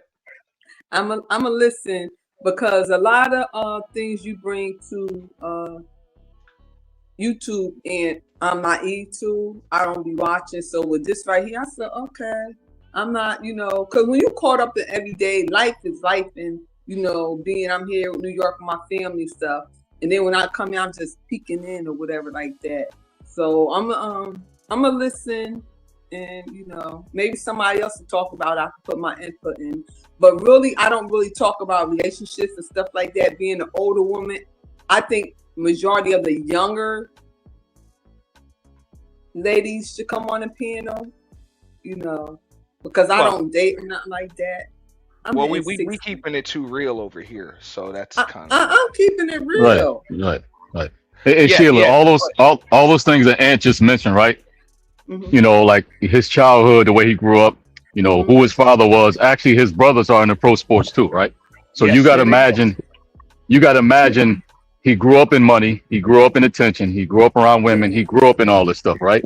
So, and then he's a 4-time NBA champion, right? Mm-hmm. So I'm just saying, all those attributes and all those, lifestyle choices that he's been afforded, it's not an indicator of good character. It's not. But it's just some things that you should consider. That's all.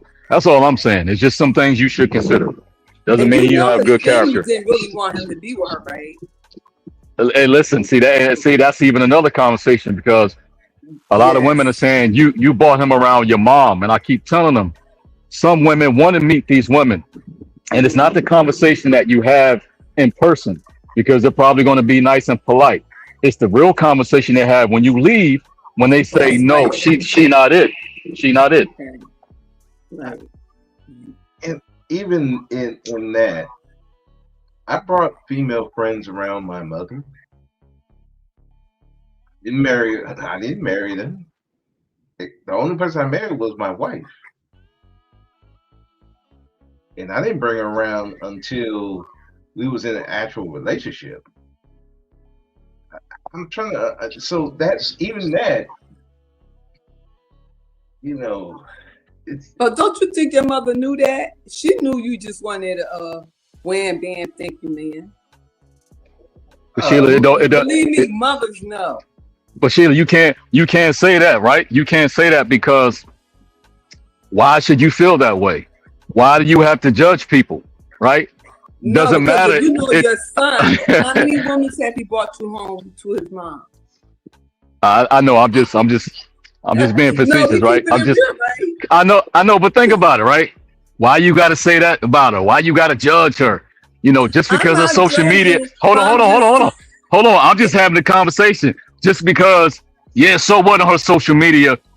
She got about 25 pictures with her ass to the camera, sticking her tongue out, and she's putting all the business out there. So what? That's really not her, Sheila. That's just an image. So why judge what you see? Go by what she's telling you. You know what I'm saying? Because a mother, that's all we is. I mean, because we don't want, why would you want to be with someone showing to everybody? I mean, that's for the bedroom only. I don't want my son to be with, you can't make a hoe at a housewife. Let's be honest. See, y'all want to know, don't sugarcoat nothing. No. I could like her as an individual, or maybe her mother haven't taught her when she was young. Because majority of young girls, their mother don't teach them stuff like that. How to present themselves. Like I overdress, I cover myself, I don't show my body, whatever. You could be classy without showing your body part. But Sheila, now what you're doing is you're actually having the real conversation, right?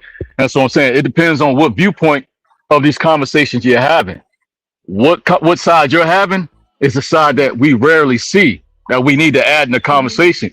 You're giving the side of the mom, of the sister, of the homegirl, who not gonna get on this damn panel and bullshit because they saying, hey, I can say whatever about the men that I date or whatever, but when it comes to my family members, I'm actually gonna break code and be like, no, she ain't the one. You need to get a DNA. She cheating on you. She doing that. You're gonna look at it differently. Just like all the women that say these men are doing X, Y, Z, they've been in relationships with good men who've been done wrong by certain women, and they seen this shit. But when they get on these panels, all of a sudden, all that goes out the window. And then let me tell you something. I'll be honest. My nephew had a girlfriend, and she was always showing boobs and everything. But she had a sweet spirit. Because I don't look at the hours, I look at the spirit. And I said, you know what? My sister would judge her. I said, something about her different. I said, because you gotta realize, look at her mother, how she dressed. Let me tell you something. When I started talking to her and started explaining stuff to her, how she should present herself, she changed to a whole different person dressing. You know what I'm saying? So sometimes you can't judge a book by its cover, but then your discernment would tell you, and a mother know too. And the guy know too, because he know, like he said, I ain't bring my wife home to my mother, but he bought the ones who he gonna, I ain't thinking nothing about it. I mean, I ain't trying to marry her or nothing like that, because that's what some of you guys do, Yeah, you can't judge a book by its cover, but sometimes you got to understand. I'm not judging a book by its cover, but let's look at the person, personality, and character. Why he didn't bring his wife home to his mother? Why he waited, but he brought the other girls to his mother, who he done slept with? No, I'm just saying in general. When we say don't judge a book by its cover, we expect people to just take it for what it is. But my thing is, if you're not aware that your cover looks like shit, you can't expect people to always. You can't expect. I'm for real. You can't expect people to want to go turn the damn pages and see what's inside the book. But we'll say, hey, don't judge me because I look like this or act like that. I'm actually a good person. That person, depending on what they're seeing, they might not want to find that out. And if that's the case, you got to accept that. You got to acknowledge the type of public image or the type of behavior that you have. Only delusional Okay, people we don't say know that they out here opposite doing crazy shit. attraction. Can we say that? We can say Yeah, we can. opposite attract, right? We can say that, but everybody know my feeling about people in general when I come on the internet. If you're an adult, no, I'm saying if you're an adult and you like shit, you just like shit. What we lying for? Because y'all visual. Y'all, you know what? One thing about guys, not all of them, some of them, y'all don't want, I mean, she got to be attractive. She got to be this. She got to be that. Y'all don't want her like a heavy set woman. She got a sweet spirit. She'll cook a meal for you. Y'all don't want that one. Y'all want the one to sit up there that treat y'all like garbage and this and that. I mean, I've seen a lot of that too. But sometimes that'd be a lie. Because dudes will get on here and say they don't like big women, but I know for a fact they ain't them big women DM. So if you like big women, just say you like big women. Well, did Obsidian say he wasn't gonna be a stepfather and he won? Exactly. Just like and yeah, I'm gonna be messy. Just like some of these women on here who call men nakers and these dusty men and all that type of shit. When them and their favorite YouTube influencer fuck with nothing but dusty ass niggas with multiple babies and shit like that. Like you like exactly what you like. Just go and stop getting on the internet and claiming these men are dusty. Cause look, we all really pretty much know each other, right? Stop saying these women is this when you love them. Stop saying these niggas is broke when we know around the space that half of these so-called broke ass men done paid some of your bills because you even broker than them. Let's keep it real. You like what you like. Let's just be adults. Hey, look, I like fuck shit. Look, we come in this space, right? And then we say, well, I don't like this, I don't like that. And to some extent, it's true because we have different levels of what we tolerate, right? So we might see some shit, but like, nah, I'm out. But in general, because we keep showing up, oh, well, I just be in the chat, so I don't be doing nothing. Yes, you do. You part of the show. Yeah. You part of the show. You part of the numbers. Whether you hit a panel or not, you just on a different level. But like everybody else, you with the shit. You know what I'm saying? And like we got the left nerdy, like that end. That end is, I mean, he dangerous. See, everybody used to sleep on Ant for years. I always say that. I said, you know what? Y'all sleeping when he started his channel. I said, y'all better keep your eye on Ant. Ant ain't no joke. This step on him for years and look at him. Look at him.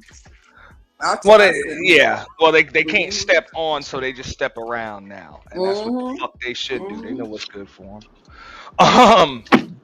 That's it. Okay, but that's all I have to say. But every now and then the ant will fuck up the boot. Yeah. And I ain't messing with you. Hey, I you tell messed man, up my whole tongue. I had to shut my. Hey, where I'm from, the mosquitoes whoop the lizards' asses. So what's up? Yeah. And Nelson, he had a whole section by himself. We went through. You look at it. I make Baller X. He was on my tail all the time. I mean, and it was fun. It really was. I learned a lot being on YouTube. I was naive to a certain extent. I learned a lot. You know, I had. And, yeah. This is a game, and I it explains why a lot of these relationship conversations keep on going. You got a lot of shallow people having them. So that's why when they look at Klay Thompson, all they see is a light-skinned basketball player. That's it. They don't understand that there's more substance to that. There's a kid that was second-generation athlete, born rich, champions mentality, all of that. He's not just from an affluent, rich family. He's from a family of winners. Winners. These are men, and they say his mom was also like a semi-pro volleyball player or something like that. So they're okay with being the villain. Like it's just different. It's a different mentality. We understand that because we done seen that. There was a term that they had to describe Klay. It's called Game 6 Klay. Because come Game 6, his team can be down 3-2, 3. You know what I'm saying? Yeah, 3-2, whatever, or up 3-2 or whatever. Klay Thompson about to score 50. Like, he about to do that. He about to rise to the occasion. So we understand the mentality that comes with that. It's what they would call to describe a Kobe Bryant. They use that term killer instinct. Like, that, we know Klay has that. You know? Like, he has that. And we understand it's not just like he don't just clock in, he's a killer, and then he go home and he's a fucking teddy bear. Like, that's who the fuck he is. Right. Yeah, and that's it. I'm glad that you said that, because a lot of times that's just like certain people, right? Even when we have these conversations and we talk about women that are CEO and their bosses, a lot of times that's hard to turn off when you come home. You become that. You know what I'm saying? Michael Jordan had main character syndrome. It's hard to turn that stuff off. Yeah. Hard. It's really impossible. You know what I'm saying? Like, for real, like, this is who the fuck you are. Like, it's not just what you do, it's who you are. You have to become that, embody that. Ask Tom Brady. You know? Yeah, and the more you lean into it without no type of balance, yeah, it's hard to come back from. Like, that was on when he decided to stay in the NFL an extra season after his wife gave him an ultimatum of, hey, if you don't retire this year, I'm leaving you. He's like, all right, bitch, go. All right, here's your check. And then she left him, and then he retired. Like, yo, I'm doing this shit on my terms. Like, I run shit here. That's the champion's mentality. Ain't nobody going to determine how or when he goes out. He's like, fuck that. I make the decisions here. I'm the captain now. Like, he just got that mentality. You know? And like I said before, even in that dynamic, right? Where you see players and you see athletes and actors and stuff like that, right? A lot of times those women are used to men. They gravitated to those men who have motion anyway, right? So what happens a lot of times when those guys, against their better judgment, they do leave their career early, what happens? They leave those dudes anyway. Why? Because they're not in play anymore. I wanted you to retire, but now you're sitting on the sideline, and a lot of times they go get somebody that's active. Boom. There you go. That's what I'm saying. Like, ask even the Kobe Bryant, like, you know what I'm saying? He's a winner. He wasn't taking no for an answer. His wife filed for divorce on him twice after he got caught cheating and all of that stuff. Had allegations, everything. Whatever, man. He wasn't taking no for an answer. Whatever the hell he said to her, he got her to rescind them damn papers twice. Well, and a lot of times, part two on this, and I'll do some research. Yeah. So yeah, no problem. Look at even a Magic Johnson, for example. He came home with that package, man, and Cookie's still with him. Right. She ain't going nowhere. So most women can't deal with that. And I get it. I'm not saying that you less of a woman if you can't. It's just that's a specific role for a specific type of woman. I could deal with anything, but once you have a baby outside of marriage, that's it for me. That was it. That was You know, I'm just saying. I mean, it's a specific role for a specific type of woman, and I know a lot of them when they try to bring up the high value men cheat, not all the time, but if you're not willing to go through what it is, fuck just being like cheating on, but just dealing with the ups, downs, mood swings of a champion. Understanding a champion, an athlete is going to die two deaths. Like that is what it is. But then you gotta realize too, and you got diseases you can't even get rid of and stuff. So I mean, you putting your whole family in jeopardy just for a one night stand, or I mean, come on, you know. Family in jeopardy, money, your finances in jeopardy. That can't bring your health back. Your career in jeopardy. You're putting a lot of stuff in jeopardy. Yeah. Right. Yeah. You know. I'm just saying. I mean, I used the analogy earlier, like I brought up the that movie Creed or whatever, when Felicia Rashad, who played Michael B. Jordan's mom in there, when she had to tell his wife, like, look, you were a fighter. Like, do you understand? Like, this is not like just having a regular dude. You know, he's not going. There's always another fight. There's always a battle. Like that. That's it. You know. So you either gonna be supportive, you know what I'm saying, and you're gonna be the wife that he needs right now through that, or you might want to just get on. But he is a fighter. You can't. That's in his DNA. That's his makeup. That's who he is. You know, just like And the you think, Adrian and Rocky, like you know when to just sit back and just be there, not say nothing, and then when to say those encouraging words, and when to right? tell him, hey, win, whatever, I got faith in you, all of that stuff, because it's going to be times when he doubts himself. It's going to be times when he doubts life. You know what I'm saying? It's going to be times when the only thing he's focused on is that fight. So that what about me shit, like she put in that, well, you had your attitude toward me. Like, I ain't worried about you. It's during my basketball season. I ain't worried about shit but putting the ball in the basket. Right.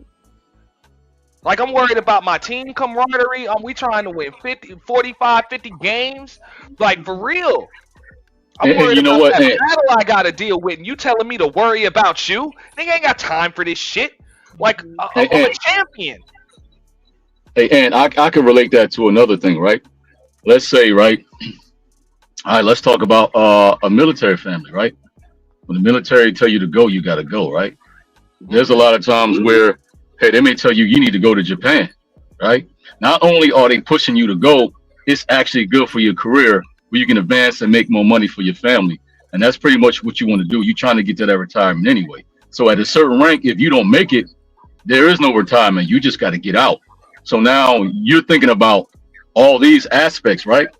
But in the military, you see a lot of people, they'll mess up their career trajectory and all that because they'll tell you to go to Japan and your wife will tell you, well, I don't want to go. Even though that's what y'all signed up for. I don't want to go. So now you fighting tooth and nail to get them to change your orders, or you want to go somewhere else. And then they end up putting you somewhere that's some bullshit. And, you know, it kind of messes up your career trajectory. And then sometimes what happens is, you know the rate of divorce in the military. You do all that shit only years later to be divorced and saying, fuck, I should have went to Japan anyway. Yeah, we need to do a panel about divorce too, because the three of us on here, and you've been divorced, me and Nelson. I'll leave divorce. So, yeah, I'm past my military. It's two military. Average military. One of the best two things that times. ever happened to me, man. You know, this is a divorce. For real. Yep. Let me break it down because y'all a mess. Time to Okay, settle. bro. I'll be in the chat and I appreciate it. And I'm gonna do my research on this and do a part 2. Not too soon, you know. Well, you know, hey, I'm a man. I watch basketball. So the playoffs are on right now. So, you know, I'll check that out more than likely tonight. When the I don't next know, I time gotta- you having the purge? Not until the summer will pass. We're planning something for the summer that I think you'll be interested in. When it's time to announce it, we will. But you know, ain't gonna be no purge until like It's gonna be summertime something will nice, be over. Yeah. something I like. Absolutely, I'm sure you will. Okay, all right. I'm sure you will. I don't like the purge anyway. I just be in the chat. People be calling me out. Nah. You got a viral moment on that last year in purge. It's all Hey, good. No, She don't like the purge, but she can purge some people before though.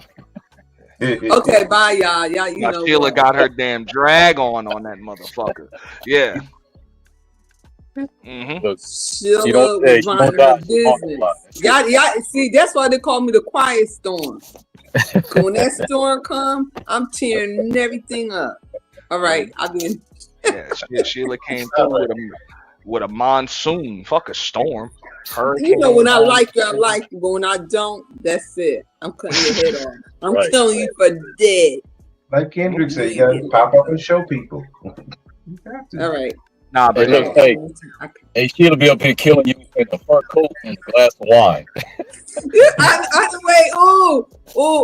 I haven't had my wine in a while because between my grandkids, I probably have a glass tonight, but you know, because they're not here, so they with their dad, and I'm up. I'm up with my niece at her house, so I have a break today. Okay, I agree. Look, I told And once I'll I be told- 59 years old. I need a birthday party. After Okay. my, Oh, you know, happy I'm going birthday. on a cruise for my birthday. Then after when I come back, then you know, you two be tripping about me playing music and shit like that now. The last party I fell. I mean, like They're child, cracking I took my down on medication. they're That was cracking- medication. I blame that on my medication. They cracking down on both of my channels hard over you know what I'm saying, we play music and shit like that, so I gotta be careful with that. But we'll figure something out. Even we gotta kick off another channel, redirect Okay. to a throwaway channel or something. We'll do that. I appreciate it. Okay. All right. All right, guys. Love you, bros. I'll be in the chat. Okay. Shout out. Shit, love you too. Have a good day. All right. Yeah.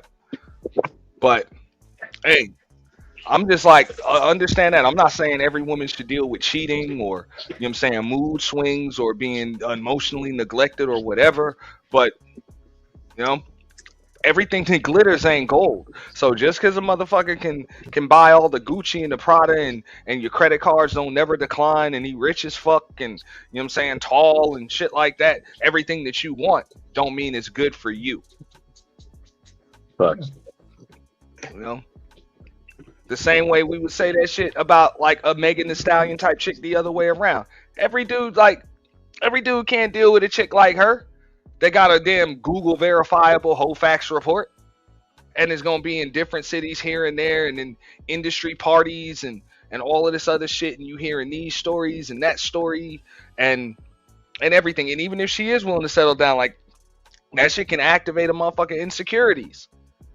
That can activate a motherfucking insecurities. And if you the type of person that like living a private life, chances are this is, you know what I'm saying, a life with her gonna be uncomfortable. So even though you like a chick that got her own money, look pretty decent, all of that shit, is that still the chick for you? Right. That's like women who date well-known photographers or DJs, or guys who date you know, models or strippers. Yeah, same thing. Like, there's always gonna be dudes or women around them. Yeah, but there's always women and men who are built for that, and they have no problem in that situation. And there's a lot that can't. You know what I mean? You gotta be a special person to deal with that. And that's what I'm saying. Like, yeah, go ahead. My bad. And a lot of people are not built for that. They think they are. They like the person. They feel like they are, but then when the real problem come in, they know they ain't built for it. You gotta know. Look, I met 3 guys like that are married, right? And they was in the military at that. Their wives strip and do, you know, content or whatever. They'll send you links. They'll tell you the club. They tell you, hey, she having a such is going on. Her friend's gonna be there. They tell you to pull up and spend that money, and they'll take it home and help her count it. I've been on swingers. For real. They be having parties with their wives and $50 a pop. That's what I'm saying. So you know what I'm saying, everything that glitters ain't gold, bro. And you're gonna hear this from an extremely shallow perspective. Oh well, she got to deal with cheating because he's a high value man. I ain't never heard no shit like that from Tamia, who's Grant Hill's wife of 30 fucking years. Right. Grant Hill was a pretty goddamn good basketball player. Like, but this is what I'm saying. Even at an arena. And he's another Grant Hill generation, born rich, all of that shit. You know? Yeah, but a Grant Hill and a Steph Curry may be different. In regular fields, they may not be the it guy, right? So they may get passed over, and then they may find a person like Tamia because they want to, you know what I'm saying? Like they want a Klay Thompson or anybody else that has a lot of, you know, notoriety or women around. They may want that guy, right? They may want that guy because you don't see Grant Hill out in the public, right? So you don't see the women really have a desire over him like that. So in a lot of women's mind, I want to be that one. So all the women that want certain men, I want to be that only one. So I'm gonna date that guy. And see if I can be that only one. I mean, I looked at this like I was checking out something the other day. Michael Jordan retired from the NBA 3 fucking times. Yeah. 3 times. 2 of those retirement press conferences, Juanita Jordan was right there with him. Both times. So how much indecisiveness comes with that shit? You know? Of course, the first time he was dealing with a bunch of stuff, coming off of 3 championships. His father had just, you know what I'm saying, been murked. Rough. But she was right there by his side. Second time, you know what I'm saying, she was right there by his side. Third time, hey, There ain't gonna be no third time. She done filed for divorce. Right? What was it, like a $300 million settlement or something like that? But whatever. Like, are y'all willing to deal with the ups and the downs and shit like that of what the hell things are going to go through? Because it's not always about just how many points you score on the court, and it's not just a job that a motherfucker clocks into and clocks out every day. Like, that's who a motherfucker is. You know? And especially if you one of those people like Meg that when the cameras start flashing and the paparazzi comes and all of that other shit, you start posing. You know? Klay doing everything he can to avoid that shit. You're not in the mood. You want to talk about your relationship to the public. Klay Thompson is avoiding that question. I could if I pull it up, I could show you where they tried to ask him that question at a post-game press conference and he literally avoided it. I'm not going to talk about that right here. You want to talk to me about some basketball shit? Like, we can talk about basketball. We can talk about things with my team. We can talk about upcoming games. We can talk about the game I just played. I'm not talking about my personal life because it's personal. Talking about practice? Talking about practice. You know? Right. So, you know, y'all just understand that. Not everybody's built for that. Not everybody's gonna be equally yoked to the point where they willing to go through what somebody else got. So just because you want something don't mean that it's good for you. Right. What's up, Miss KA? So that's where I would say that's where she needs to take accountability. She don't need to take accountability for being cheated on or whatever. You know what I'm saying? If she was fully monogamous with him, that don't mean that he was, you know what I'm saying, he has a right to you know what I'm saying, to not be monogamous, you know what I'm saying, with her. But he owed her what the fuck he gave her. Honesty. Hey, I don't know if I can be monogamous with you. Or monogamous, period. You know, he gave her that honesty, and then he get villainized for that shit.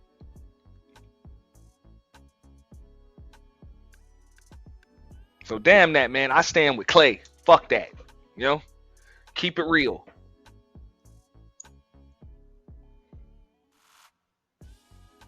You know? He kept it real with her. And he dodged a bullet too. Because I know, you know, I mean, some people looking at it, a lot of people are just looking at it from a money perspective or an internet clout perspective. Oh, well, you know, she got her own money. She really don't need his and all of that other stuff. Look, if he was to marry that chick, y'all know what's coming next. Look at this shit. This is what the fuck his family do. Like, this is what the fuck he's been raised to do. Any wife, you about to make babies.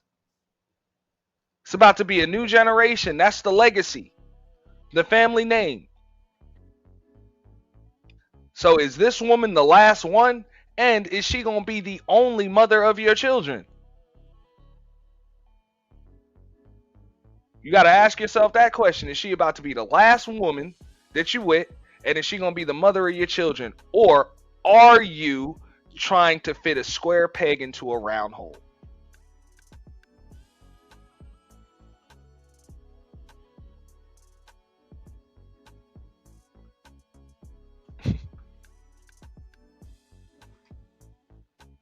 That's the conversation that likely his mother and his father had, and his brothers too, had with him. And maybe even Steph. Steph probably had that damn conversation with him too. Like, man, you see what I'm going through with Aisha, motherfucker. She won't shut the fuck up on the goddamn internet. Right. Hey, listen. Have to deal with this chick. Listen, just because, you know, he has nice parents and, you know, they probably had a good conversation. They probably had a good time with her. You know, and I get it. She probably figured, well, I thought I was in there, but that doesn't mean anything. All that means is he is very, you know what I mean? Nice parents. That's it. They're very nice. He wasn't rude, very accommodating. That's it.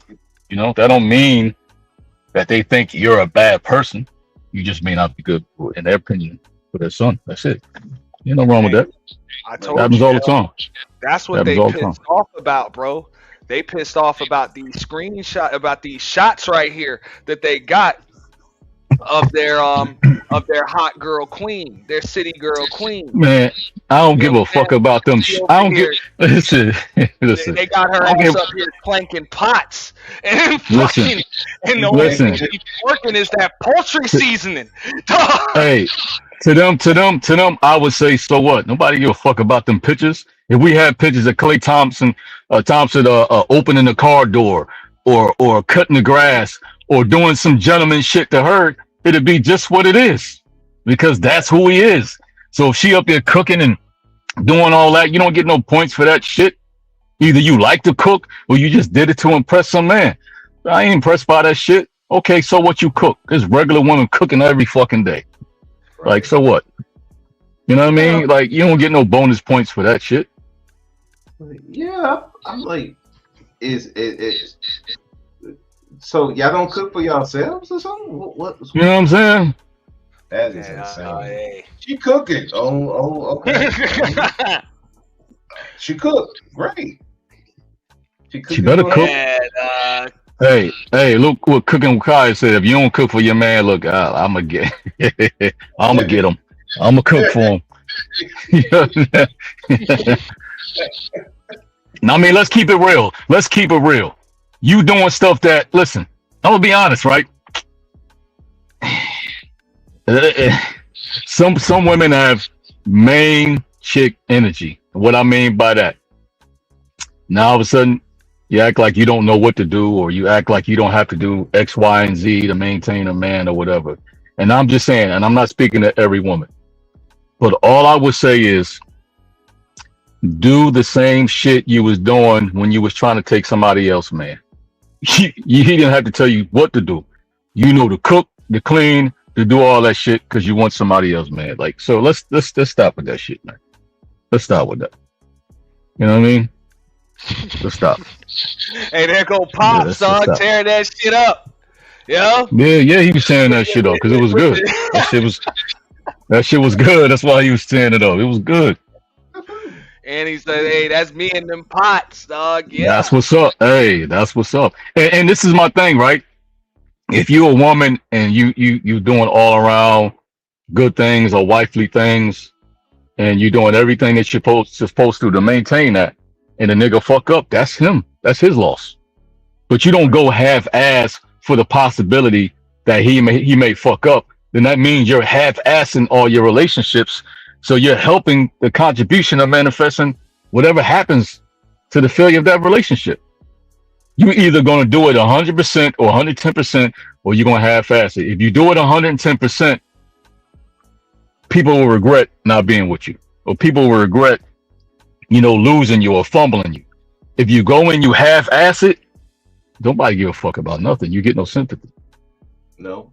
Hey, Hey, if Pops was Team Megan, Klay would have wifed up Megan. But even if That's a Pops fact. was Team Megan, Mom probably wasn't. I was about to say, Mom's got the final say so with that one. Right. But let me tell you, Pops was Team Dinner Plate. That's what that nigga was. That shit was good. That shit was good. You talking about? Hey, because look at who probably been cooking for Pops for all these years. Right. So yo, he like, yo, Potato salad got raisins in it and shit. He like, listen, I'm saying you might not go nowhere with this one, but she need to get them. Your mom need to get them recipes before y'all break up.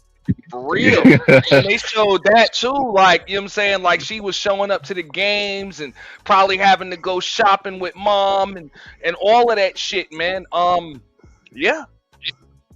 Hey, that's that black girl magic.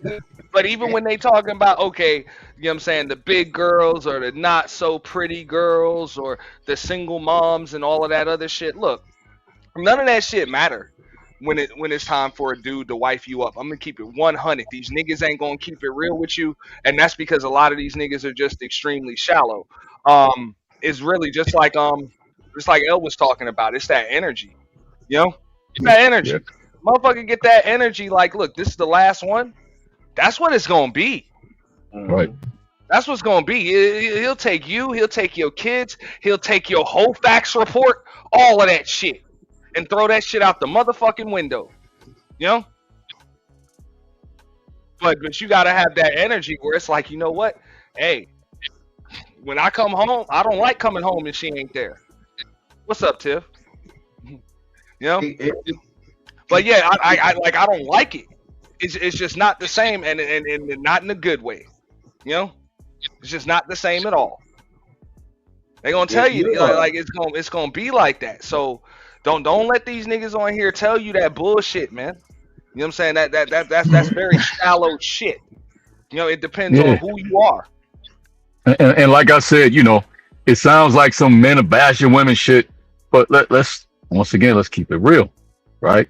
If men are talking about a certain image, and you're telling us like that they're wrong for that, it would be no difference if y'all was bashing, like I said before, y'all was bashing Future, and he has a certain image. I mean, it is what it is. That's his image. So I mean, it's a reality. People are gonna go by that. And if you're talking about family members, friends, and family, their job is not to, you know, there's no sisterhood when it comes to your sister, your homegirl, and your mom. They don't give a fuck about no whole group of women. They checking her out because, you know, women are investigators. They're looking at her Instagram. They looking at all that shit. And they're not trying to have no consideration to say, well, that's just Instagram. Their mission is to protect that man and their family, their homeboy or whatever. And that's where you're going to find the honest truth. Because when women date men and it seems like too good to be true, they're asking our opinions. Same thing that men do. So let's keep it real. That's where you'll find the most honesty. You're not going to find this shit on the internet because it's a need to be right. We want to win for our side. Let's ignore shit. Come on, dude. That's not real though. Because in real life, you'll be like, nah, I wouldn't fuck with you. But we don't get that on here. We get the debate. We get the, you know, I gotta win for my side instead of just keeping it real. But as a mom, mama bear, the mama bears, they'll fuck something up over their son. You know what I'm saying? I'm telling you, the realest shit we hear is from our mom. And I'm gonna be honest with you. When you talk about protection or whatever, more women will tell a man, if that bitch hit you, hit her back, than men will. Let's keep it 100. Exactly. Like, so, like, let's stop it. Women will tell you she not the one. You know, when I was young, I done heard my mom call, oh, that nappy head, you know what I'm saying? My mom, nah, she not the one. You know what I'm saying? She too wild. She this, she X, Y, and Z. Like, let's keep it real. If you know you out here dating and you know your social media presence is wild, I don't care if you're a regular person and your IG is wild. Come on, man. Somebody mom look at that. Look, you got it's understandable that if there's some wild shit on it, they're gonna judge you for it. Right. It is what it is. Tiff know what I'm saying right there. She said them boy moms is something serious. Just like That's you right. said, hey, Pops was team good meal. He ate Pops was team plate. That's what Mom's it was. got the final say so on whether or not you get that ring. Real shit. I ain't gonna. Hey, when it come down to that shit, when it come down to the homies, the brothers, Pops, and mom, and it comes to the choice on a woman, if a nigga is gonna be influenced at all from outside parties, who the fuck do you think he's going to be influenced by the most, or is gonna have the last? You know what I'm saying? The most. You know what I'm saying? The last bit of influence. It's gonna be mom. Hey, but I ain't gonna lie though. Trust that.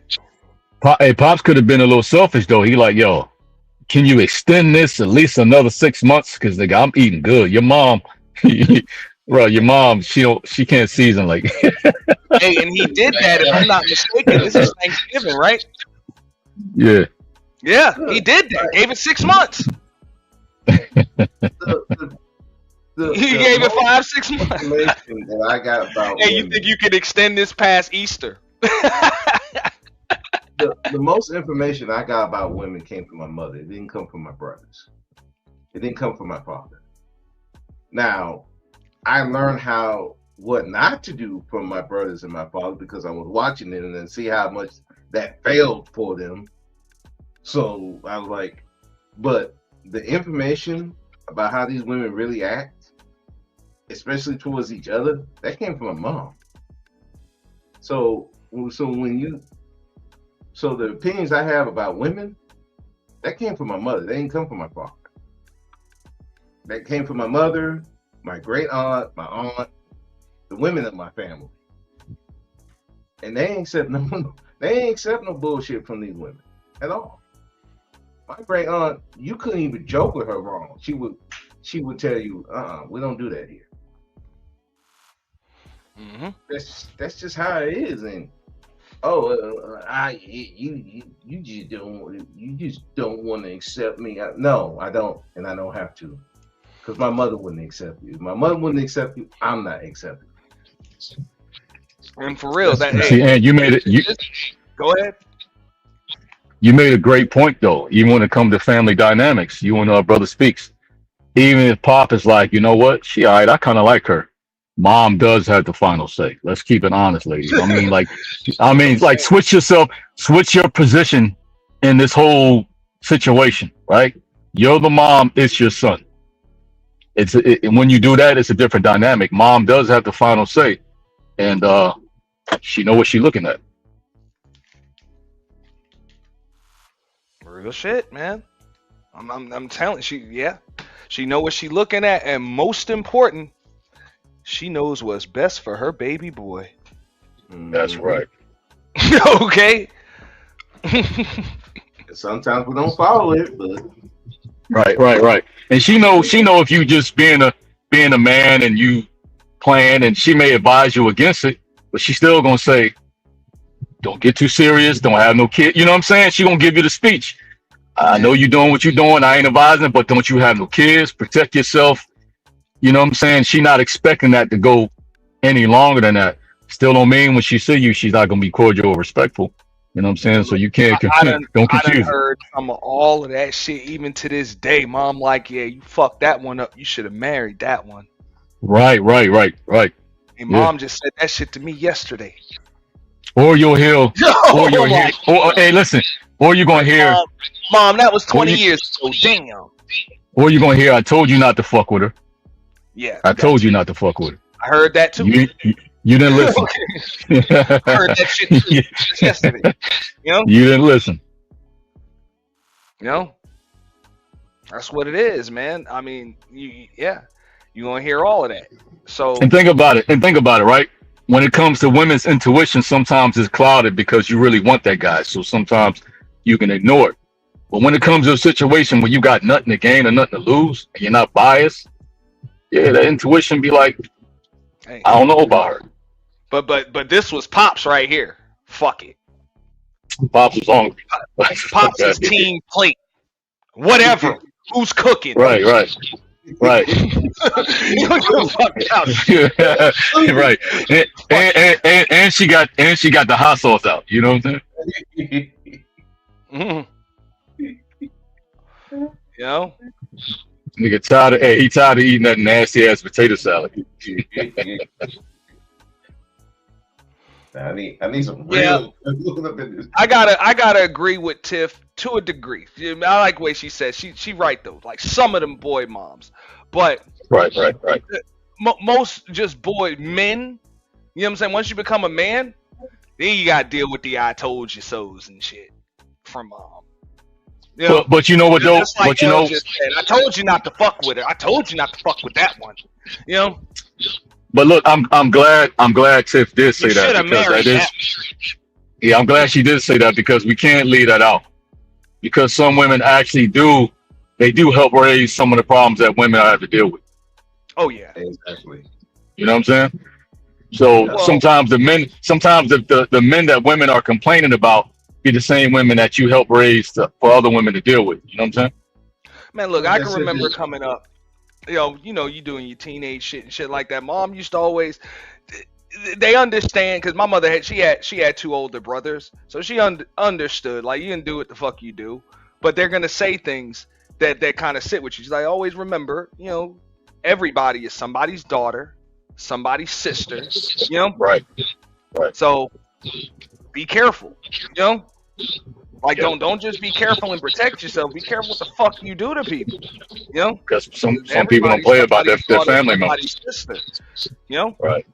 For real. Or what the hell would you want being done to your sister?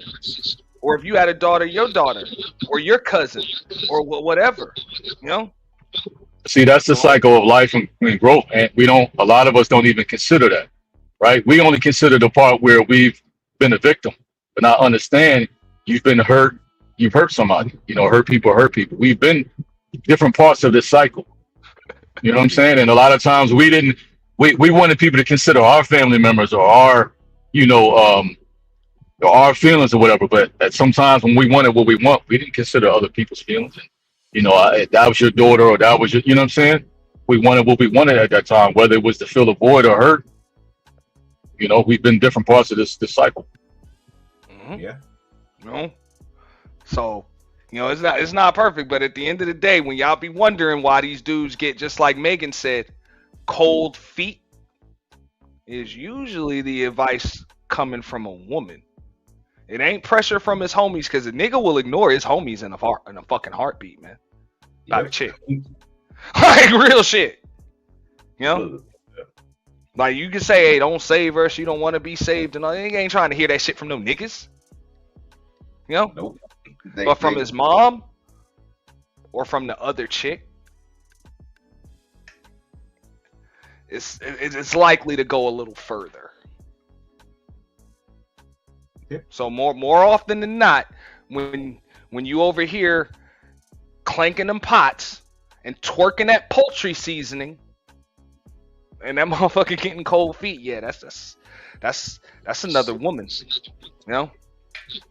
That's some divine feminine energy. Reminded him to stay off your ass. For real. They say believe our women. Well, he might believe his mother. Sometimes that work against you. Just saying.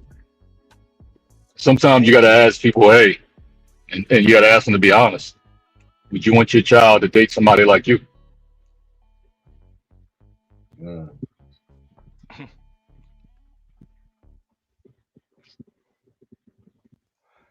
They say no. Did y'all ever see? Well, what up, E Nicole? I see E Nicole in the chat too. Shout out to E Nicole. She said, "Did y'all ever see that video of a man whose homies gave him bad advice in his relationship so they can have a shot at his woman?" That nigga is a shitty ass judge of character and got some shitty ass homies. Real shit. He's a dumbass. What do you want me to say? Dumbass. Cause that the rule of thumb, man. You don't be going nah. You gotta know who you dealing with. Ain't no dealing with the homies' wives or ex-wives. We don't do that shit. But here's the thing: most of us, we know the type of guys we be around, and a lot of times, if we're smart, we won't even really have you in our homes like that. You know what I'm saying? Like there's a separation. And there's no delusion. If you one of them type of niggas, we really gonna decide how we gonna deal with you. We're not gonna ignore it and make excuses and go on trips with you. We're not gonna do all that. You know what I mean? And if we gotta go there with you, we either gonna fight, we gonna forgive, move on, or you just gonna be out the picture. There's no in between. Most of the time, there's no in between. Real shit, man. That's some fucked up homie shit, man. Hell nah, dog.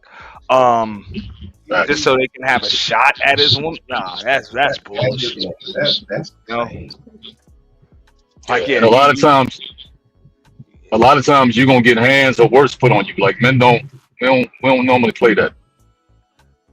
Cause that's just different. Nah. If anything, nah. Now it ain't just hands. You might get some bullets. Yeah, man. Yeah. Bullets coming. I don't play that. You can't do that no more. I mean, shit. Nah. Dudes at my job was dating my ex-wife. Oh yeah, I remember you told me about that. But I knew. But at that point, I didn't care. I'm like, hey, you can have it. I was gone.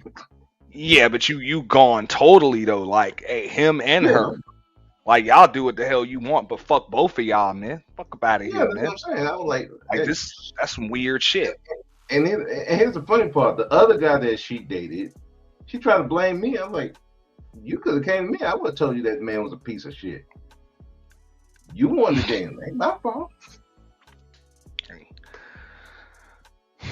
Let's keep it. When you gone, you do whatever the fuck you want with whoever the fuck you want. I don't even fuck with you. You know what I'm saying? I ain't with you no more. I can care less who you end up with. Hey, but let's keep it honest about some of these guys, right? And I'll just say the guys because I'm going off of the comment. Most of the time, like it's not a total surprise, right? Because we say, I hang out with so and so and he does that to, women out there, but that's none of my business because, that's just what he does, right? But you know the character of that person. So if you keep inviting him in your personal space and some shit like that happens, come on, man, you shouldn't be surprised. You had that type of person in your personal space, then you stupid. Exactly. Yeah. And if you gonna keep a motherfucker like that around, then hell nah. Hell nah. What you about to bring this chick to the barbecue and shit? Yeah, we call those we call those dirty Macs. Them niggas is dangerous. Just like They help Kojak you. scream dirty man. Yeah, they help you get divorced, they help you go through all type of stuff. I mean, those dudes, and the thing about it is they give all the information. They may be part of the group chat or whatever, but them niggas rarely get picked. they rarely get picked. They get super quick. They just get used for information. That's basically what it is. That's it. Yeah, Because they don't respect you anyway for doing it. They appreciate it. I don't respect you either. That's some shit. Like you gotta assume that chick is just trying to use you to like make her ex jealous or some shit. Matter of fact, hold on. That's If Aries in the chat, hey, homie shit. Like, come on. hey, if Aries in the chat, hey, them some Joshua London niggas. At the end, you still get told, "Hey, nobody told you to do that shit." Now, when me and Josh was up here, Aries Queen was like, "Oh, we would fight over Meg." It's like, look, number one, ain't none of us Klay Thompson, right? No. And I said, fighting over no Meg, motherfucker. Like, if anything, if a nigga about to tell you, hey, you got the odd days of the week, I got the even days. That is a chick to be shared. That chick is for everybody. nah, and I was talking about Joshua London. I was talking about JL.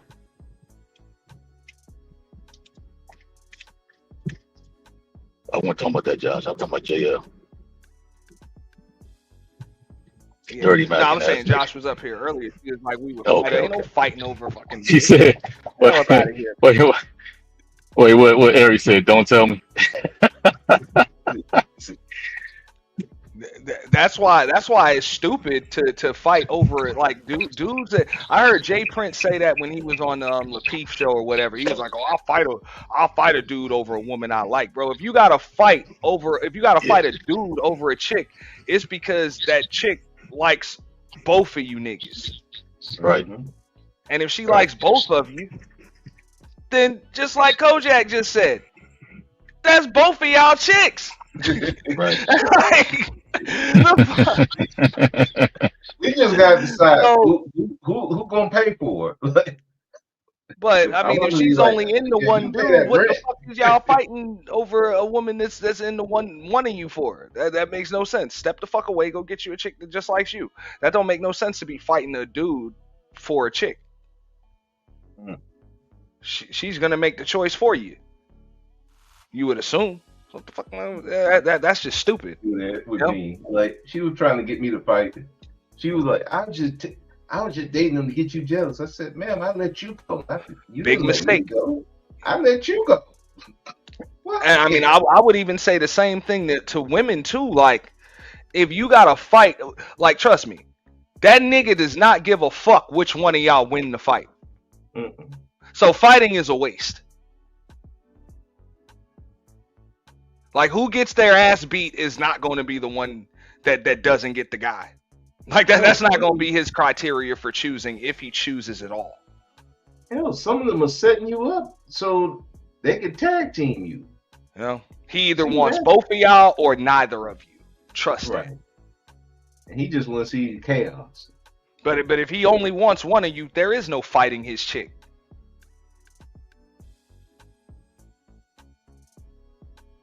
He's not gonna let you near her. So you So start that's why it making don't sense even make now. no sense to be fighting over somebody. Now I know I could say that over and over again. Ain't nobody trying to hear that shit. People still gonna fight over people and shit. It's crazy. It's crazy. But it's just it's a total waste. You know. I mean, look what happened with Papoose. He fought over Remy, and she still went with the other guy.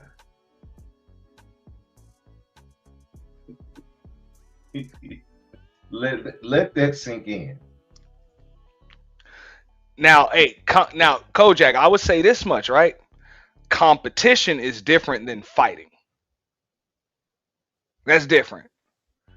So if you gotta kind of like earn your playing time because hey, she got a few prospects you don't know or whatever, and same thing with the ladies. Hey, you're gonna have to prove that you're the best option in order to be a choice. So I say options versus choices. You need to be the best option in order to be the choice. You know. So yeah, but as far as fighting another motherfucker, nah, that's a waste.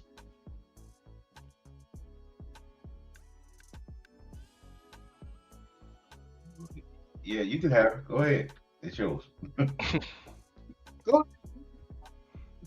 Yeah, some people will do that. Look, people gonna sit up here and try to talk like that shit gender specific. Nah, I done seen men do that shit. I done seen women do that shit. Just to kind of, I don't know if that's, they kind of bask in the attention. It's a dopamine rush or whatever to get different people to fight over them and shit. They feel like they more important than the fuck they are. That's crazy. That's basically what it is. It's a turn. That's crazy. You an indecisive motherfucker if you need people to fight over you to feel important.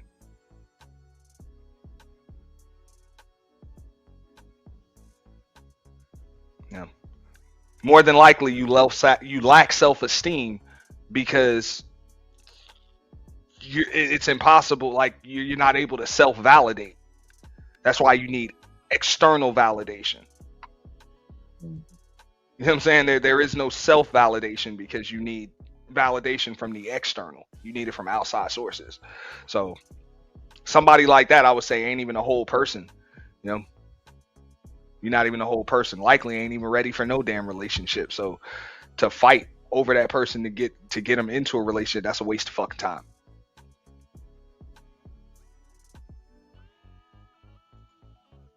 That's why I say if a dude is not like in this situation right here, when she's like, oh, you don't know if you can be monogamous or whatever, cooking and shit like that isn't just gonna make him be monogamous with her. Just proving that you're the best option would have been plenty. But you're not the only good looking chick with her own money that can cook. Like this nigga was born rich. He can hire chefs. Women that are better with them damn seasonings. You know what I'm saying? He could have hired a damn chef to come in there. That ain't nothing. You know? At that point, a dude like a Klay Thompson is just, he's probably more so looking for a woman that's like I said, just gonna listen to understand rather than to respond. You know what I'm saying? Doesn't nag, doesn't give him extra things to worry about other than what he has to worry about on the basketball court. You know? Like, just like people say, like, that's actually peace. Like she's his peace. You know?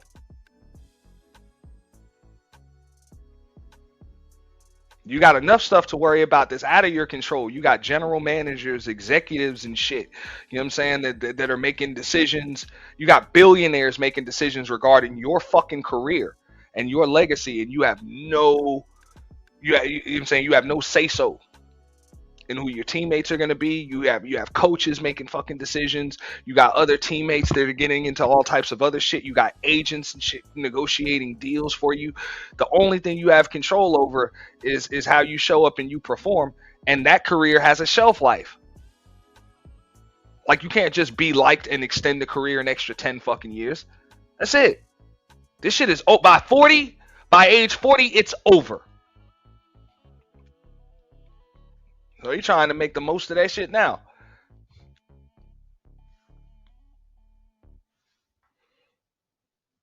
And then to be honest, maybe he just refused. Maybe he's going the Derek Jeter route. Like, look, I ain't about to be monogamous with none of y'all until I'm done, till my career is over. Either you gonna do Derek Jeter or George Clooney. One of the two. Like he could be on that shit. Like it could be anything. He's like, whatever. I'm just gonna be a bachelor. I'll date celebrities and stars and all of that shit while I'm, you know what I'm saying, while I'm playing. But as far as the wife, the kids, the picket fence, the gated community, and all of that other shit, I ain't doing that shit until I ain't playing ball no more. I ain't got time for this shit. Right. You know? You know, if you understand that, then you know understand that, hey, you probably gonna have to be like a dude like that's not gonna be swayed. That's why I used Tom Brady as an example earlier. Not even Gisele Bundchen, supermodel Gisele Bundchen, right? Worth a few $100 million her goddamn self, was able to sway that motherfucker. He's like, I ain't retiring until I fucking feel like it.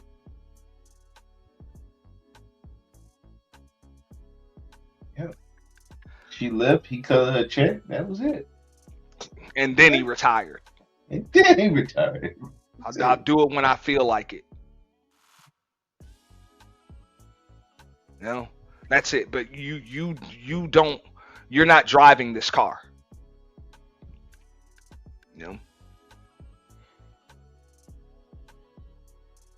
So you either about to be patient, understanding, and all of that other shit, you willing to wait. You know, maybe y'all date for a few years or whatever, you know? And you willing to, like I said, the Ace Ventura, hey, if he's not ready in 5 years, just wait longer. Either you're ready to Ace Ventura up on that shit, or you're not.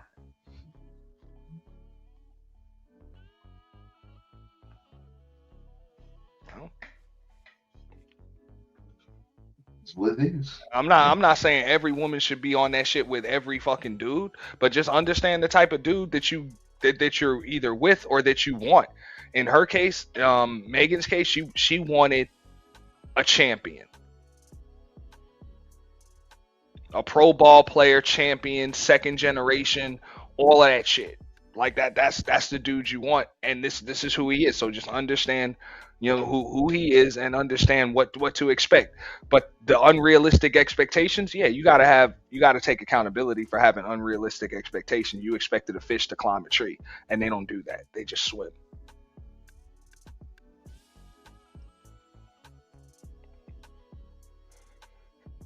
Now I know people will be like, well, he expected Megan to cook and all that other shit. Well, guess what?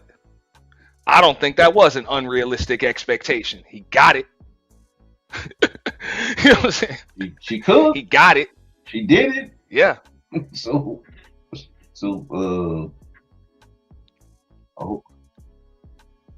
it was his standard. She did it. So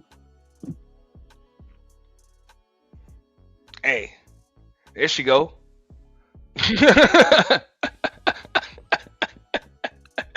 Oh Lord, man. Hey, them chicks pissed the fuck off, man. I can't even blame them. You know what I'm saying? Hey, your hot girl, your hot city girl is over here looking like Aunt Jemima, man. You know? You got domesticated. Yeah. Hey, listen. Saying this ain't a good look. Hey, listen, they had Lotto in the kitchen too, and what's the name? Gorilla. They look like they got skills, man.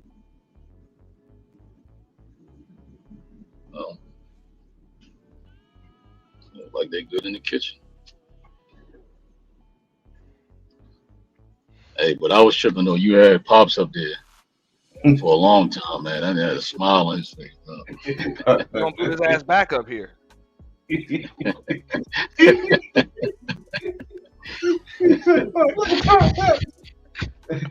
Hey, hey, that's the look of a man that's trying to enjoy while it lasts. You know. Like, damn, hey, just like Kojak said. What'd he say? Hold on, I got you. He said, motherfucker can only deal with them damn raisins in the potato salad. and the apples and shit. Apples and raisins and nuts and shit in your potato salad, but so fucking long, bro. And you can't forget the green bean casserole. Yo, yeah, for real, dog. You know what I'm saying? Like, hey, I almost forgot that it's more in the damn seasoning cabinet than just salt and pepper, bitch. Like, for you know what I'm saying? For real, I almost forgot. Like, nah. There's some low sodium dash in there. You know what I'm saying?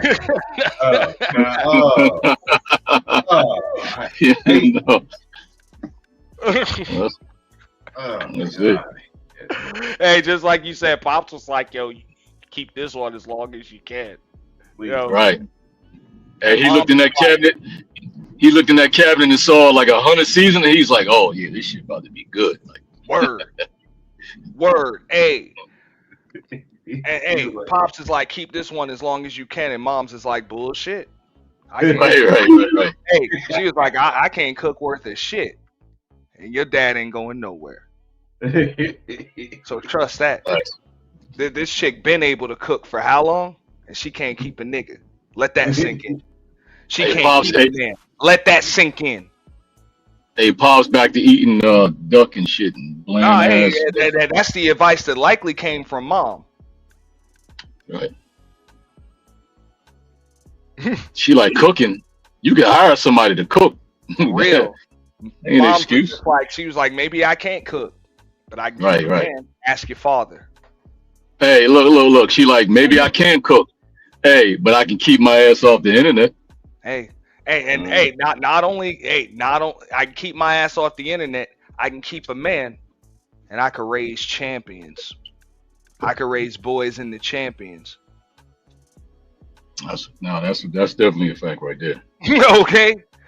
I can help raise boys into champions. They got a family full of them, man.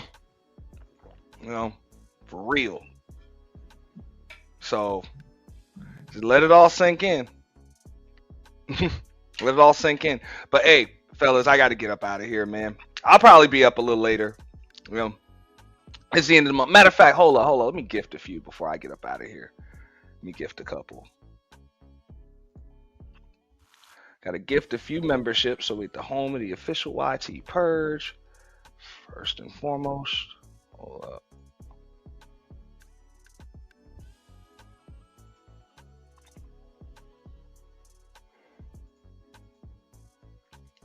Now I know Kojak just said like good pussy will keep a man home. I don't know, dog. I don't know. You know, not all the time, bro. Some things can get old, you know, after a while.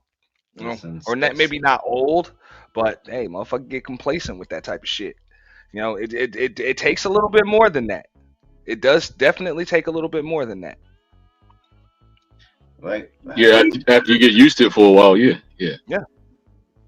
After you're used to it for a while, you definitely. I will say this: between me and my ex-wife, sex was not the issue. Sex was never the issue. On some real shit, that's probably what kept Klay around for them 8 months. You know.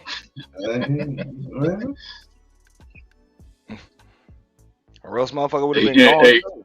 Hey, Ant, you gotta play that spiritual whistleblower. Her take on that shit. When I say hilarious, yo, I'll check it out. Funny. I'll check it out. We'll bring that up for a part 3. No okay, doubt. get bet. I'm gonna send it to you. All right. No, that's what's up.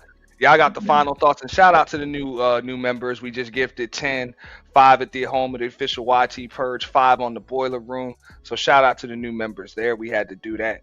Bro Speaks, man. You got your final words, big dog? I mean, let's face it. Klay didn't want no more. He didn't want to be monogamous. If he cheated or not, at the very least, he didn't want to be with her no more. And the sisterhood is trying to shame and destroy Klay. You're not gonna do anything. He don't depend on you, just like he didn't depend on Meg. Meg needed him. He didn't need Meg. He gonna be fine. He's gonna be with another chick. And y'all gonna be mad and bitter and try to do this cheating first and destroy your relationships. Well, y'all probably wouldn't be in one anyway, but you're gonna try it. All because of a chick that has lied to you on social media multiple times, including about this relationship. If you're that stupid to do that, I don't know what to tell you. You deserve whatever that comes with then. Thanks, Auntie. Thanks for having me up here. Nice to see you again, L. Nixon. Yeah, have a good one. Same here, bro. Salute, bro. Appreciate you, fam. L, you got the floor, big dog. All right. I'm really not saying that Klay Thompson is innocent and he has a perfect image and anything like that. I'm not saying that. All I'm saying is his image was out there, her image was out there. They both have a past, and sometimes that is a contributing factor, right? So I mean, that's just the name of the game. You play the game, sometimes the game come back, right? And like I said, when it comes to karma, sometimes it decides to come back when you choose to be good. I mean, when you decide to move forward in a positive manner, and that be the time it come back. I mean, I'm not trying to be mean about it, but I mean, it is what it is. So if she's really trying to change that image, then going forward, then we'll see it. I mean, if she go back doing the same shit, then it wasn't an image change. It was just an image change just to get the person that she wanted. That's it. So, Facts. Hey, that's what I said. I'm like, bro, she got sick of acting. That's right. Happens. And a lot of times that was the test. Right. Right. So, I mean, hey, if you play the game, I mean, it's just this regular stuff, man. I mean, Like I was really we can all trying to be you were acting and you just proved that you were. right, and we can all be accountable because we've all, we've done some stuff before, and sometimes it come back, and if we have an image, we have to fight the image that we created. I mean, it's not Hey, anybody else's. shout out to Klay Thompson for being able to name that tune in 8 months worth of notes. I mean, 'Cause, that's a some fact. some of these niggas get caught up with a lot worse before they That's a fact. realize what the fuck is on the other side. That's a fact. But we all got to be accountable. We can't put it on everybody else to look at the image that we created differently. It's up But to you to change that. also, I'm gonna give Meg her props. Not for putting all this shit on social media and shit like that. But I will give her props for putting some pressure on the motherfucker and realizing that she wasn't gonna get what she wanted before she gave up too much. That's a fact. That's There's some chicks out here with, hey, they baby mamas or done fucked around and woke up with some shit they can't fucking get rid of, and got years worth of just trauma and youth. You know what I'm saying? That you can't get back. Youth, beauty, whatever you can't get back before you realize that, hey, this motherfucker ain't it for you. right. And anybody that decide to do things differently and finally take the you know what I'm saying, because there's fear and disappointment and hurt. They say, hey, pressure busts pipes, but it also makes diamonds. It do. I mean, but shout out for everybody that's trying to make a change. You know what I'm saying? It's unfortunate. Sometimes it just don't go your way, but I mean it happens. Well, I'm just saying because people like, oh, you was trying to pressure him into doing what he didn't want to do. I'm like, hey, without that pressure, he might have just been. Hey, let's keep it real. He'd have Playing just alone. kept on eating up that food and getting Right. them guts, and that would have been it. You'd have just been a Right. fun boy. Right. And I mean, it looks as it looks like a disappointment now, but at the same time, you want to know now versus a year or 2 years later. You know what I'm saying? So Yeah, that's what I'm I mean, saying. it sucks. In her opinion, right? It sucks, and she's put all this effort into it. But listen, you rather know now than drag it out. That's what I'm saying. Like if that's what you really expected, it's not gonna happen. Like it wasn't going to happen. So like just like you said, it's better to find out sooner than later. You want to use a sports analogy? Just ask Klay. It's always better to trade a motherfucker early than late. Facts. Shit. Make the deal early. Don't make it late. By then you invested too much in him and you locked in. There you go. More of a loss. If you gonna trade a player or cut a player, do that shit early. Don't do it. You rather do it too early than do it too late. And also as a final thought, even for the ladies, if you got friends like that that's going through stuff like that, tell them don't ever let a nigga see you sweat. Like all this running to the internet, like come on, gotta give better advice than that shit. Especially when you've done it like 12 times. I mean, come on. Well, nah, man, it's a lot of chicks that think that they help. Oh, we gonna drag that nigga. No, what you doing is you enabling. That's not gonna help because this is why that women still keep going through the same shit with different niggas. Nah, that's the way I said it. It should, you know what I'm saying, even her PR team, the homegirl should, like, you didn't even need a PR team for that shit, man. Just show up to the next red carpet event with your new nigga. Stay on your shit, stay focused, keep doing your Broadway shit, recording your tracks, showing up to your appearances. Don't nobody need to know shit. Show up to the next red carpet event with your new nigga. All right? And when they ask you, oh, well, what happened with Klay Thompson? Who? When they ask you about Klay, say who. That's the one word. Who? That's it. But this looked like damage control. On that note, man, I'm going to get up out of here. Shout out to L. Nixon. You know what I'm saying? Josh, Shadow the Titan Wasp. Shout out to Sop Passe as well. You know what I'm saying? Letitia McGee, Aquafina BBW. You know what I'm saying? Looking out with the cheers over on Twitch. You know what I'm saying? Everybody that supported. You know what I'm saying? Shout out to Black Pearl with the Cash App earlier. You know what I'm saying? Appreciate all that too. Definitely a pleasure. I got to go. You know what I'm saying? Last of the work day. We just going to finish this up. But y'all have a wonderful day. Peace. I'm out.